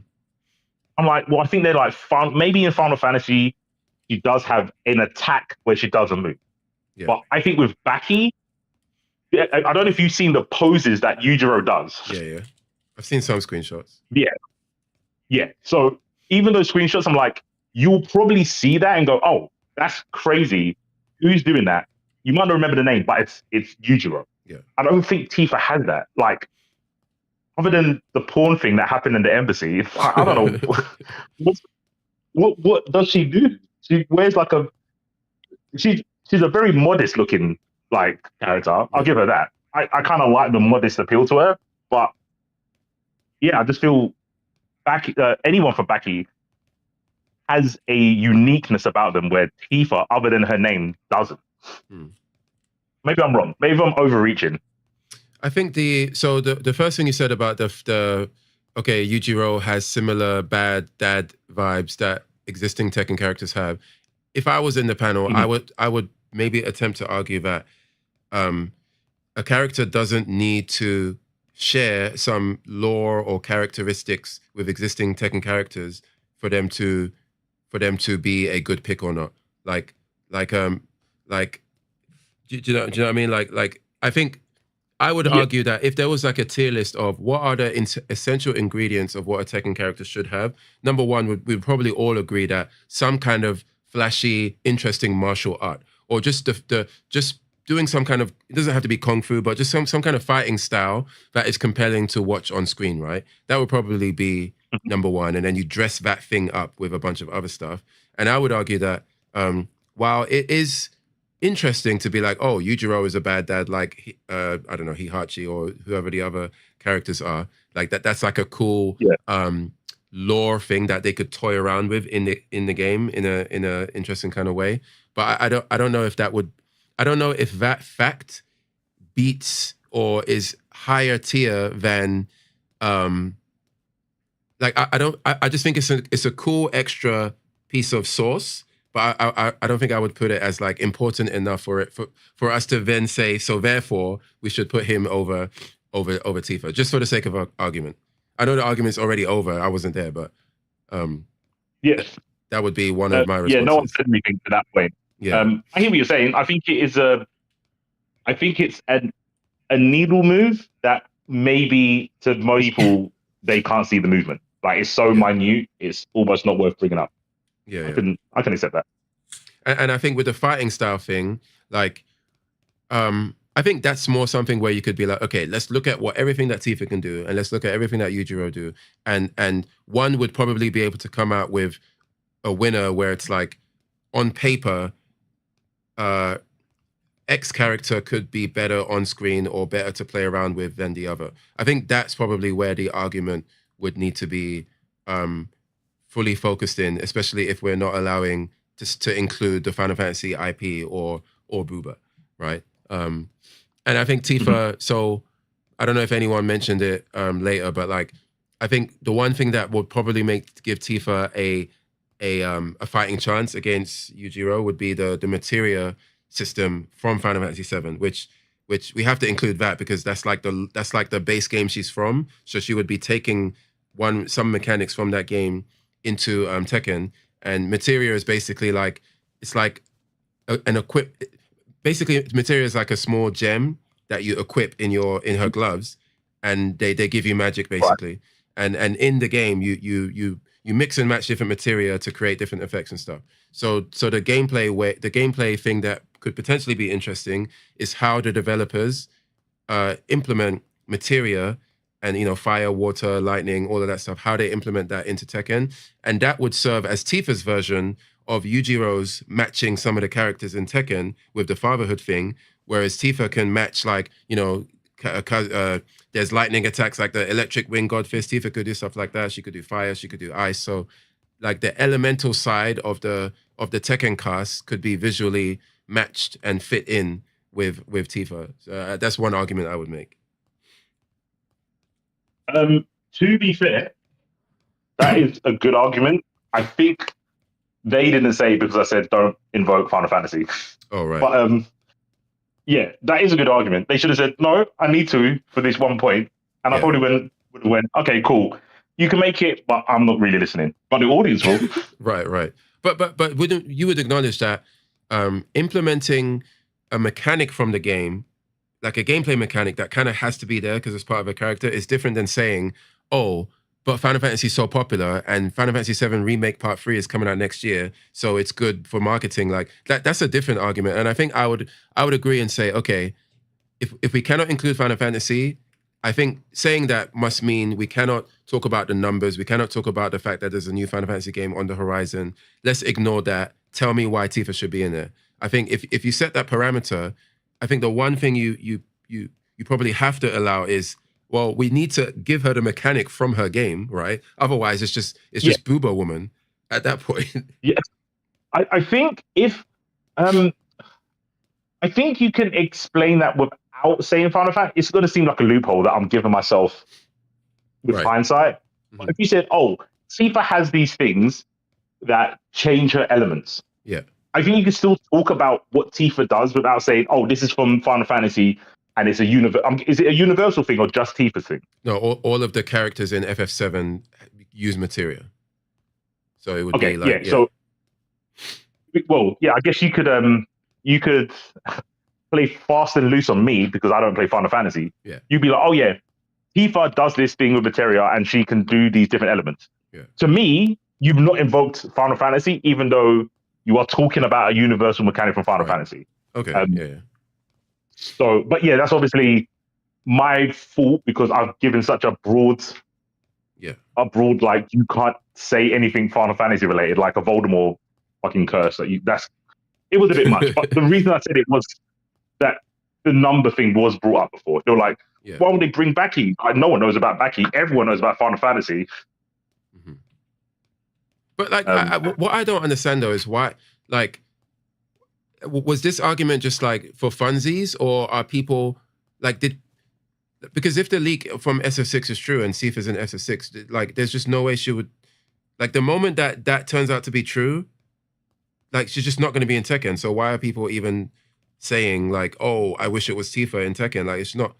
Like I know people have been saying that for the longest time, but the moment that she was let's just assume that she is in SF6. The moment that truth came out, the Tekken, like that's why all the Tekken cuck memes came out.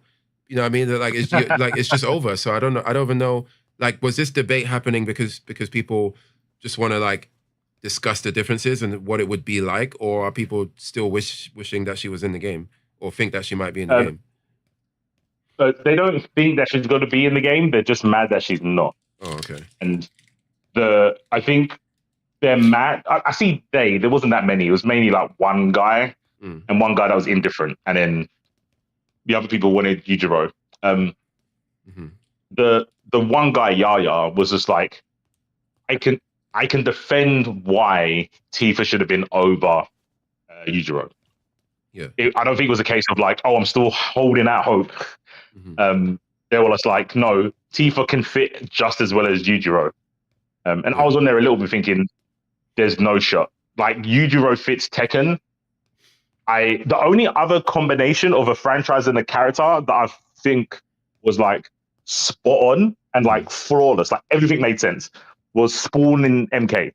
Like yeah. that makes so much sense. It's criminal that it didn't start like that. Do you know what I mean? Right. Right. Um, I think Yujiro in Tekken is just it's the perfect puzzle piece filler. Like, Mm, and I think the numbers in the sales and like people that see the trailer shows that. Like he's yeah. been, they showed a number where people it's like a record high in terms of downloads of Tekken 8 Yeah. from after the Yujiro trailer. And I'm like, yeah, because Yujiro fits Tekken to a T in IMO, obviously. But I actually wanted a Kengan Ashura character, but I I acknowledge that Baki is closer in line with Tekken than Kengan. Kengan's like a bit more grounded, where Baki's kind of like fantasy martial arts, almost superhero level.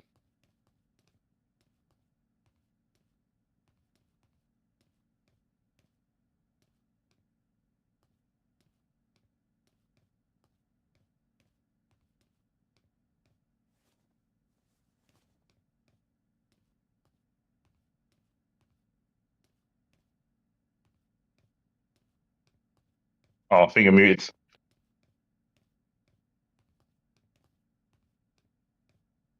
Oh, Charlie's chatting up a storm. He doesn't know he's muted. No. Yo, I'm back now. No.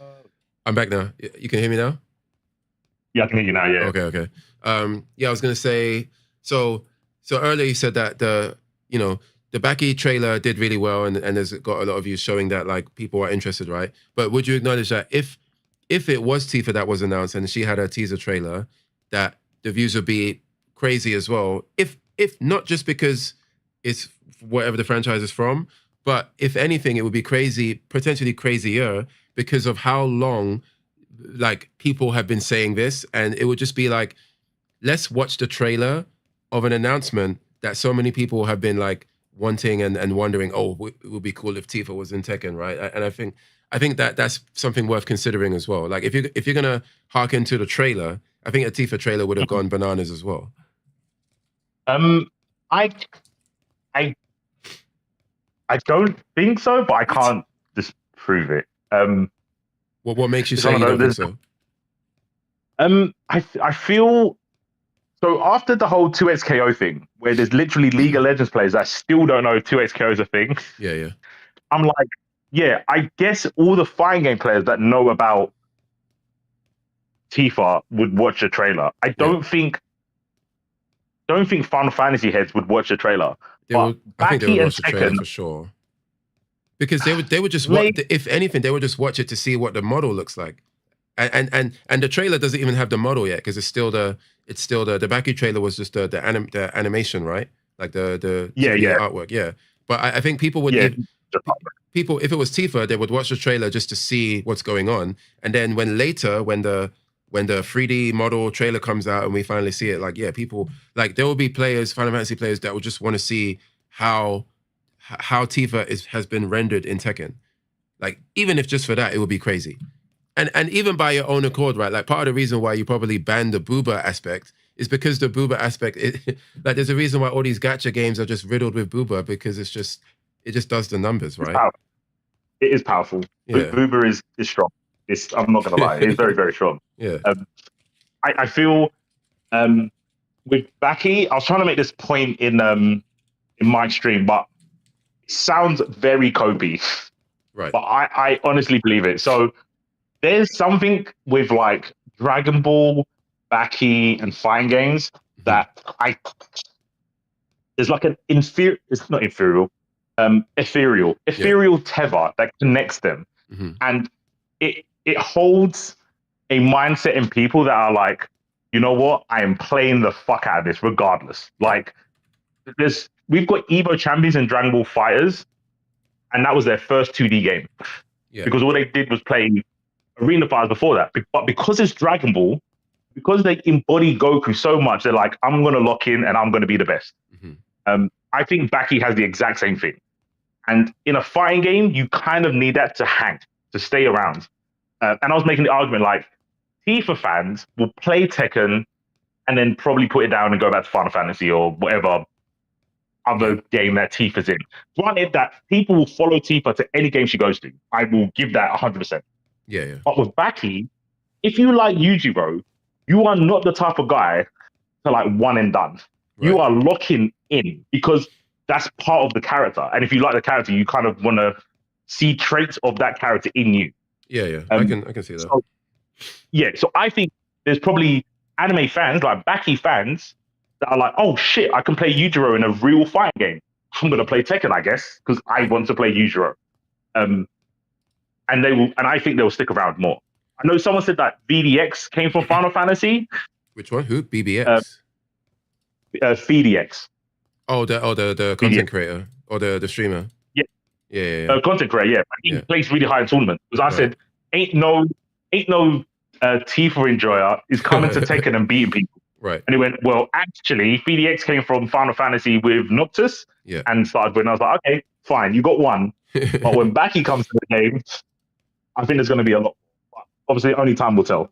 Yeah. I think that is what you're saying is definitely possible, but it's one of those things where you can't say for sure. But given the kind of character that he is, and like, I think I think your prediction has weight to it, but yeah, it's one of those things where you just have to like, because although I acknowledge that it has weight, I do think that, like, I agree that the kind of person that watches Baki, if I gun to my head, if somebody said to me, do you think the kind of person that watches Baki and the kind of person that plays Final Fantasy, which one of these people do you think has a higher chance of playing Tekken for a longer period of time? Gun to my head, I will probably choose Yujiro. But it will be, I would make that decision, like in my head, it would be like maybe a 10% more chance or 15% more chance. To me, it's quite close, simply because Tifa has been punching the shit out of like people and monsters and demons and shit for so long that I think there would be a lot of people that finally want to see Tifa, that character, in a true fighting game, because she's A, never been in a true fighting game, and B, the fighting games that she has been in were trash and not like proper fighting games. Like there's Dissidia Final Fantasy, which is kind of like an arena fighter, and then on a PS1 there was a game called Guys, which was like a Final Fantasy fighting game, but it's really bad. It's like it's kind of like Def Jam Fight for New York, but like worse and just really clunky, and yeah, one of those fighting games. So I think people kind of just want to finally see this character imagined in a true fighting game, right? So, but yeah, I would say like 10%, 15% guns to my head. I would pick Yujiro people sticking around longer, but I wouldn't underestimate the raw desire to finally see Tifa in this form. And I think that raw desire could do a lot of heavy lifting for people and make them stick around for longer than you might imagine, you know? Yeah, that's fair. I mean, if she's coming to Street Fighter, there will be like some sort of match we can do to see which one pulls in more people. Yeah, it's going to be awkward because obviously Street Fighter is more popular than Tekken, but yeah, we can have an idea. Yeah. The other thing we spoke about, which I think you know about this, about Yujiro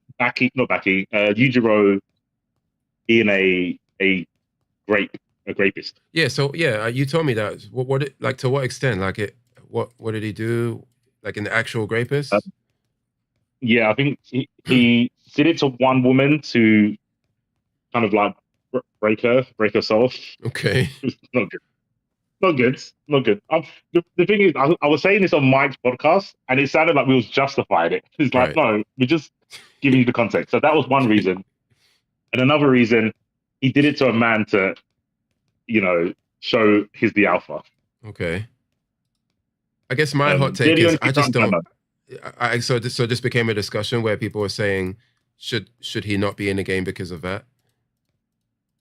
Kind of. It turned away from that to be like, well, why did he do it? Because some guy was saying this is arbitrary, and I was like, this is not arbitrary. This makes sense to his character. Yeah. And a little bit of it's a case of, if you know, you know. And I tried to explain it because it's like, this guy has so much testosterone. He actually sees every other person on the planet as a female. Like, damn. This is what I mean. Like, it's so comically stupid. Right. It's hard to go, yes, if he believed these things, raping people would be the logical extension. He was saying, well, what about if he raped someone underage? I was like, yeah, but he wouldn't do that. And then I was like, oh no, this is like a messed up situation because now I'm going to justify it. Yeah. But I was like, this is like saying Akuma would beat up a kid. Akuma wouldn't beat up a kid. He fights people because of, the reason, like he wants strong opponents. Right. Yujiro's the same. So a kid isn't going to like threaten his masculinity or his alphaness. Yeah. But yeah, then it just sounds like I'm defending his actions. I'm like, I don't want to defend. I'm not defending them. Yeah. It logically makes sense to his character. Mm-hmm. Yeah, no, that is like, yeah, it just sounds like, I think this this aspect of the discussion, it's easy for people to virtue signal against it, and then if you take your position, it's just like a bad optics position to take, even though what you're saying is true, Horrible optics, man. It's just low tier optics for sure. But I thought you were gonna say people were saying he shouldn't be in the game because of that. And that's where I'm like, yeah, it's similar to the. I just wouldn't. I don't know how I feel about being like this video game character that doesn't really exist in real life. Let's not put him in a game because in the lore of his fictional story, he's done that. Yeah. I just don't know. I just think that's a bit too much for me. So some people did make an argument, but I just disregarded it. Yeah. Maybe because I don't think it's interesting. Mike and Nimla were saying, yeah, but you don't mind the Tekken characters that have committed genocide. What do you think? Genocide's okay and rape isn't? I'm like, oh, I don't want to do this. Yeah. I just, I don't care. I mean, and to be fair, I think that I don't think that's a bad argument, to be honest. I think that is the argument you would make, right? Like you kind of have to call hypocrisy. Like if there is a character in Tekken, I don't like who's committed genocide. Like, what, Yoshimitsu or something? I don't know anything about Tekken lore. Jin committed genocide. Wait, why? What did they do? He did what? Jin started World War III or something like that. Oh, okay. And I said, I'm going to kill all these people if they don't enter my tournament. Oh, okay. So, yeah, I think I think that is the perfect like counter argument to people saying let's not put Yujiro because of that. I think the moment you say, well, what about all these other characters that have done these things? It just, to me, it clearly makes it clear that it's just a ridiculous hill to die on, and that we should just all acknowledge that they're fictional video game characters that have all done crazy things, or not all of them, but many of them of which have probably done crazy things in their lore. The moment we try to say who should be or shouldn't, because then you get into really weird territory where it's like, oh, should you be able to play? Should you play Jin, like because he's done what he's done in the story? Like, oh, look at this dirty Jin player. He must be a genocide supporter. It's like that's not a world we want to start constructing, because it gets very ridiculous very quickly, I think. I agree. I think the argument I made when Mike said it to me, I was like, I wouldn't use that. Yeah. Because you're going to get a slippery slope into like lolly territory. Yeah. In terms of like, well, it's not real, so I can have this. And I'm like, I don't know. Yeah. And I acknowledge it's a slippery slope, and that in itself is like weird and like doesn't really mean anything. But I don't want to give credence to any person that indulges in that lolly content. Yeah. So I don't want to talk about caring about fictional stuff. I think we've got like a hard line. Like, if you like GTA, we don't put you in prison because, you know, you love to drive over, you know, ladies of the night. Like, we don't do that. Right. Exactly. And yeah, we don't even frown upon people that play GTA. Yeah. We don't go, oh my gosh, you're a homicidal maniac that likes to shoot and kill people for money. Like, we don't say that. So it's weird that you're doing it for Yujiro. Like, I don't know. Yes, I just thought it was maybe you would be better at talking about it, and then you can make me interested. But at the moment, I'm just not interested in what we accept in fiction versus real life. Yeah, I'm with you on that for sure. For sure. But yeah, man, I'm gonna head off. I've been streaming for like 6 hours almost. So it is time to, 5 hours and 10 minutes. What you got planned for you're just gonna chill out until the show, or you're not sure? You said you might not go on, right? Yeah, I probably won't go on for a bit. Oh wait, did you start watching? Oh wait, you gotta do what? I was gonna start doing Tokon stuff. Oh, okay. But what was you gonna say about? I was gonna ask if you started watching. If you gave the first episode of Avatar a shot with your kid. Oh, I haven't yet. Okay. I've asked her. She said, "Oh, I want to watch the first episode to see if I like it." Okay. Yeah. Sick. But yeah, because it's half term, she's just been doing everything, going to the zoo, going swimming and stuff. So nice. Yeah. If you guys watch it, make sure you watch it together though. Don't just be like, all right, put it on, and then you start doing Tokon content and then she's watching it. I want to ask you, like, what did you and your kid think of Avatar? Like, I think it should be a joint experience if possible. Yeah. If when we do it, I'll make sure like my phone's in another room. Okay. I'll lock it. I'll lock it for the first episode. Make sure you're not looking at the Chris G tweets or Arturo tweets or whatever. I mean, oh God, I try not to. I've got at it a couple of times, and I just have to just ignore it. Not, good choice. not good. Definitely ignore that stuff. Madness. Yeah, I opt out.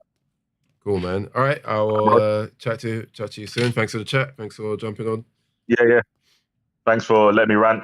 All good. Appreciate it. Yep. Always. Until next time. In a bit. All right. See ya. See ya. Amazing. Amazing. All right. Thank you for everyone that passed by the stream. I'm going to leave. It's been 5 hours and 15 minutes roughly. So probably gonna take a rest over the weekend. Probably no stream.